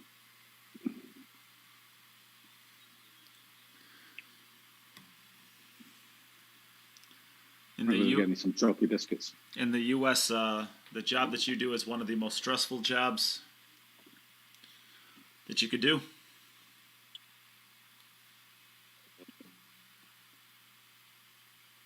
Got the highest suicidal rate. Yep. That's why I just said stressful.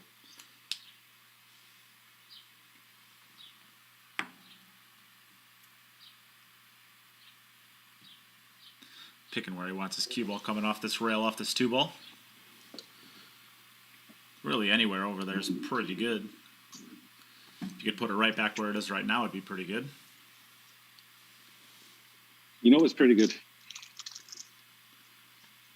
I got chalky biscuits. Chocolate biscuits. Yummy, yummy. Chocolate biscuits and pool. Well, there you go.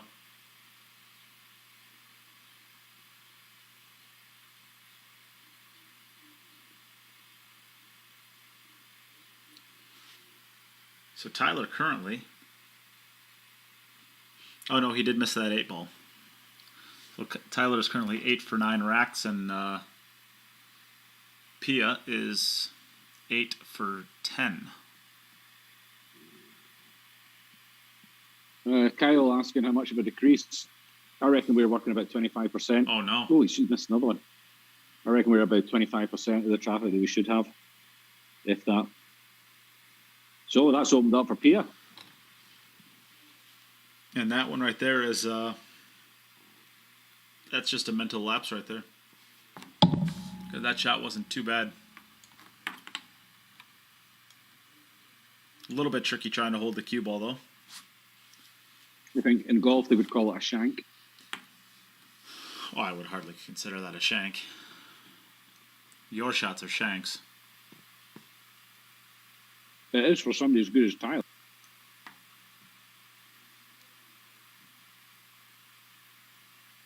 Yep.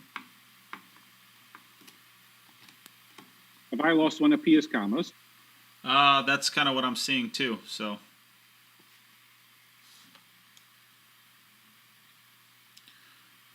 I think her other, and I'm not sure if Josh is listening, the head camera for Pia is frozen, so. Not totally sure what's going on there, but you can, if you are listening, Josh, you can handle it in between games. Don't distract her or anything like that. The one camera's fine.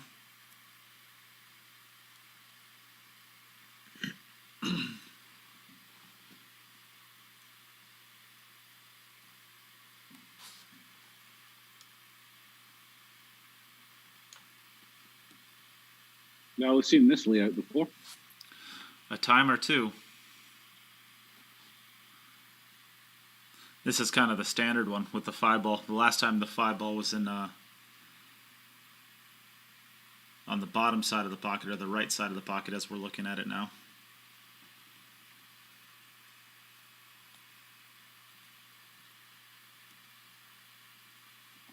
You know what she's done really well? We're getting these layouts every time. She's still concentrating on every single shot. The tendency would be when you've had this layout so many times that occasionally you just throw in a lazy one thinking, well, you know, I've played this shot so many times. Yeah. But she's still going through her routine. She's concentrating on every single shot. You know, she's lining up where she wants to be. She's not taking anything for granted, which I think is she's doing that quite well considering she is playing the same shots quite Over and over and over again.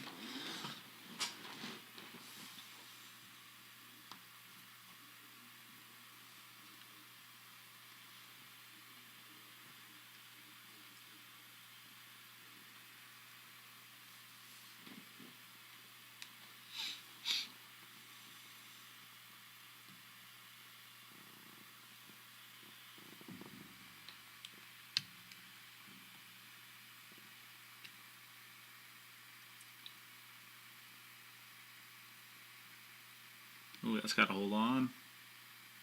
I think it's okay. She'll just have to play the 7 into the top middle pocket. She's looking at running into the 9 ball here. Yeah.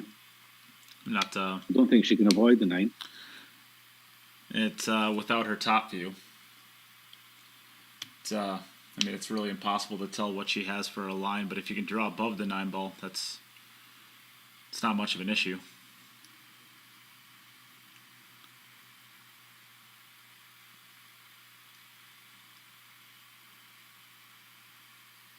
Ooh, now this isn't exactly easy now. She's either going to have to run this in and play short side on the 9 and kind of just travel the natural path of the cue ball, or she's going to have to dig into it a little bit and draw it down table.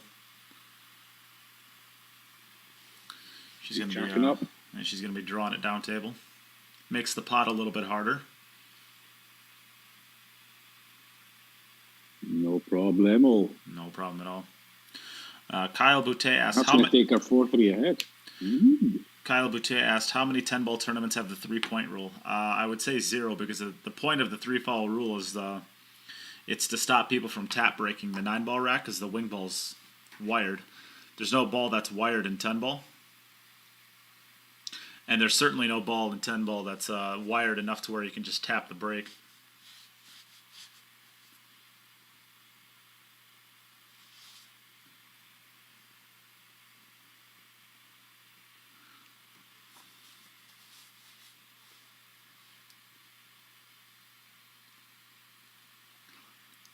Perhagen asked you a question, but I think it's a pretty easy answer. Yeah, you're stranded on an island for 90 days. Would you want 90 chocolate biscuits or a pool table with no chalk? It's a pretty easy one. 90 biscuits would only last them a day. A pool table would at least last the whole time.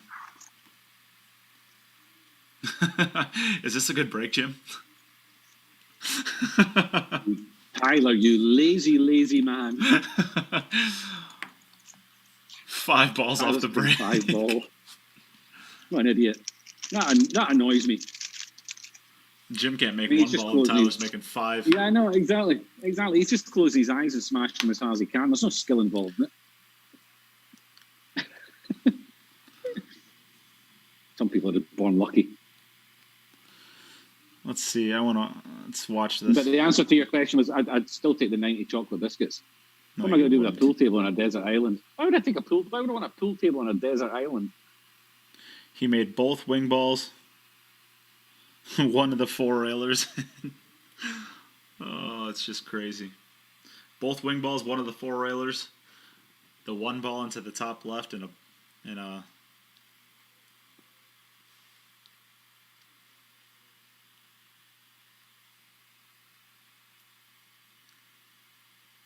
He must have made one of the banks up in the top corner, no?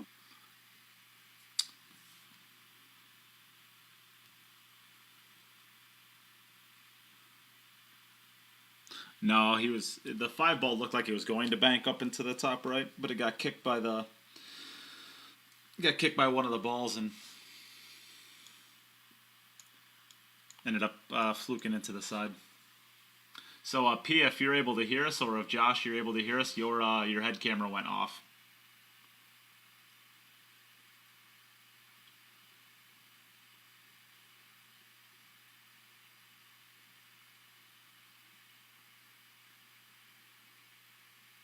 There it is. All right, so Tyler gets out of that rack there. Pia, you are up for the win on this second set. This is to win the set. Yeah.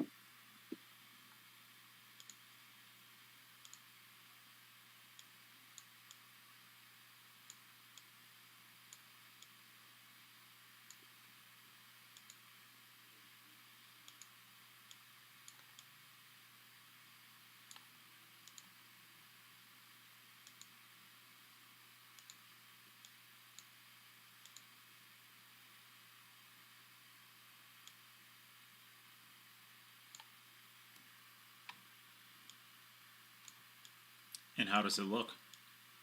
No 3 points, I don't think. Unless the 1 ball is passed, but I don't think it has. Has the one ball made it?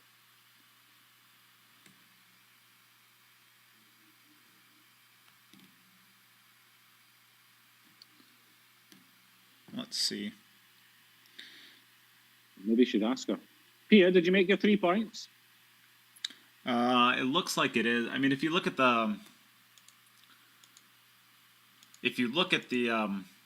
line on the table, the line goes over from the diamonds, right? Yeah. And the one ball is, you can see it's comfortably on that line. So. All right. So I would say that it's comfortably made the 3 points. I shouldn't say comfortably, but it certainly has. There was a donation from, I believe it was Alan, who made another donation to the stream. So thank you very much. That is the UFAce Installation Services. I believe that was Alan. So thank you again, Alan.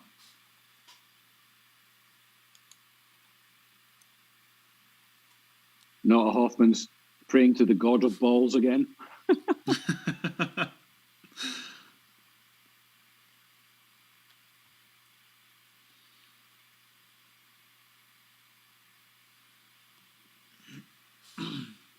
I love how many inside jokes we have at this silly little stream of ours, Jim. Isn't it fun?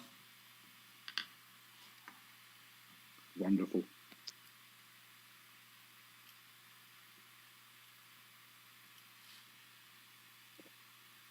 So P is just 4 balls away from taking this to the deciding set. I had a feeling this would be a close one. I think we should just cancel the final set so I can eat. What do you think? Chocolate biscuits. Can you say that one more time, Jim? Chocolate biscuits.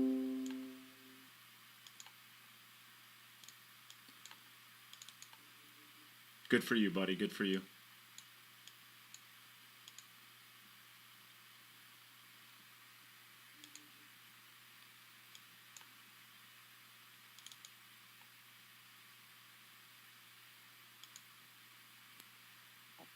Same kind of thing again. She's left herself here. She's going to run into this 9 ball to lead the 7 into the centre. You got to think the chances are it's going to go wrong one time.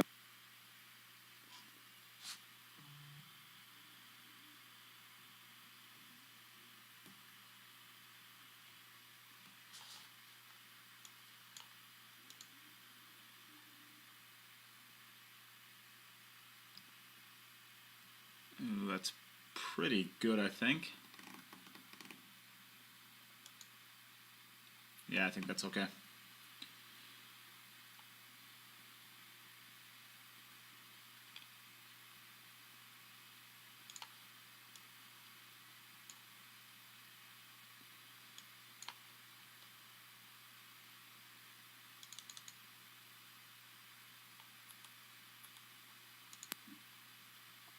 Alan Morgan, thank you very much.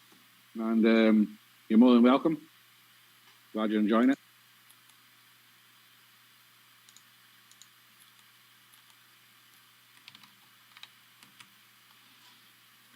Jim, how much chocolate do you have to shove in your mouth?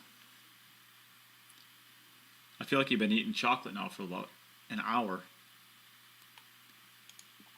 I love chocolate. And it's not chocolate, it's chocolate biscuits. So it's biscuit in it as well.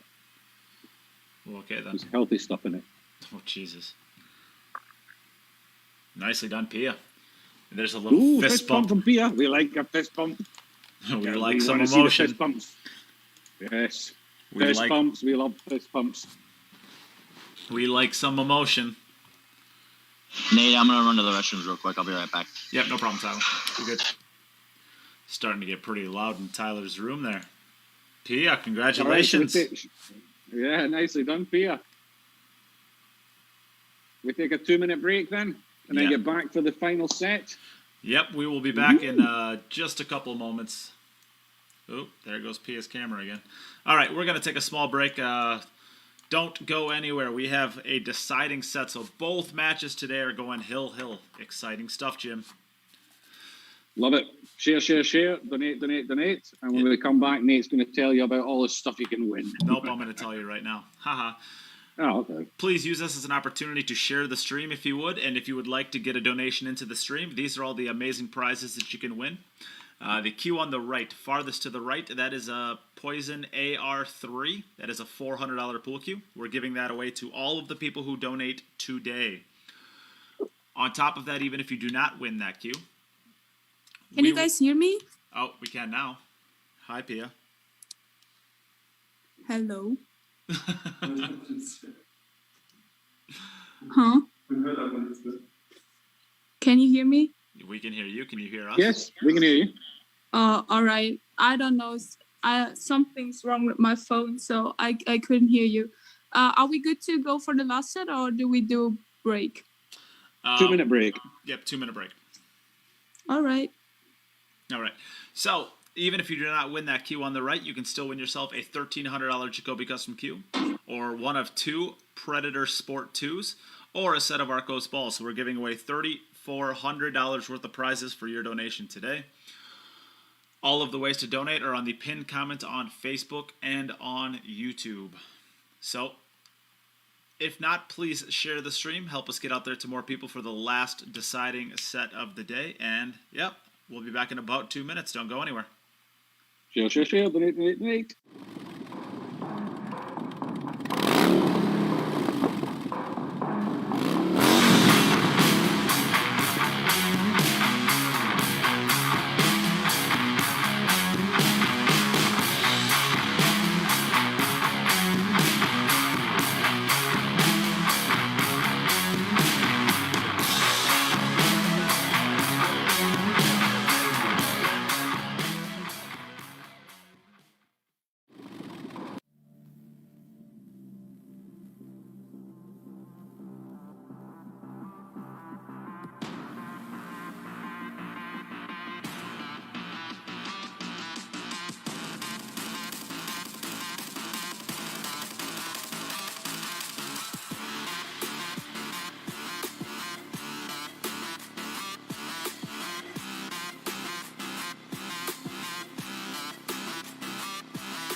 When I was a child, it only took one shot to change my life.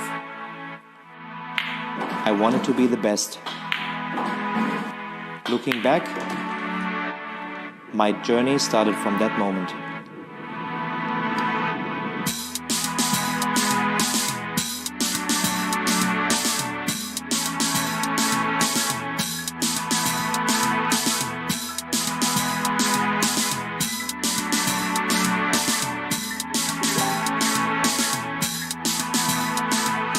Realizing your true potential requires total devotion. You must be prepared technically, physically, mentally, and make sure they are in balance.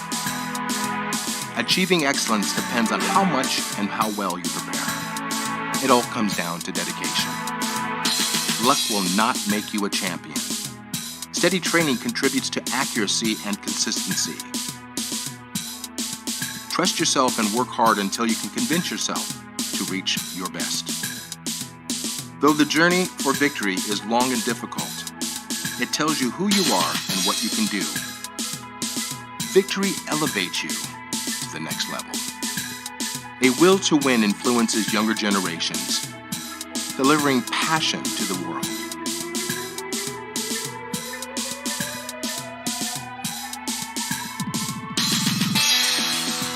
Believe in the potential of your intuition. Give your dreams free rein and feel the emotions flow through you. Stay true to yourself to find stillness within. Sharpen your senses. Put all of your intention into the moment of impact. Do not hold back. Just let go. Can you see? Your journey begins here. Quest for excellence.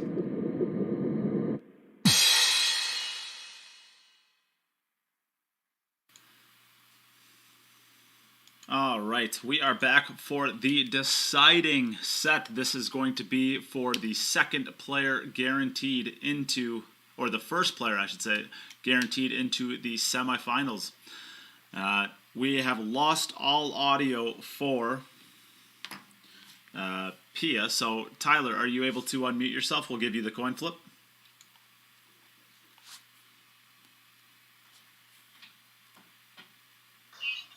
I'll take heads, Nate. Okay. Hey, Siri. Flip a coin. Tails. It is tails. So, Pia is going to decide. That worked out well, didn't it? Yeah, how'd that go? Luckily, she's on Joshua's phone, so she's texting me from from Joshua's phone. Siri knew that. See, if you had the man voice on Siri, he'd have done you a favour and called heads. But because you had the woman's voice on it, he thought, well, I'm going to screw Nate over now and say tails. Well, okay then. All right, so Pia is up. She knows she's up. So, Tyler, you're going to be going second. Good luck, both. Right then. Neil Soloway's on Pia's side anyway. Who do we all think is going to win this then? What do you think, Nate? I reckon I'm going to go for. I got to tell you, I just think Pia's just going to be is just too consistent with her break. To be honest, I don't know. Well, I have no idea. You want to talk about consistent with breaks? How are you betting against Tyler then? Okay.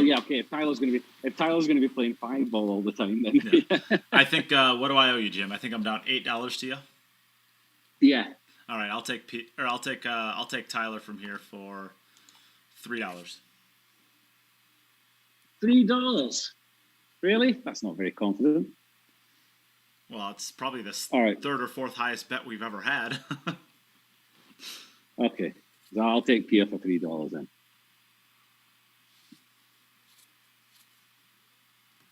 Come on, Pia, win me some money. Winning $3 from Nate is like winning 3,000 at the casino. Mine doesn't spend as nicely as that though. Mine's really grimy and disgusting. Is it? Yeah. It's not accepted in most shops. Yeah.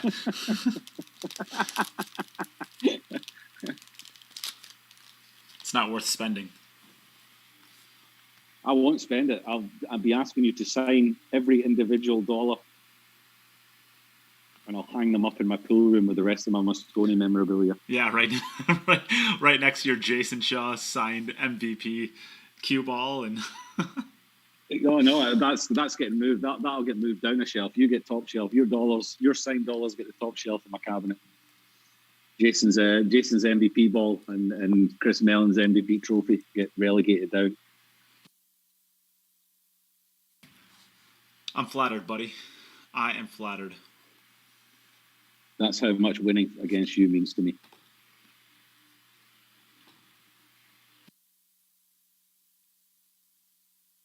So it looks like she's straight on the straight, so should be able just to stop it. Just don't want to catch this wrong and float in behind the 6.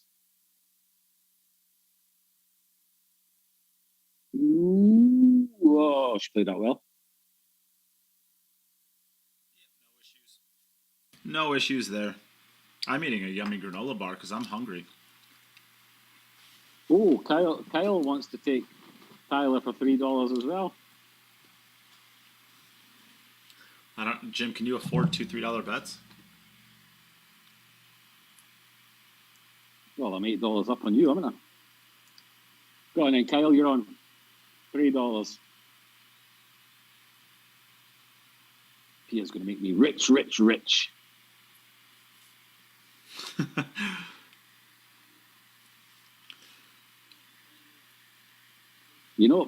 Kyle, if I sign $3 bills for you, they automatically become worth at least $50 each.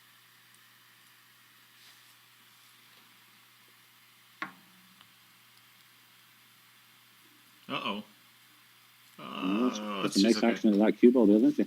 Yeah, she hit that nice. But the angle on the 6 ball's a little bit funny now. I don't think she wants to have to play the 7 into the side unless she's really close.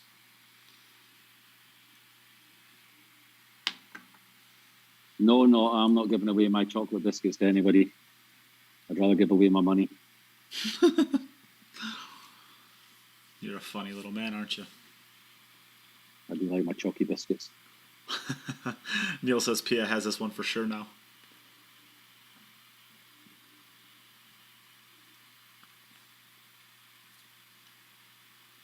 That's a nice shot. Really nice shot. A little hand tap from Joshua there. You just don't see it outside your screen, but we can see it. I like that shot. It's good to see Joshua there supporting Pia because 99% of the time it's the other way around.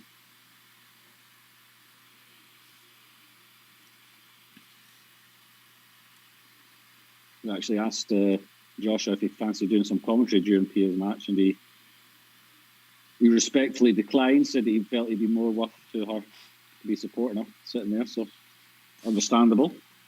Seems to be working up till now. First one on the board for Pia. So Tyler, you're up. Yeah. So he only made 5 balls last time. Yeah, it's pretty poor effort, but I think he's got something to grow on here.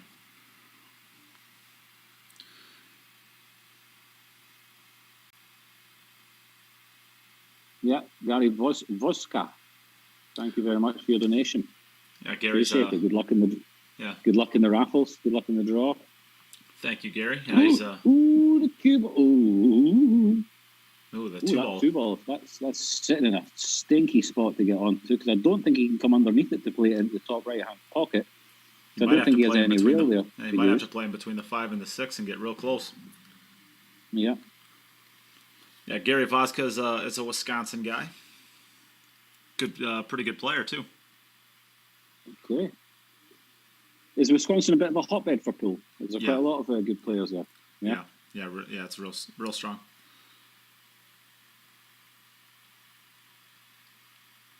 I think we have maybe 600-700 Fargo level players. We lost Pia's camera again. Pia, if you're able to hear us. Ooh, I don't know if Tyler can get any of that 2 ball. Can he get enough of it to play it down the rail? Really quickly, though, I want to give a huge shout out to Eric Croft. Thank you very much for your donation. And Gregory Roberts for your 4th donation of the day. Thank you very much. He's playing rail first, I think. Yeah. Just 3 hope something goes in. No. 2 ball. Oh, the cue ball got in its way. Oh, it was tracking. Money. So Pia has got the upper hand here. Opening here. So Pia, you are up.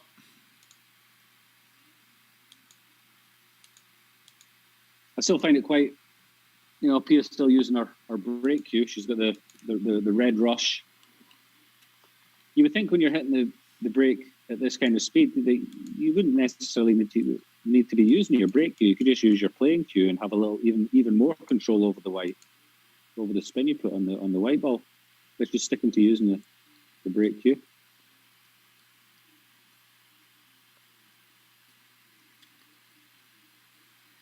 That 6 ball's a bit ugly where it's sitting. Yeah, she's gonna have to do something with that this time. Yeah, because moving it using the 5 to get down there, unless she plays the 6-7 combi. Even the 2 balls in kind of a stinky spot. Yeah, I don't see. I mean, for me personally, when you get up towards the 2, if you get down on the 3 to play an angle where you can go around the back of the 9 and disturb the 6 or the 7, the chances are you're going to have some sort of shot on the 4. It might be a case of just, you don't get anything anymore for the amount of balls potted. You've got to get out of the rack. So you might as well attack it at the first opportunity you've got. I don't see any value in leaving it unless you make a decision now that you are going to play the combination. Then really you should be opening it out at the easiest opportunity, which for me would be making the 3 and coming around the back of the 9 to disturb them. And you'd be very unlucky not to have some sort of shot in the 4.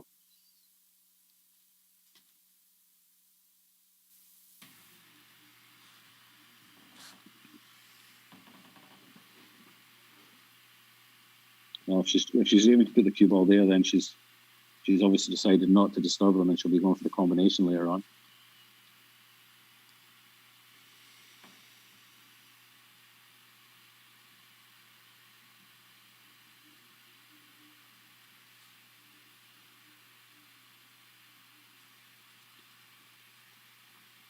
You see Pia's stroke there. She's very right eye dominant. She has a cue on the outside. Well, she does actually have an angle if she wanted. If she wanted to, she still could force it over, but she could. But now she's really having to force it. And when you're forcing it, it's more difficult to control the angle that you come off the rail at. So clearly, she was never trying. And the last thing you want to do is not contact anything and leave yourself a difficult shot. You know, because that just defeats the purpose of even. So I think once you've made the decision that you're playing the combi, then it's you kind of stick to that.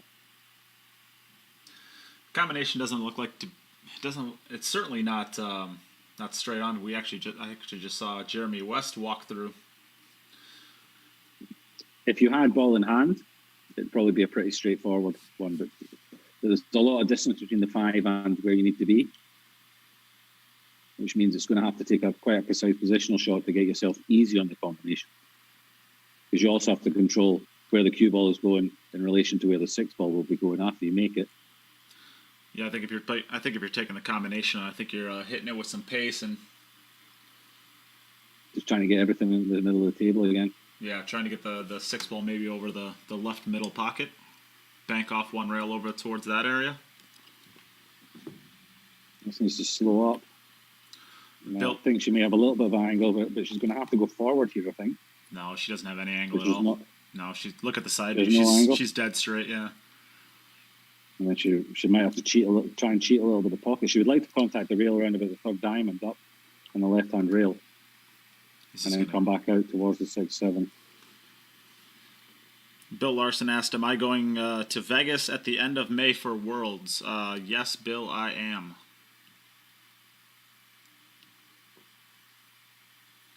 I think she's just got the wrong kind of angle, but I think she can go forward with the cue ball. The 6 will probably track towards that side rail, and if she can go forward, avoid the 9 and come back out, then she'll have a shot on the 6.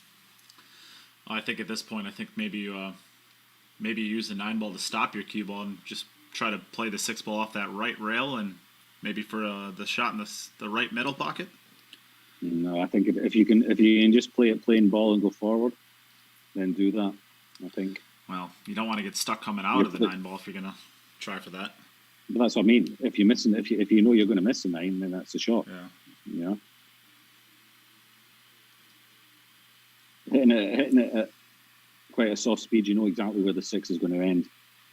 So you can then judge how easy it is to get there with the cue ball. She missed it.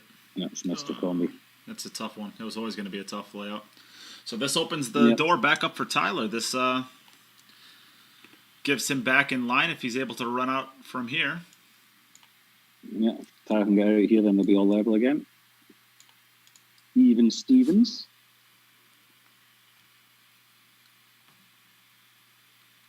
Oh, I missed Vegas at the end of May for the Worlds. What Worlds? VNEA. VNEA. Does that get called the Worlds, does it? No, it gets called the International. VNEA International. Okay. There's usually 13 or 14 countries that are represented. Oh. I missed this shout out a long time ago, so I need to catch up on it. Thank you very much to Laura Berg. I missed your donation from earlier, so thank you very much. I do appreciate it. I just missed it. I'm sorry. 3 balls again for Tyler on a nice open table.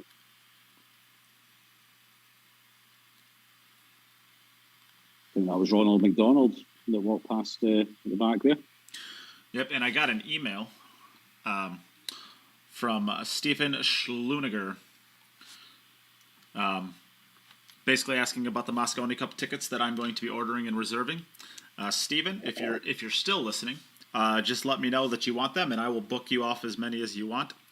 And if we end up getting more than 40 of them reserved, so once I get to the point where I actually have to order them, I'll reach out to everybody who wants one, and I'll collect payments at that point in time for the tickets. And it's possible that we'll work something out to where we don't actually pay until we get there, potentially too, but I'm not sure on that one yet. So, but if you would like a Mosconi Cup ticket reserved for you, just reach out and let me know, and I will set them aside. And once they are good, or I guess once all 40 are booked, if we still have interest, I will try to get 20 more or 10 more or whatever it is. And we'll have ourselves a nice little cheering section to scream down Cookie and Jim. You're going to need more than 40, pal.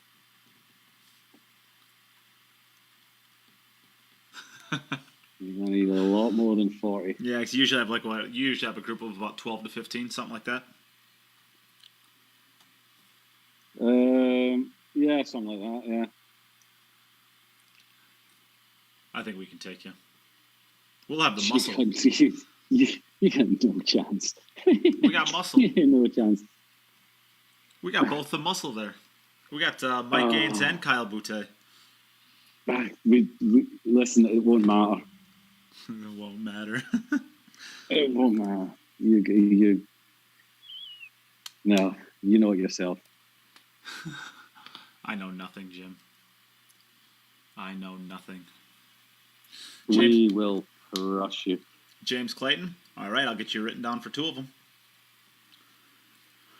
And of course, this isn't binding, but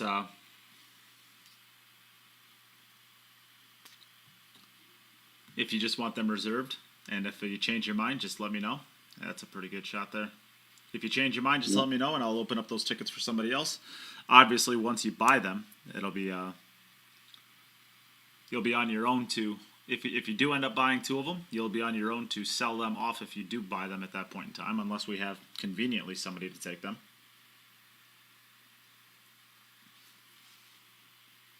But they're actually pretty cheap, if I'm not mistaken, right, Jim? It's only well,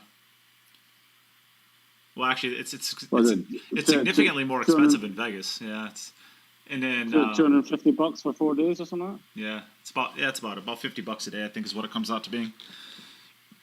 In London, it's only it's usually only about 100 pounds. So it comes out to be about a bit more. No, it's the lowest ones are 90 actually. The bronze are 90. I think the silvers are like 100 and 105 or something like that, and then the VIPs. Yeah, we had the one just under VIP last time. Yeah, so those are about 100. I think they're 105 or 110 pounds or something like that. But they're significantly cheaper in London. I suppose there's more seats though too. It's more expensive in Vegas. Yeah, I mean there's more seats. Yes. There's 2,500 seats. Well, no, actually, I think there's 2,500. I think yeah, there is more, but I think that in Vegas they'll have it up at 2,500. Well, they were planning on. It's almost like Vegas follows whatever they manage to sell in London because they know they will sell more in London normally, or the tickets will sell quicker for London. Yeah. So if they can fill 25 and they think, well, actually we had it sold quickly, then they'll do the 25 in Vegas the year after and see how that goes. And as long as they sell out every year, then they'll keep increasing slightly. As soon as they get to 1 year where they don't sell out, then they'll stop increasing it. Well, if they queue it up, I think there's a limit. There's a limit. This a 3-point rule? This one's close. That one wasn't. But there is a limit. I don't think they should be looking to go up to like the 4,000 or 5,000. I mean, that just get a bit silly, and then there's places where you're sitting where you just can't see the table properly. Yeah. Robert asks, no, the tickets are not available yet, but I've reached out to Matchroom, and once they become available, they're just setting 40 tickets off to the side for myself and my group, or the Queue It Up group, I should say. And no, it hasn't been announced where it's going to be yet, but no. I believe or the popular consensus is that in Vegas they haven't started booking their events in Vegas yet because of Corona that far in advance. Yep, I would expect. I would expect 6. Yeah, I would expect to be 6 months as well. So I would expect it in June. This is another 3-point violation. Did the 7 ball get there? Isn't it? No, It didn't. Oh, so that counts basically as a dry break. Scratch. Now she had this in the last event, an important time. Yeah, I mean, it It's came down happened again. So that's That's the well. I mean, that's the tough part about the break that she's doing. It's extremely consistent, and it's I mean, she's getting the same, 5 of the 7 balls on the table in the exact same area every single time. But if a ball gets kicked, it's really tough to get your 3 points, or it can be, anyways.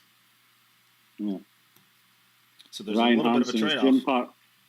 Is Jim part of the Q Up group? No, I will be with my own group, but He'll make a guest appearance for some matches, probably. yes, one of the favorite things that we like to say in our group is we will sit where we want.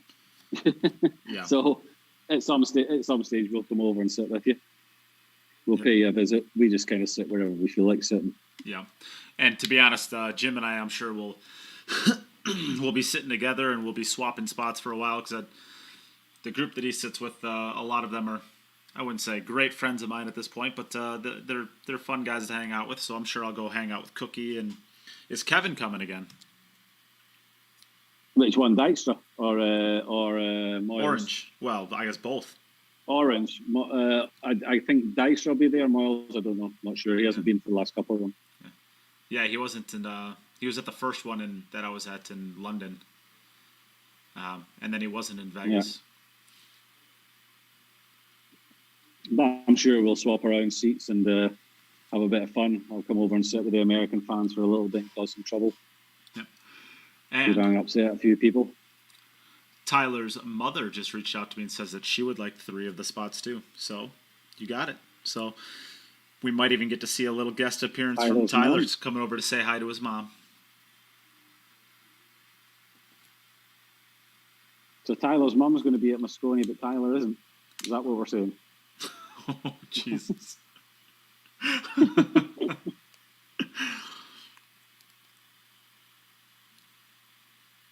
Well, it's harsh, Jim, but it might be fair. Listen, no. One thing it certainly isn't is fair. I think we can all agree. But, I suppose it's not fair. Yeah, it's fair in a sense that it's fair in a sense it's probably true. Whether or not it's justified or not is another question. That's a discussion we can have. These are decisions that are made by other people. Ryan Harms has said maybe one of the 3 is for Tyler. Yeah, one's for Tyler and the other one's for Margaret. No, I assume it's going to be his mum, his mum's boyfriend, who I'm blanking on his name right now, which makes me feel really, really bad. And then his sister. His sister usually goes.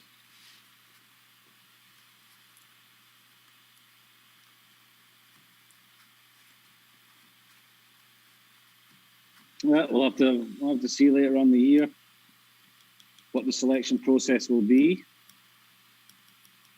and who will therefore be representing both teams. I think if the selection procedure is the same as last year, then I don't see any changes being made to Team Europe, to be fair. And Team USA need to make changes. Not only in the personnel, but also in the preparation, I think.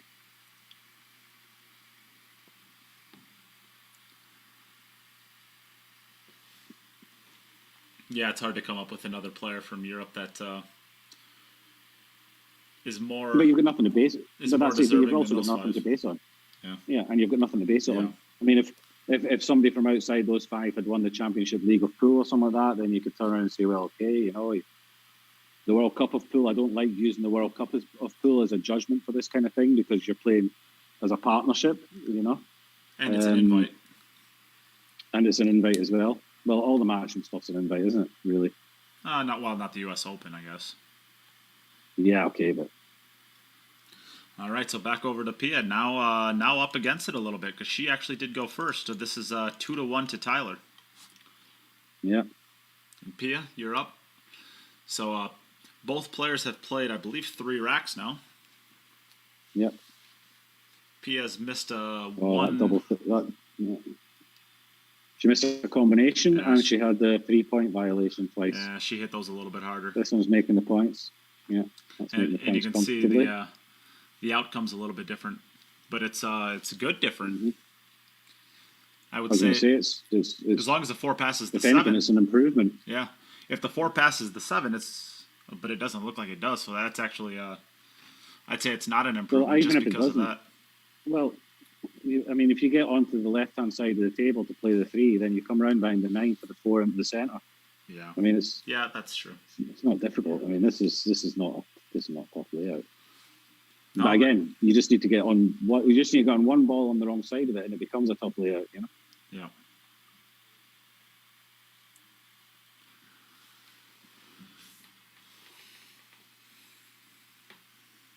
James Clayton, you want fair racks this year? Ah, okay. What's a fair rack then? One where you guys make a ball every time, even though you hit them badly.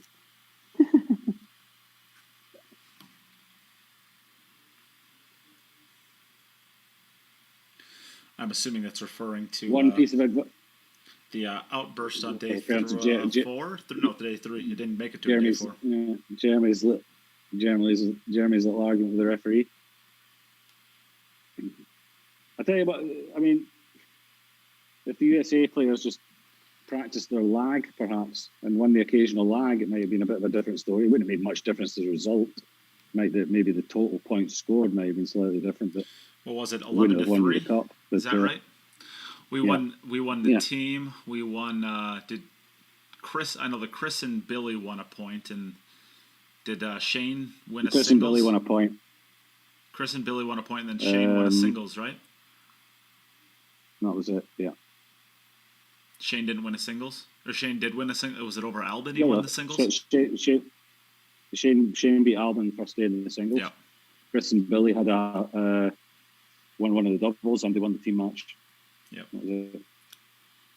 So it's a close match. Could have went either way, really.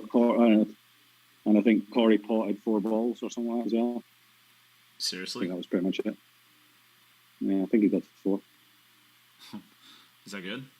To be fair to Corey, he was thrown in there without really being ready for it, due to what happened to Justin. Well, you could say that it's a little unfair to him because he was thrown in there, but you could also say it's COVID, and you never know what's going to happen. So you should have been prepared to begin with.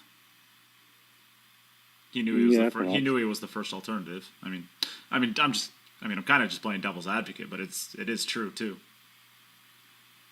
You don't know. Europe had their. Well, I was going to say it could be the same with Europe, but Europe's first alternative was Niels, and there is no chance in God's given earth that he wouldn't be ready to play if he was needed. Correct. So yeah, and that's what I'm saying.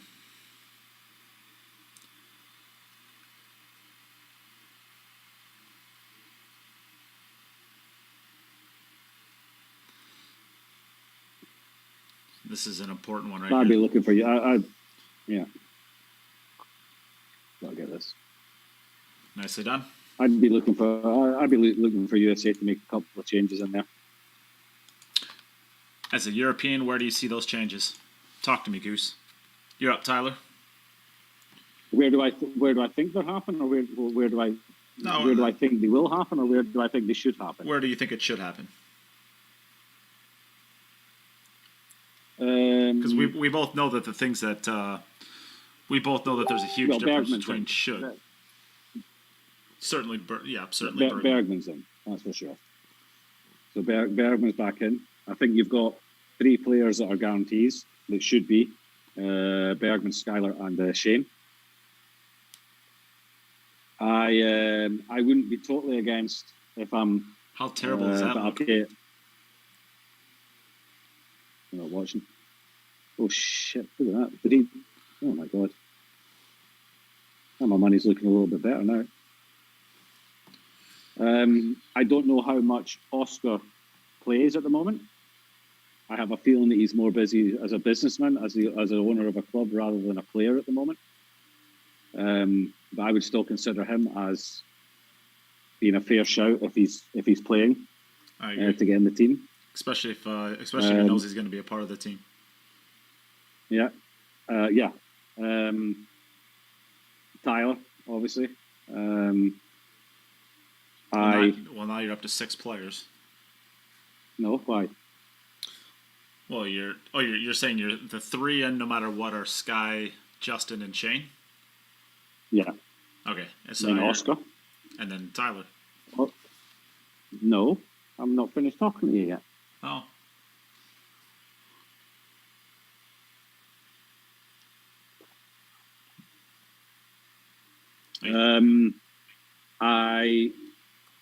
Where was I? Yeah, I would Oscar if he's playing regularly.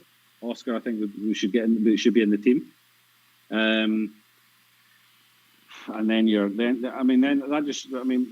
it's the same discussion every time. Who is the best of the rest? And nobody really stands out. It has to be on form at that moment.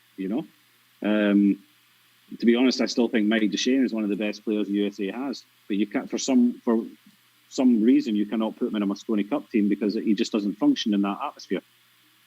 Yeah. But I still believe he's one of the top players in the USA. I would put him up. I'd put him above. To be honest, I'd put him above everybody except Shane probably. But you can't put him in that atmosphere. You can't put him out there. It doesn't happen for him, and he's got the wrong attitude for it, perhaps, or he's just mentally not able to function in a team. Well, I would say he's a destructive influence for the team. I would say this about Mike Duchesne with his Mosconi Cup time is when he was playing in the Mosconi Cup, the U.S. couldn't buy a win if the Europe spotted him 5 points, and maybe he's a quote unquote destructive force because he is, and maybe he was because every player in the U.S. just imploded every single time. It wasn't just him, right? True, but there were also many things that happened outside of the table. Correct. That were his doing. Mm-hmm. It wasn't the team doing it. It was him. Yeah.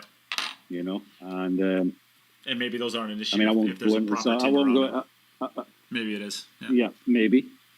And it's not for me to say what he did, but there's a couple of incidences that you just wouldn't accept that in daily life, let alone when you're supposed to be there as a professional athlete, if you want to call it, a sportsman. Yeah. I think bringing Chris Robinson through is a good thing. I think they need to do it more with youth, but they need to do it steadily. Danny Olsen is getting himself into shape as well, where he's if Chris Robinson is pushing for a place, then Danny Olsen has to be up there as well as somebody that should be pushing for a place. You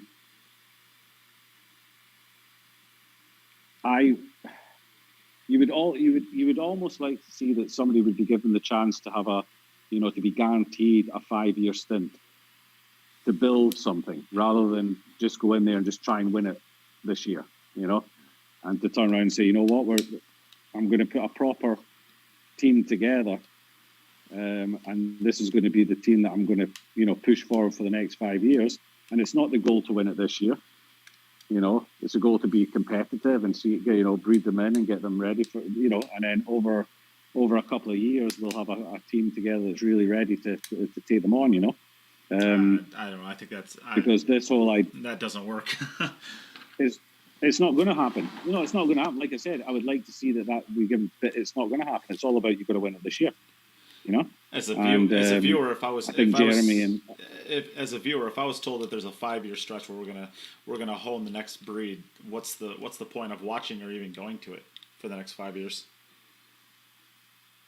Yeah, but you're supporting a team, and you have other teams. You have American football teams, you have baseball teams who do the same, and the supporters still stick with them, and they know from the outset this is a 5-year plan or this is a 3-year plan. You know, so you're looking for the improvement. You're looking for for the steps to be made. So then I think you accept it a little bit if you know beforehand that that's the case. Yeah, I mean, you might stick with the sports team, but you don't pay attention nearly as close. Maybe not, but this is only once a year, and you're going to a Moscone Cup not just for the pool, but you're going there for the atmosphere and the enjoyment of the whole event as well. You know. Yeah. I mean, I'd still go if Europe were getting pumped every single year. I'd still go because it's good fun. Yeah. Now, I think you're a special case, though. I don't think you represent the average consumer. Perhaps not, but they're still selling the tickets every year. And even when Europe were on that stretch of 8 in a row, they were still selling the tickets. And in Vegas, the American public were all still there, even though they were going through year after year, just being happy to make a 4th day kind of thing. And they were still going. Yeah, I mean, the only thing I would say is they went 8 years without expanding the capacity of the event. True. So is it growing or is it treading water? It's impossible for us. It's really impossible for us to answer that without seeing numbers. But no, but I also think it has a limit to how big it can grow, as well, as an arena. Yeah. How big can you make it before it just gets uncontrollable and just half the crowd can't see the table, the other half aren't interested in seeing the table, and it's just one big noise. It's not nice to play there for the players. Well, I feel like the louder you get, the more easy it is to block everything out, though. Right now, it's just big enough to where it's like really, really loud, but it's not big enough to where all of those stupid statements that you hear shouted out, like right as a player's about to shoot. Exactly. So I think now it's at a good size. It's at a comfortable size. It's controllable, and there's still enough attention put on the table that when the referee asks for quiet, then he gets quiet. You stick another 2,000 people in there, and the referee asks for quiet. Half of them aren't even looking at the table because they can't see it properly. So they don't even realize what's going on, and they're not being quiet. I don't know. There's a lot of people that'll pay $600 to sit in the nosebleeds of a boxing match when there's 50, 60,000 people in an arena. Yeah, but nobody's telling them to be quiet. No, but I mean the visuals is what I'm getting at. Yeah, but then they're sticking in massive big screens all over the place where you can watch it, and it's a huge production made, and then. Well, they do that now too. Yeah, neither here nor there. All right, Pia went first in this, I guess, in this playoff set. So she's winning 3-2, but Tyler is trailing, so he still gets to potentially tie it up here.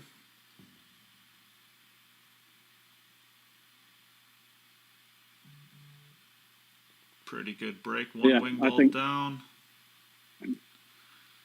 One thing that the USA never really did over that like 8-year period where they were struggling, because they were just trying to win it every single year, they never really gave new players a chance. I think Tyler was probably the first one that really came through and was like a little bit of an unknown that was given the opportunity to play in it. But other than that, it was just, it was... You're kind of cycling through a bunch of older generation players who are retired for half the year, and half the year they're playing. half the year they're playing pool, and half the year they're selling cars. Yeah. Corey plays 1 year, it doesn't go very well, so then Dennis Hatch gets picked, and then Dennis Hatch misses a year. Corey comes in, Dennis Hatch comes back, then Oscar's in, then misses a year, then Oscar's back, and then Deshane's in. So it was Shane, Skylar, and then another group of players that just kept swapping about between the 5 of them, and until Johan basically decided, let's give this kid Tyler a go, And once Billy Thorpe broke through at one stage, and he's been an ever present since then.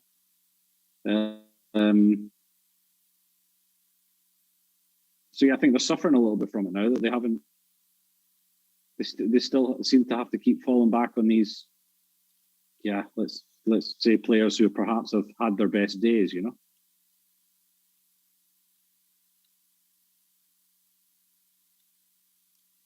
But we will see, I guess.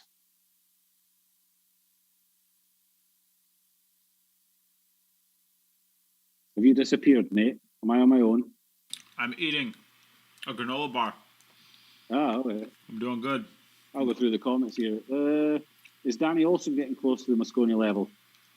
Yeah. What is Mosconi level? That's the question. And that's a completely different between the US and Europe.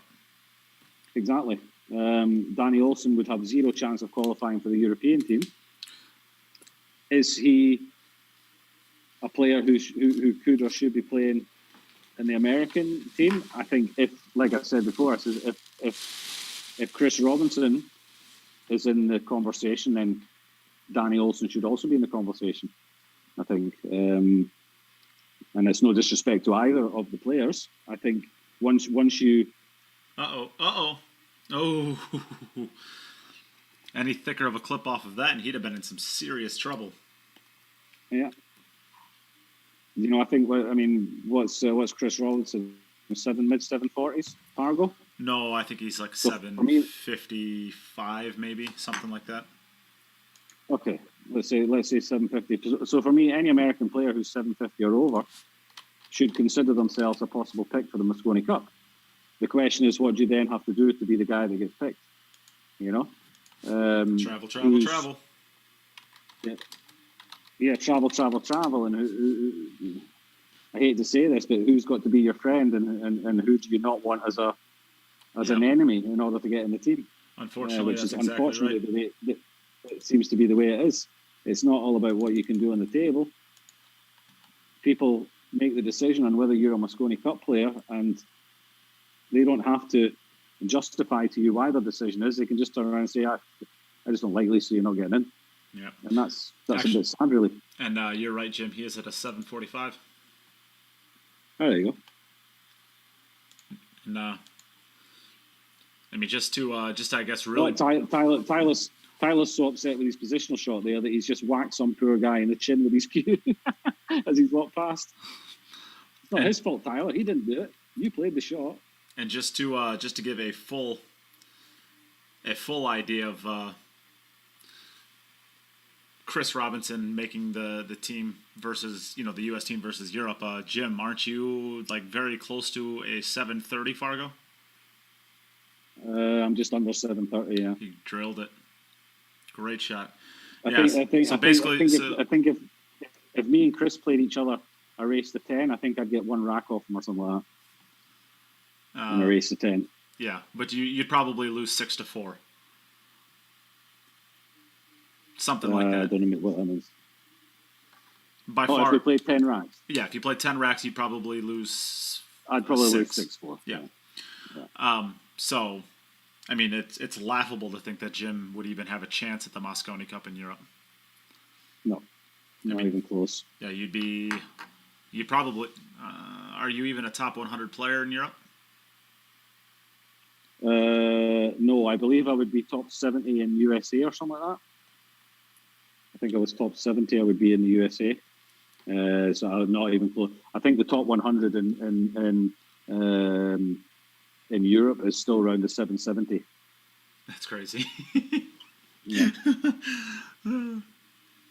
So it'll show you how deep Europe is.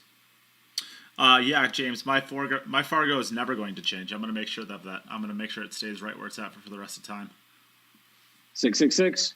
Yep. Keeping that Fargo strong. Yeah.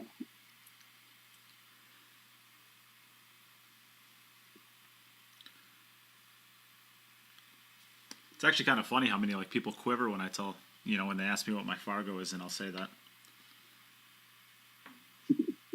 You'd think it would be one of the Fargos. It's like you never get a floor number 13 in an apartment building or stuff like that. You would think they would remove that Fargo. We're not giving 666 to anybody. You can't give out that Fargo. It's bad luck.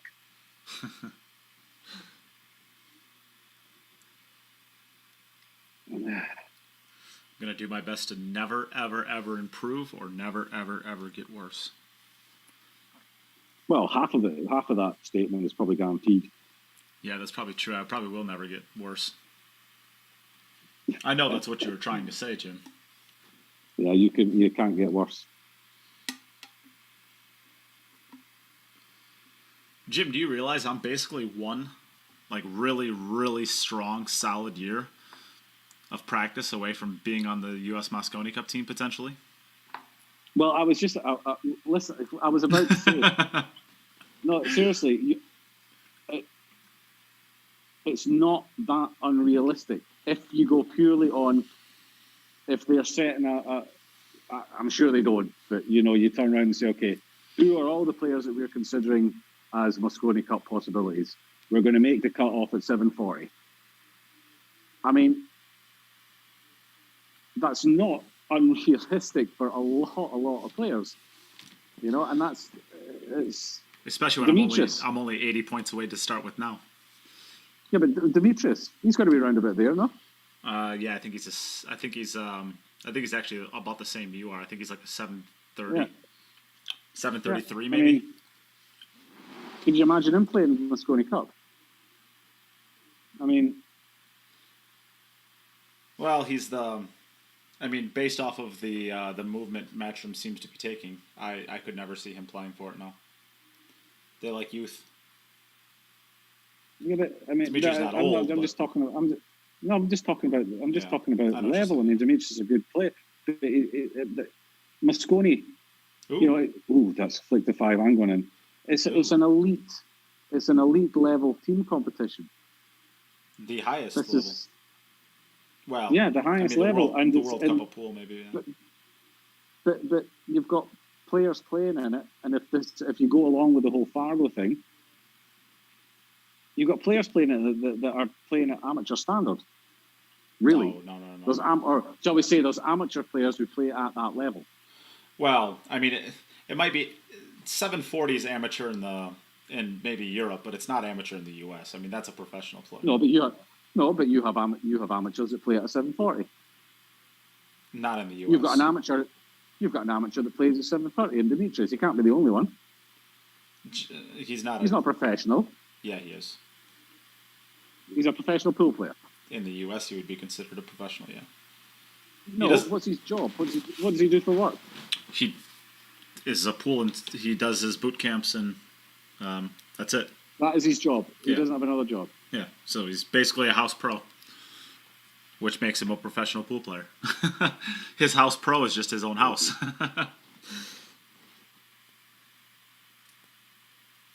Yeah, I mean it's the standard of play is just completely different in the U.S. than it is in Europe.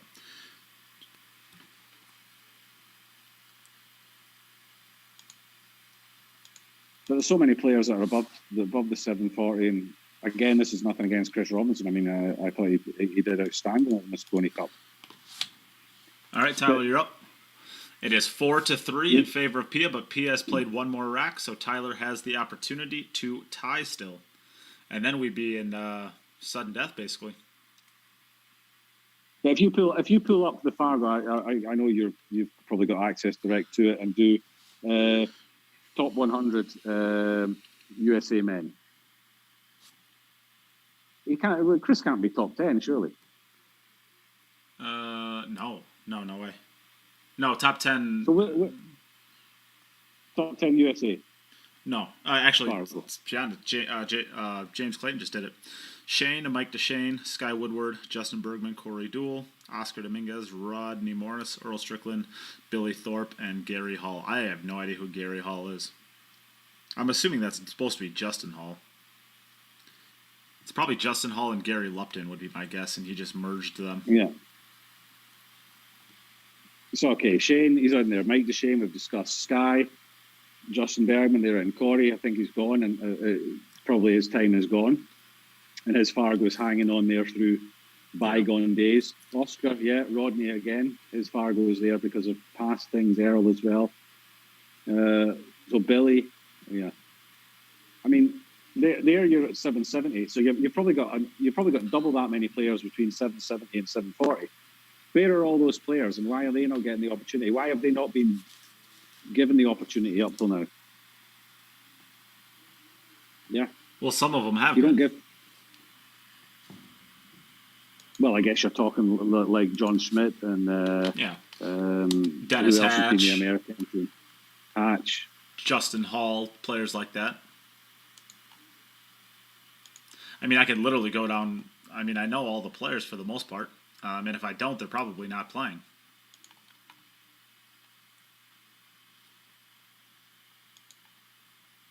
I mean, whatever happened to Brandon Schuff? Quite like watching him play. He looked like he was a decent player, and then all of a sudden he disappeared. Well, that's kind of how the U.S. works, man. Yeah, so after that, it's Johnny Archer. I mean, Johnny's not playing much. Jeremy Seaman, he's a great player, but I think he predominantly plays little table. So he's more of a bar box player.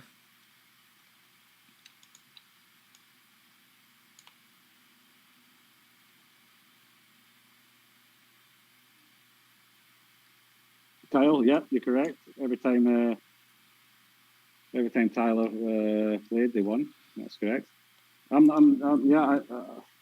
So going down, Scott Frost. I mean, Scott Frost doesn't really play much pool anymore, and if he does, it's predominantly one pocket. Shane McMinn. I mean, Shane, I think never ever given an option. Well, he's a great player, but he's not. I don't think he. I don't know if he had the discipline to do the traveling that's required of the players. And he also doesn't fit the matchroom mold, stereotypic profile that they're looking for. Andy Quinn, I don't even know who that is. I've never heard of it. I've never heard of him. Jeremy Sosa, he's a great player. He could be theoretically given a chance. Max Eberle, he was given a chance. Chip Compton, he was never given a chance, but it seems like he should. He's a great player, but he's the traveling maybe. Tyler Styer, Justin Hall, Mitch Ellerman, Mitch Ellerman was given a chance. Donnie Mills, Jesse Engel, Jeremy Jones. I mean, now we're at 750. Yeah, and that's it. Your captain's got a higher Fargo than one of the players.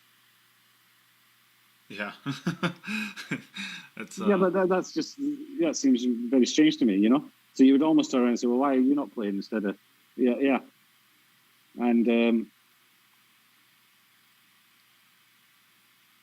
I don't know. It all just seems very strange. It's. So for all intents and purposes, we are in sudden death, Jim. We are in sudden death. Yeah.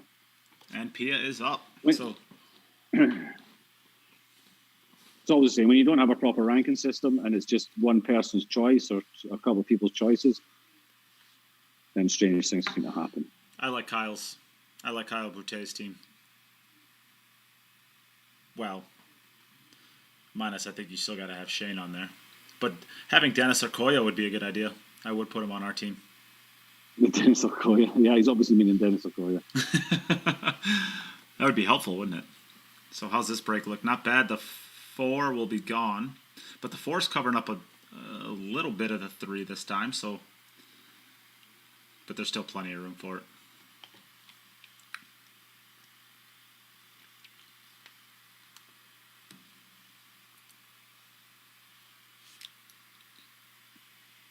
Controversial, Kyle, leaving out Shane.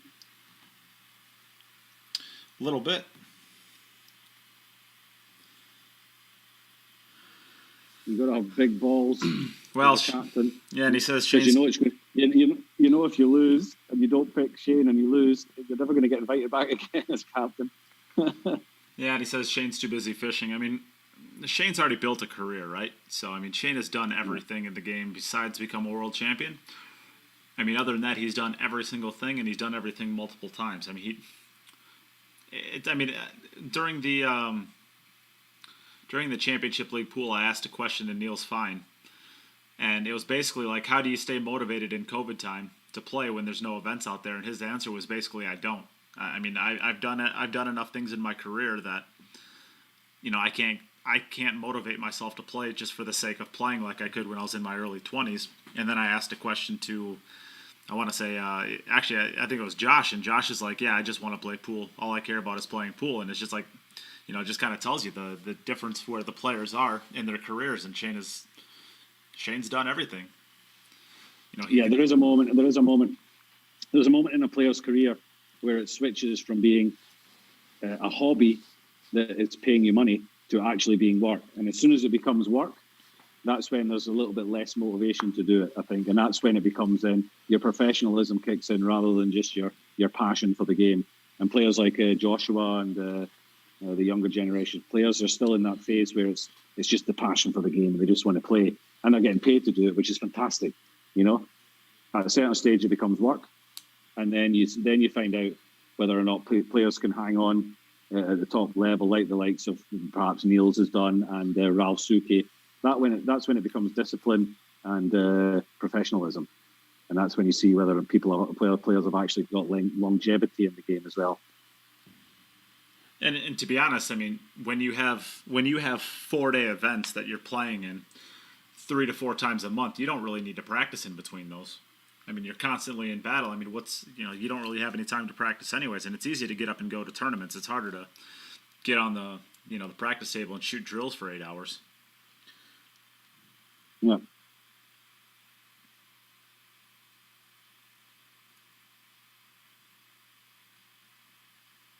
Yeah, somebody put the top 10 EU list, the top 10 European list on. It's just insane. Insane how high the numbers are.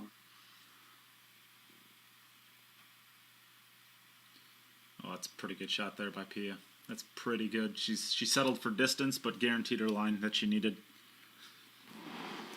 So we're going to be looking at one more shot here. Doesn't want to underrun it because then she's going to have to control a carom off the 9 ball. And she doesn't want to overhit it because then she's going to be going into the 7 ball. And she doesn't have enough angle really to be able to go 2 rails, so she's going to have to be basically just coming off the bottom cushion and coming across the line of the 6 ball, so her speed's going to have to be good. And how good is this? That's perfect. She's going to have the same shot she's had a few times, just nudging into the 9 ball. Yeah, that's pretty good. That's pretty good right there. That's going to put the heat on Tyler.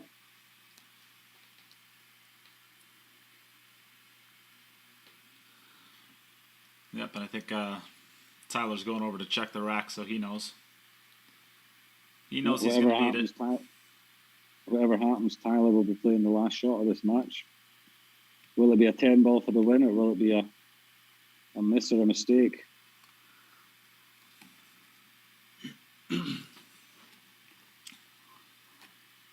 And I've got $6 riding on this. Did you mortgage your house that's on like this? A small beer. That's like a small beer in Vegas.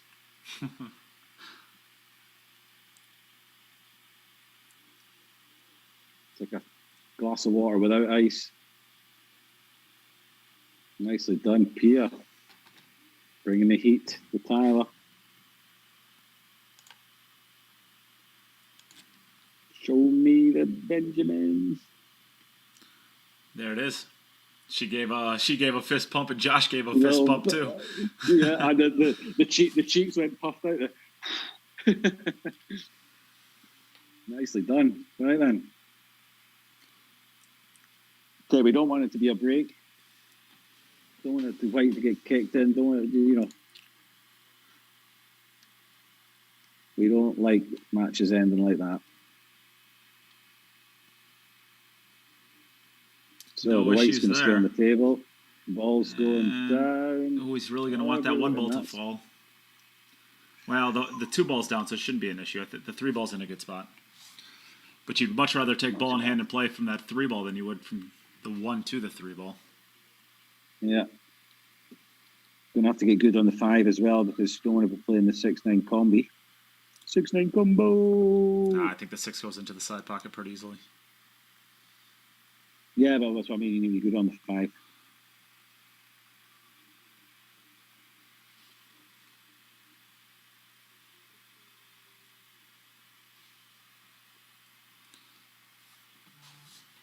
What are you talking about, Kyle? You've got a chance at some Jim Telfer dollars. I'm on Pia. You're behind here. You've got more chance of losing them.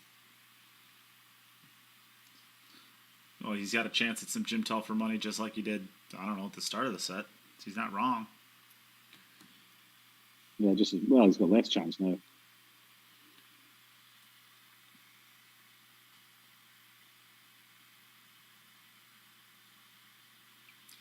Is this that angle you were talking about? Oh, he's got I think he's okay. I don't know if he's all right. Yeah, Do you think if I sent him a message and offered him half of the money I'm about to win, that he would just dog one? For $3.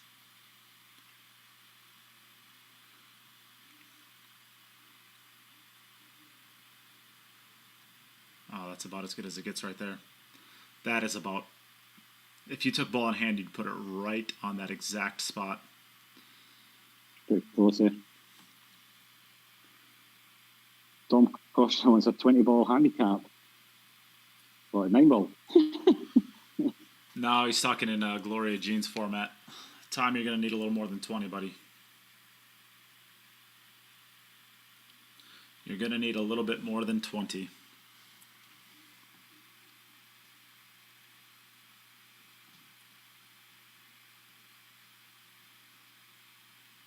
Just doesn't want to be straight.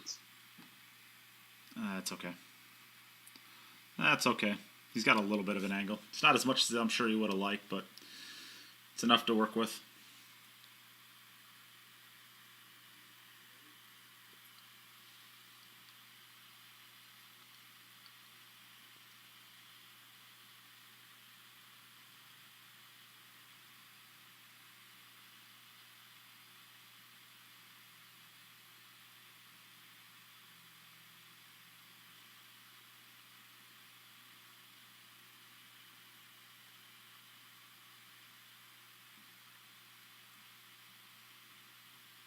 Yeah, that's pretty good.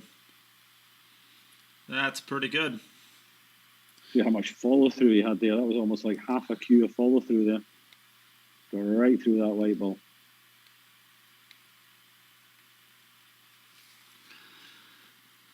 And Jim, this has the potential to be the first official overtime we've had in the playoffs so far.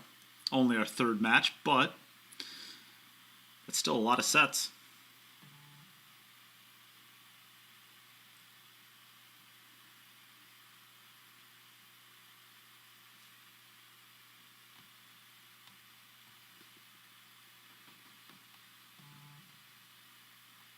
He'll take 30 with plus 3. Jim gets no ball in hand. Sounds like I'm getting ripped off. Oop, gotta hold on. Gotta hold on. That's okay. It should be okay.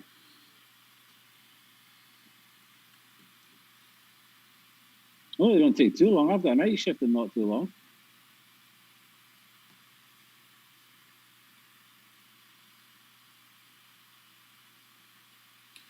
And no issues at all there. So back over to Pia.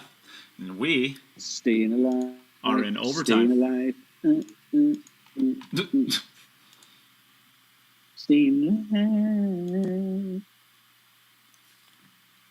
Well, all right then. All right then. And that was free, ladies and gentlemen. Ooh, is it going to get the 3 points? Is this going to... Yeah, easy. Yes, it is. 2-ball. Stinky. Oh, really? But does... No, it doesn't pass anywhere except for maybe the left middle. I mean, I guess it goes to the left bottom. Pocket, really. But you ain't playing that shot.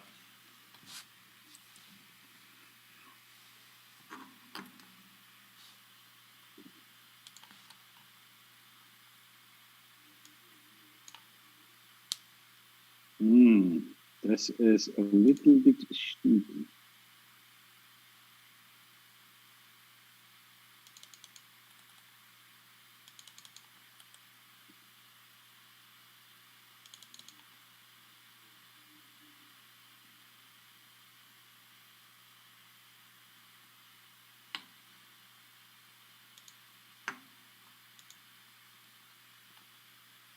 It looks like she's using the right-hand rail here for position. I don't that's the best option.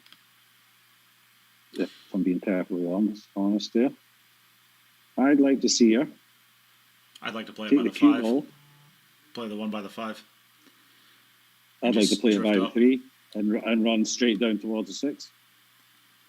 Play Make it- past the 3 and run forward towards the 6. Yeah, I don't hate that either. But if you're going to play it anyways, I'd play it by the 5 and just aim for the...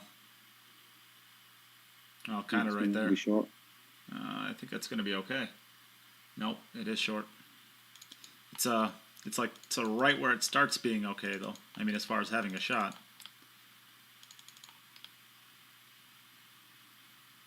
Just run towards the 3 here.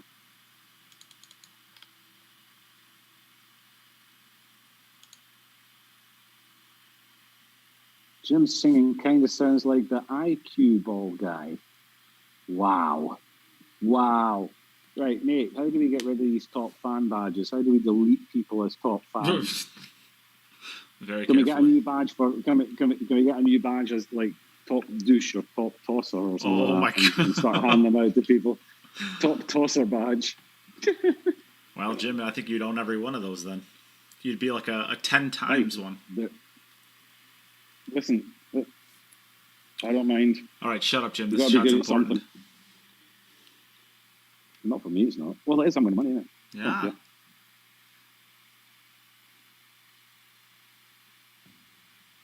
Great shot. Sweet.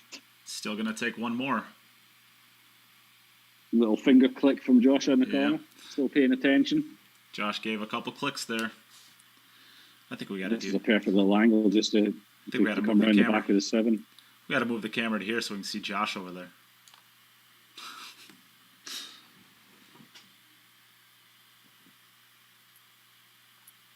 Bill asking, how you doing, Bill?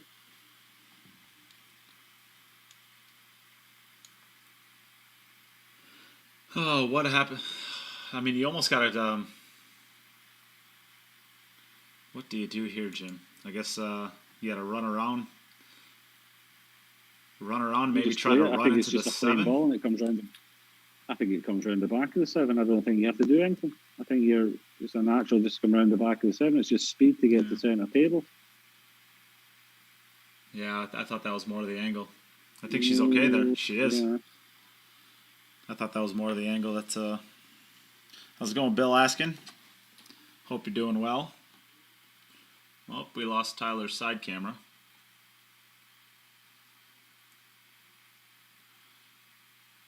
Tyler, if you're paying attention, you're yeah, he's paying attention.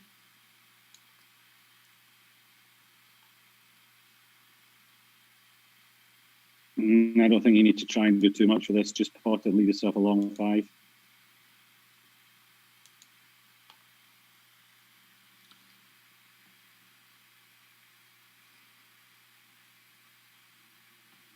Yeah, I like that shot more. Pretty good. It's a good angle.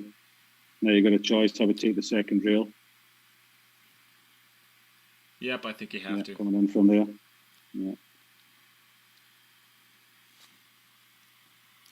This is one that doesn't take a lot of right-hand spin.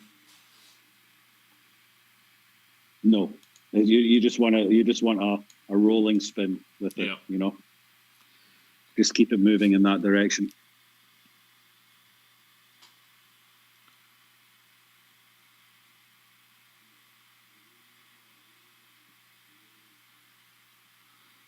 Pretty good. Get off the rail.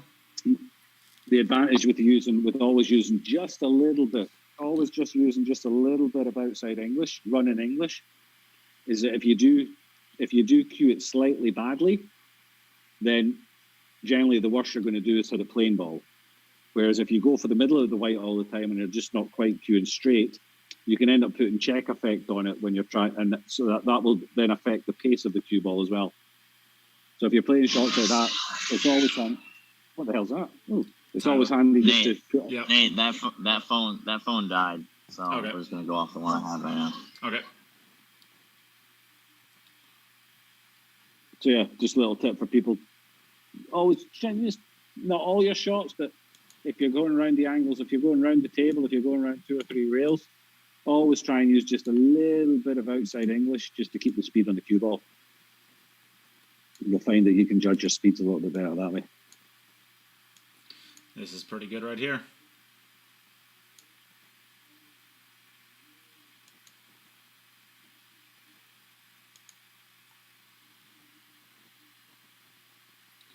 So there you have it. Back on Tyler again. Another little fist pump. See he's got. So back over to Tyler. Ooh, how close we're onto camera. See what you got, Rick Astley.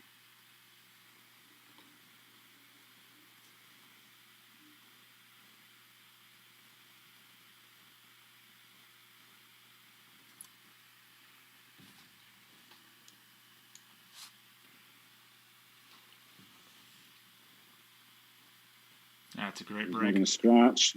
Oh, it's just balls flying in the 6. No, it's okay.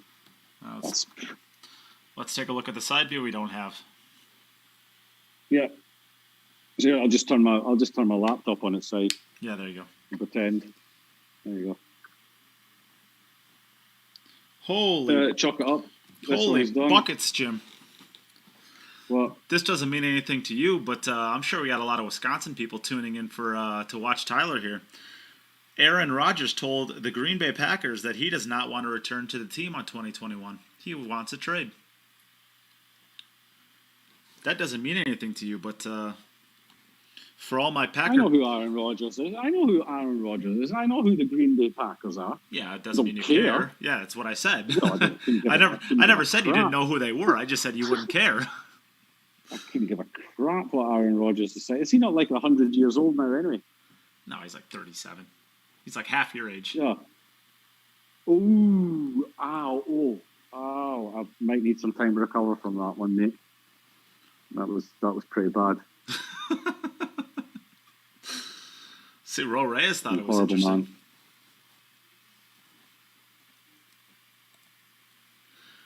Yeah, Sarah, I kind of agree with you there. I think the Packers fans can't really be too surprised. He's going to host Jeopardy. That's a real thing. Yeah, it could be. I don't know. No, Jim. Seriously. Over here they say that play, the first thing they do is go on Big Brother or stuff like that. You know, you've got Big Brother in the US as well, yeah. Yeah. We're like a group of celebrities just staying out. Yeah, that's what they do over here. Or they go into the jungle. I'm a celebrity, get me out of here in the jungle kind of thing. That's what they do when they. The Vikings will take him in a couple more years. Yeah, he's a bit young.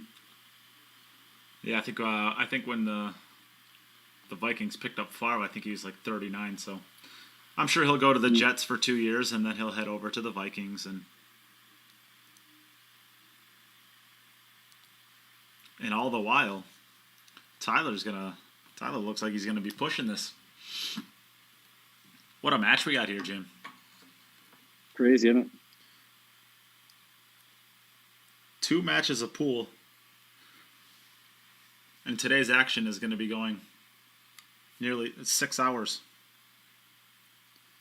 Who'd have thought that? Not me. I'd have never agreed to do it if I'd known that. You're the best free labor a man could ask for, Jim. Yeah, I know. Stupid. Yeah, I'll help you out, mate. Just a couple of hours. Yeah, no problem. I'll do that. 6 hours later. You don't know the difference. And 6 hours later, and I'm praying for Tyler to win just so as I get some money out of this entire day. I'm praying for Tyler to miss just so I can earn some money. I'll be on if he does, I'll be on $1 an hour for all this. Well, assuming you get paid. That's true. I don't even know who I had to bet with anymore. Was it Mr. Pickles? Yeah, it was that's me. 50-yard line. No, he's got there. It's kept rolling, eh? You and Mr. Pickles. Yeah, he's deciding if he needs the extension or not. He elects to grab it. Oh, old dude going for a smoke. Has no idea what he's doing. He's just completely oblivious. Completely oblivious. We have Ken Styer. We have Tyler's dad tuning in now too. Tyler's dad.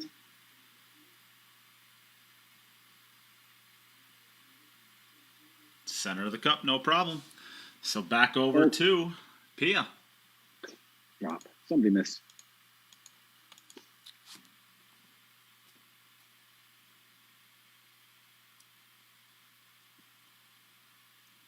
Winner of this match is in the semi-finals. Winner. Crazy. This is our first player into the semifinals. Did the two ball get there? Did the two ball get there? She got ball. Oh, she doesn't have her 3 points, does she? Doesn't look like it, no. See if she gives us a little bit more of a hit and sacrifices maybe her pattern slightly. Because she did have a double 3. She did have a... Yeah. Go ahead. She did. Yeah, she did have a double 3-point foul in the earlier on. So she might just choose to give this just a little bit more.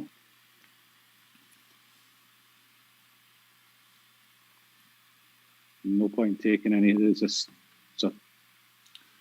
be a poor one to give away, really, to give away another one of those. All right, we're watching for the 3-point rule. Ball in.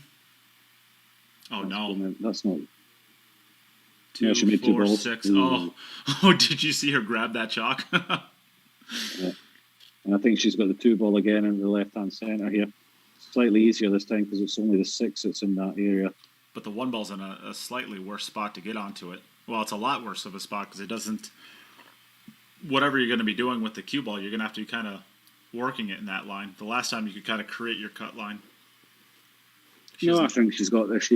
If she places a cue ball on the 1 box closer to us, of the boxes are on the table, she puts the 1 box closer to us, then she just goes via the side rail straight across. Yeah, it's a natural angle. Yeah, but yeah. So just move the cue ball up 1 box towards us.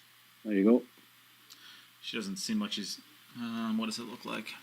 Yeah, I think I'd give myself even slightly more angles still. But this is. I was going to say I'd like to be same distance from the rail as the 1 ball is really. Yeah. With the cue ball.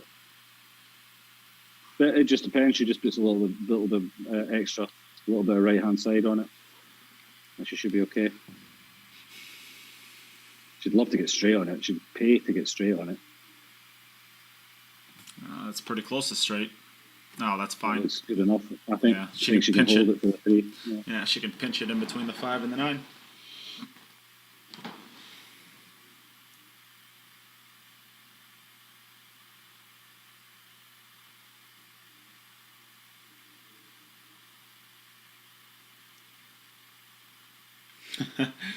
Eve's work's done. Now we can get the audio back. What kind of job do you work at, Eve, that you only work for 2 hours? You have one of those gym jobs?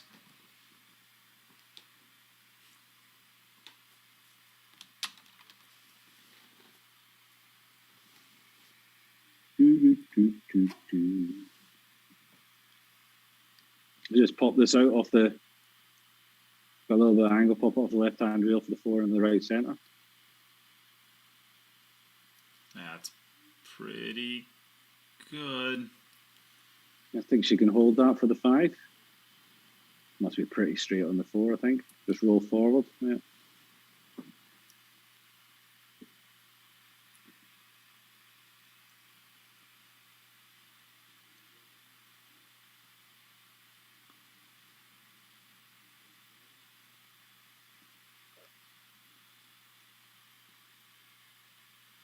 I might have to continue my commentary from my radar screen at this rate. What time are you leaving for work, Jim? In about 20 minutes. Wow. Calling sick? No. No. You only work once a week now. Why would you call in sick for it? Yeah, but they pay me slightly more than you do. So I think, you know. You don't say. I think I may choose them.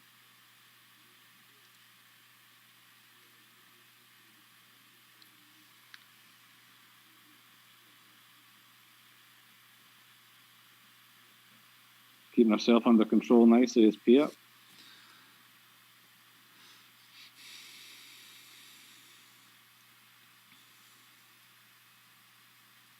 What a match we got here. There's another little fist pump. Another fist pump. That's like about the fourth fist pump. I want to see what Josh is doing. What's Josh doing? Josh isn't doing anything. Must have been too routine. Josh is fist pumping Angry Birds.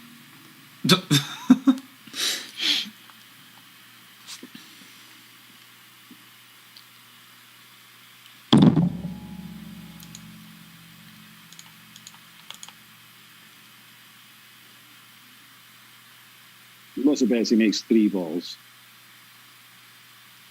I would probably take higher. I don't think it'll be 3. The standard. Oh no. Yeah, 1, 2, 3. Now you got 3 balls. It's an okay effort, I guess. And how good is this layout? You get onto the 3. If you get straight in on the 3 ball, you have 6 straight shots, stop shots. Silly, isn't it, really? If the 1 ball falls, literally this rack would be stop on the 3, stop on the 5, stop on the 6. There's not a lot of work in it, is there, really? Watch him hook himself on 3 now. Stop it. Well, the question is, do you come between the 5 and the 7 to try to get that perfect angle and risk hooking yourself, or do you just roll up? Me personally, I wouldn't be going around that side. I'd be just coming down to play the 3 at the bottom right hand corner. I mean, how are you going to miss that? You can get straight in on it. Look at this, he's hooked himself. I told you, he shouldn't have played that shot. Oh, has he got away with it? He's moving quicker, or is that just his camera? I think it's his camera, but I think if this was me and I hooked myself, I'd already be like holding the pool cue up to my forehead and sprinting as fast as I could into that wall.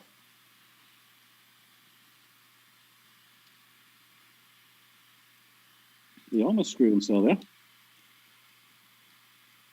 Is he gonna? Maybe he has to turn it slightly. What's he looking at?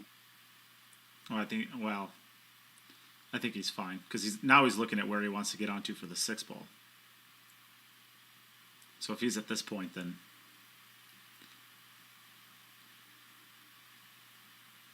now he's coming 2 cushions in between the 8 and the 6. He's going to come 2 rails to play. You have to play the 6 in the center.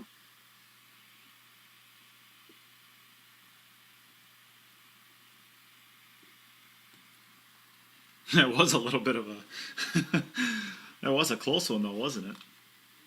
Yeah.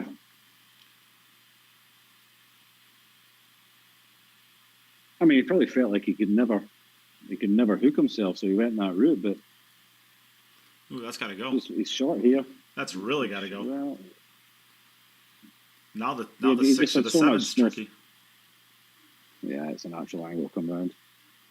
Well, yeah, but it's one more thing that can go wrong.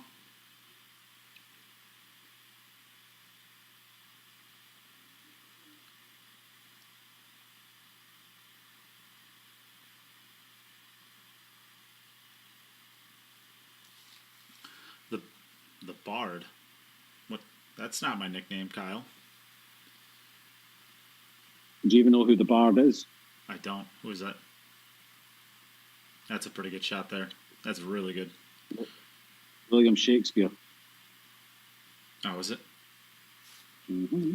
Well, nobody's ever described me as William Shakespeare before.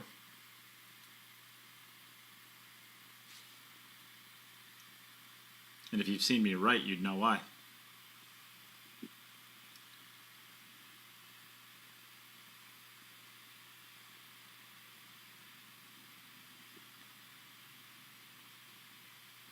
Cat Daddy, he's the Cat Daddy. The Pussy Papa. Yep, the Cat Daddy. Ooh, perfect. Actually, it's kind of right in that funny spot where he doesn't have enough angle to go over to the 10 on the right side of the 10 comfortably, and he has too much angle to be able to drift straight down and stay on the left side of the 10.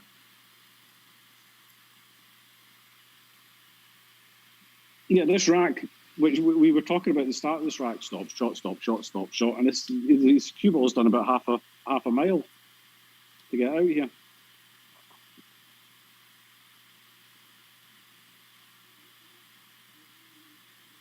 We got a lot of action out of that.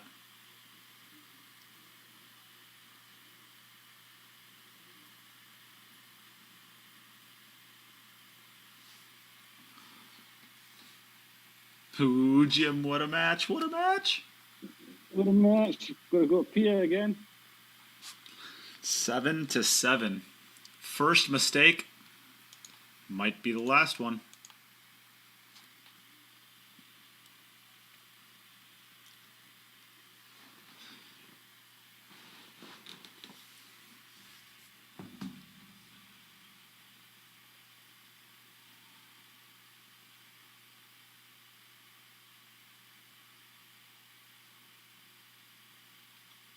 Yeah, this is pretty good. Standard Pia break.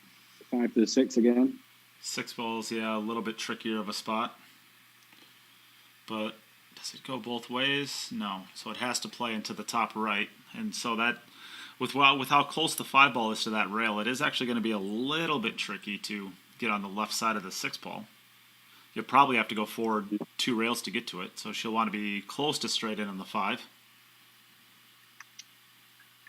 I should say close to straight in, but she doesn't want to be in the center of the table.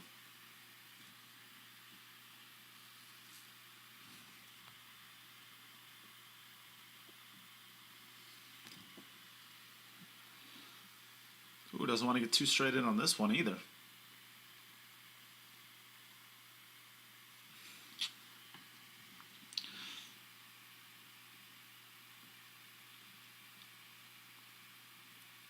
This is actually a little bit funny here. If she's gonna stay on the right, or if she's gonna play the 4 into the right middle pocket, she's gonna have to really pound this to get this off the rail. Yeah, so she's just gonna. I'm not on my screen just now. She's just gonna have to settle for playing in between the 6 and the 7. It's not the biggest window to hit over there. And you can't play above the 7 unless you're going to come all the way around. And then the window's really small to hit.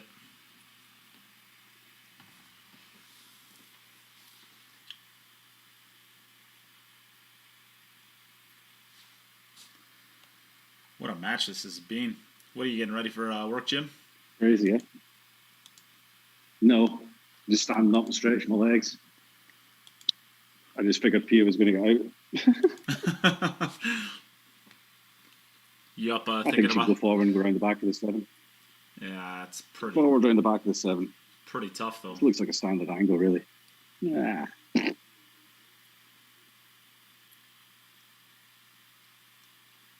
we go. That's no good. Unless you like perfect. That's all right. What are you talking about? What? It's not any good unless you like perfect. I mean, that's a spectacular shot. That is really good. It's not bad. It's pretty good. You should put a little bit of inside English on that just to check it, to get it round. No, don't leave yourself straight on the 5. No, but get yourself below the second diamond. Right in between the first and second diamond is your aiming point, I think. And that's where she is. It's pretty good. Very good. She's got choices here. She can go forward or back. Yeah, I think you got to go forward with it. Now, You think? yeah, no. I like going back. Yeah, she's at a good enough spot there. But she has to get. Would you really dig into it and try to get 2 rails, or would you just? I would go 2 rails because I think you avoid the 9. I think you avoid the 9 if you have to go around using the short rail from the 6. I don't think you contact the 9. So I think you can be high. I don't think you have to be underneath it. You would like to be, but then you're going to be flirting with the middle pocket if you're going to play off the side rail. Well, that's what I was thinking. If you don't go to the second rail, you could kind of just float down towards that the left rail, kind of towards the first. Yeah, this originally was a shot that I liked.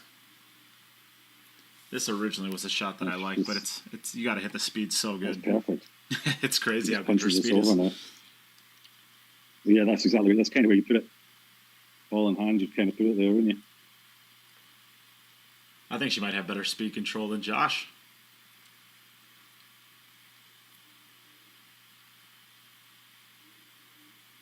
Especially with the way Heat she's is going to played be this on. past few racks.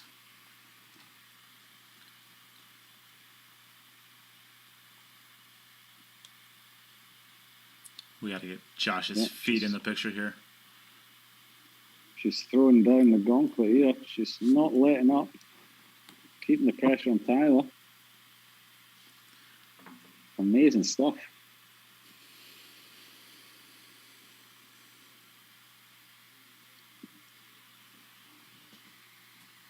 We got another fist pump. There we Little go. fist pump. Nothing out of Josh. Nothing. All right, over to Tyler.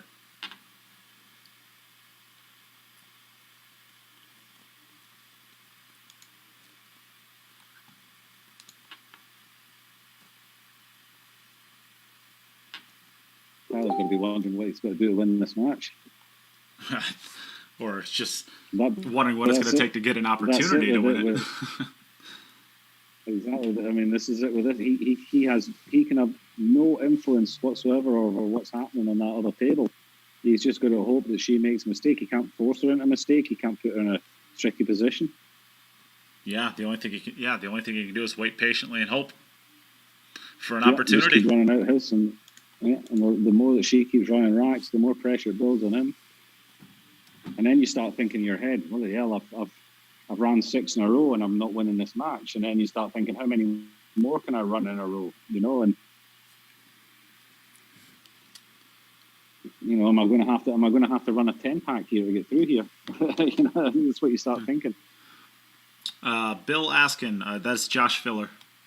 Joshua Filler, that is Pia's husband. And is he the number 1 ranked player in the world, or is it Chang Jung Lin? He's not ranked number 1, I don't think. No. You don't know? He's certainly top 3, right?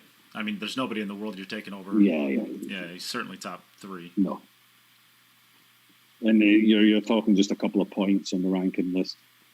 Yeah, Oh, between Chang Jung Lin, probably Joshua Filler, and maybe Shane Koping Yi, something like that. Federer's got to be up there close as well with the points he would get for the world title. Yeah, but I mean he's chasing, so I mean he was a ways down. Yeah.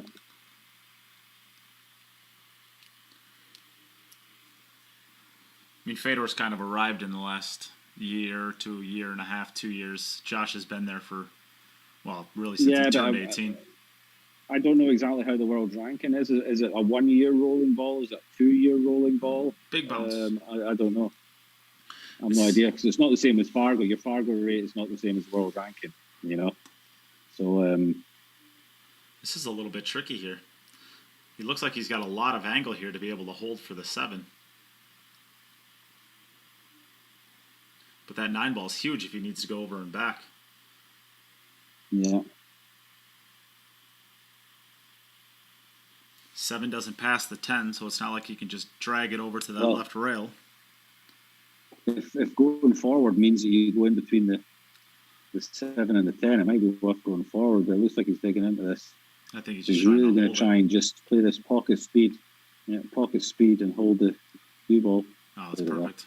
Perfect. Well, I shouldn't say perfect. Another one rotation of the ball would have been really nice. And you can just stop it and you can play in the top corner. Yeah.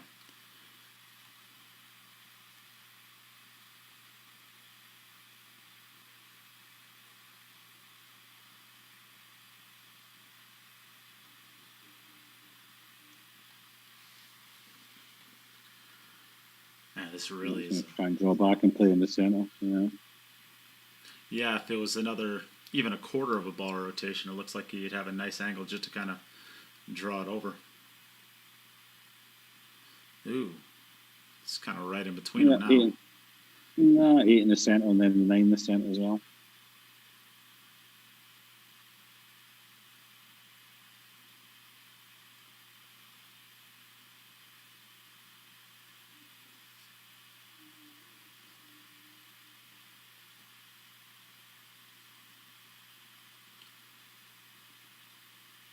Oh, that wasn't nearly as bad as what I thought it was. Yeah, this is where that side view comes into play nicely. You can kind of really get a good idea on the shots by seeing it from two different angles.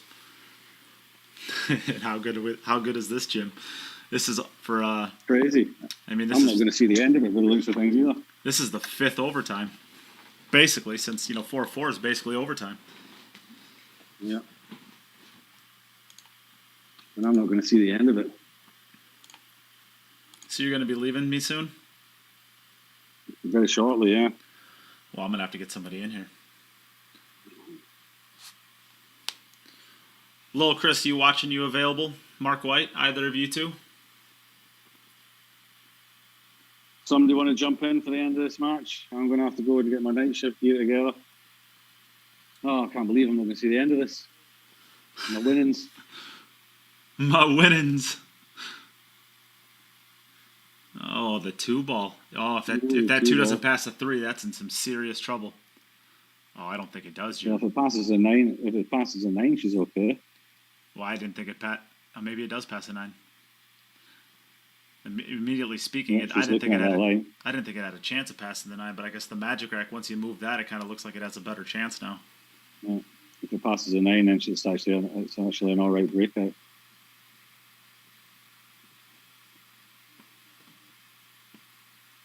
Not Hoffman. You're welcome.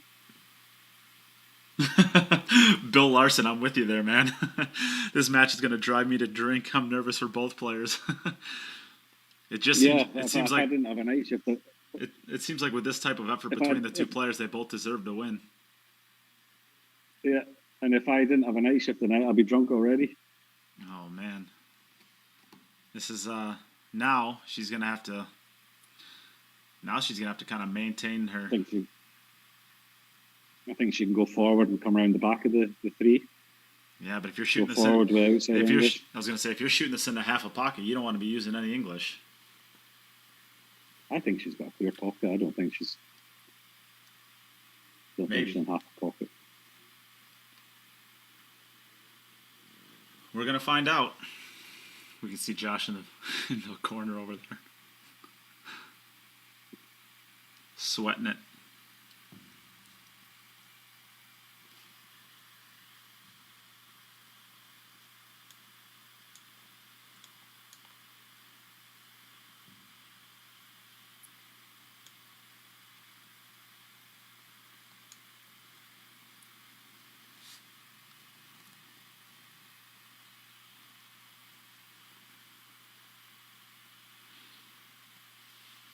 No, Jim. Watch out the 9. Oh, this is the opportunity Tyler was looking for. This is the opportunity Tyler was looking for. I don't want either of these players to lose. I just want them to have to play for the rest of time. I don't want to see someone lose. You know what's going to happen now. Tyler's going to scratch on the break or something. After all this, he gets his opportunity and then goes boom and gets a white kicked into one of the top corners. Shut up, Jim. Although, no, shut up, Jim.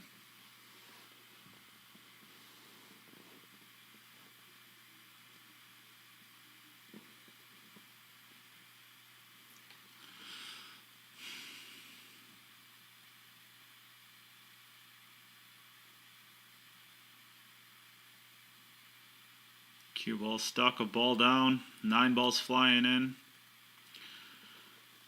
Everyone's wide open. 5 to the 6 is 5 to the 6 is the only work, I guess. No, 1 to the 3 is a little bit. All right, I'm going to watch this rack. As soon as the 10 ball goes in, I'm going to log out there. Or as soon as I miss, so the 10 ball goes in.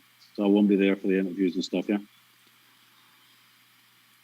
You got it, Jim. I'm sad. You are sad, aren't you?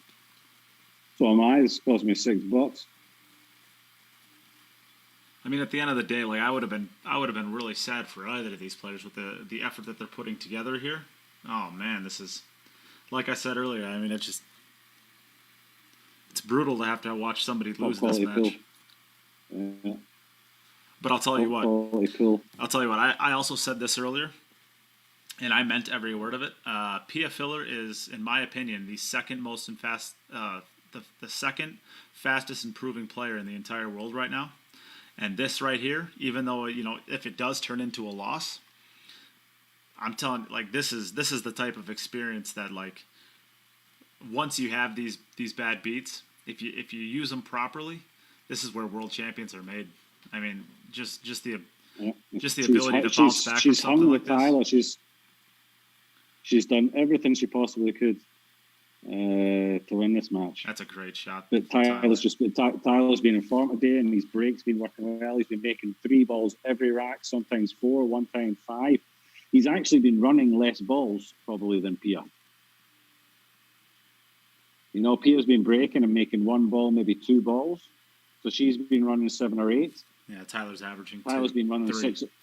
Yeah, 3. Tyler's on 6 or 7 most of the time. You know, so he's actually running less balls than Pia after the break. Yeah, he's probably averaging half a ball less per rack. Yeah.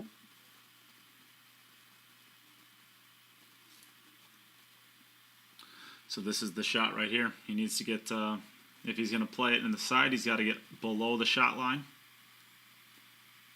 He's going to draw back up there, I think. Sure.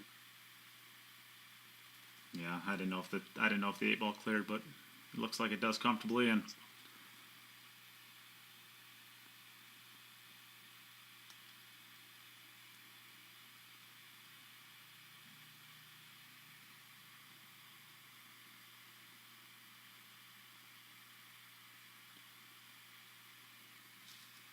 got to say, great performance, both players.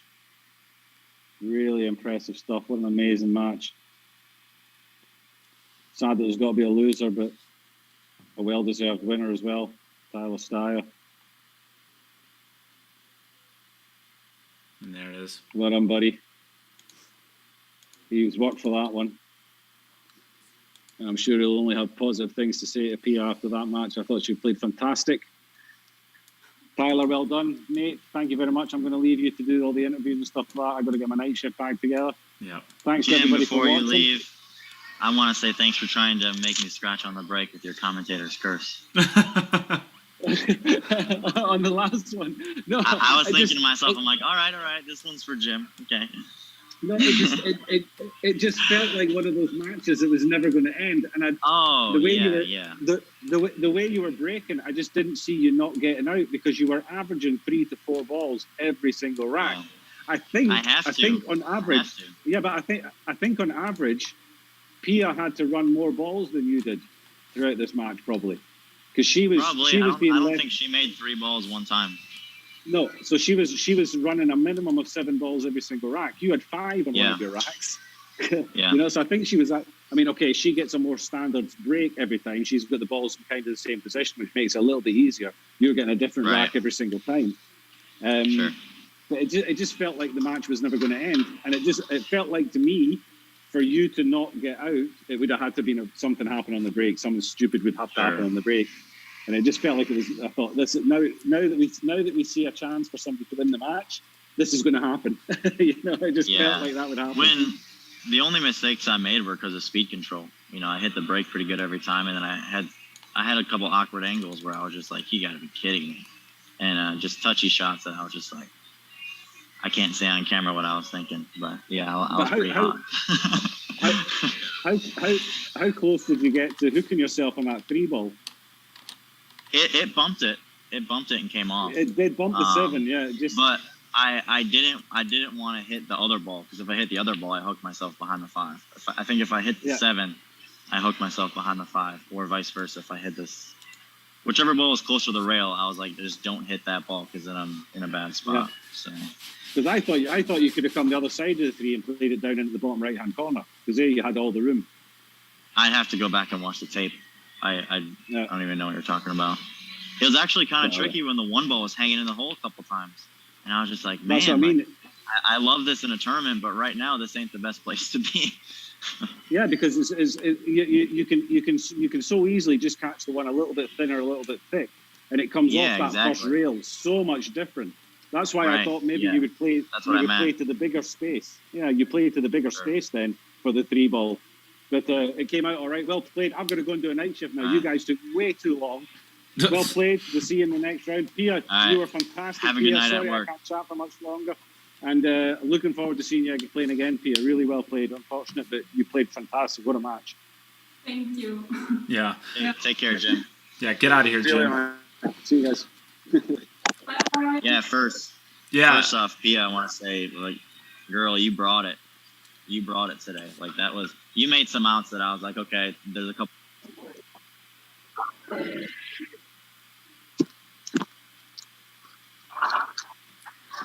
Whoa. Yeah, one sec, Nate. Okay. My headphone just died, so can you guys hear me? Yep. Okay. So, yeah, Pia, I mean, you had to come across the line of the shot a few times with perfect speed. And, I mean, you hit it absolutely perfect each time. I was just praying that I didn't get kicked in on the break. I mean, knock on wood, but I usually don't scratch on the side. So I just hope to hit the one square and not get kicked in. That's what I was hoping for each time. And I was ready to battle to the moon with you. But really, you were fantastic. You played amazing. It's pretty cool how you have that breakdown pass so well. So just keep it up. I can tell you put a lot of work in this year, and you're doing a phenomenal job. So keep it up. Yeah, thank you. I mean, well done to you. Congrats. You played amazing too. I mean, your break, you made like 4 or 5 balls on the break all the time. And Have to. I have to win. again,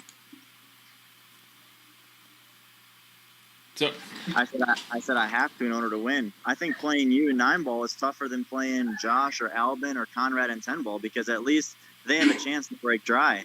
But like when you have your breakdown like that and you're guaranteed the wing ball, like I honestly feel a woman player is a favorite to win.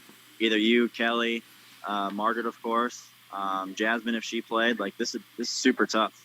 So yeah, good job. thank you. Yeah, and so Pia, on that last 2-ball that you shot, I have to assume you only had maybe a half a pocket to shoot that in?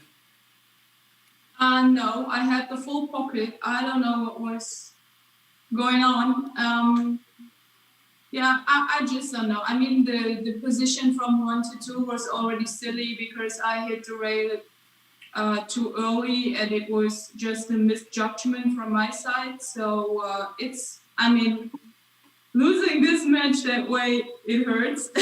Yeah. But at the end of the day,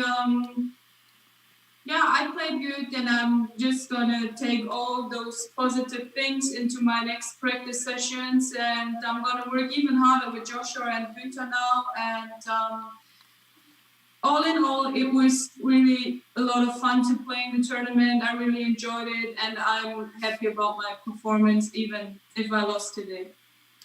Yeah, I think you can take away that in the last year you went from being off I would say a decent amount of people's radar in the U.S. to being you took one of the best U.S. players that the U.S. has to offer and you took him to 4 overtimes. I mean, there's no reason you couldn't have won this match. I think you've earned a lot of respect, and rightfully so, from a lot of players in the U.S. That's predominantly, of course, my market, but there's no reason that you cannot belong with anybody in the world at this point, and I think that's really special to see after basically a year of play. It's or the last year of play. It's really, really incredible.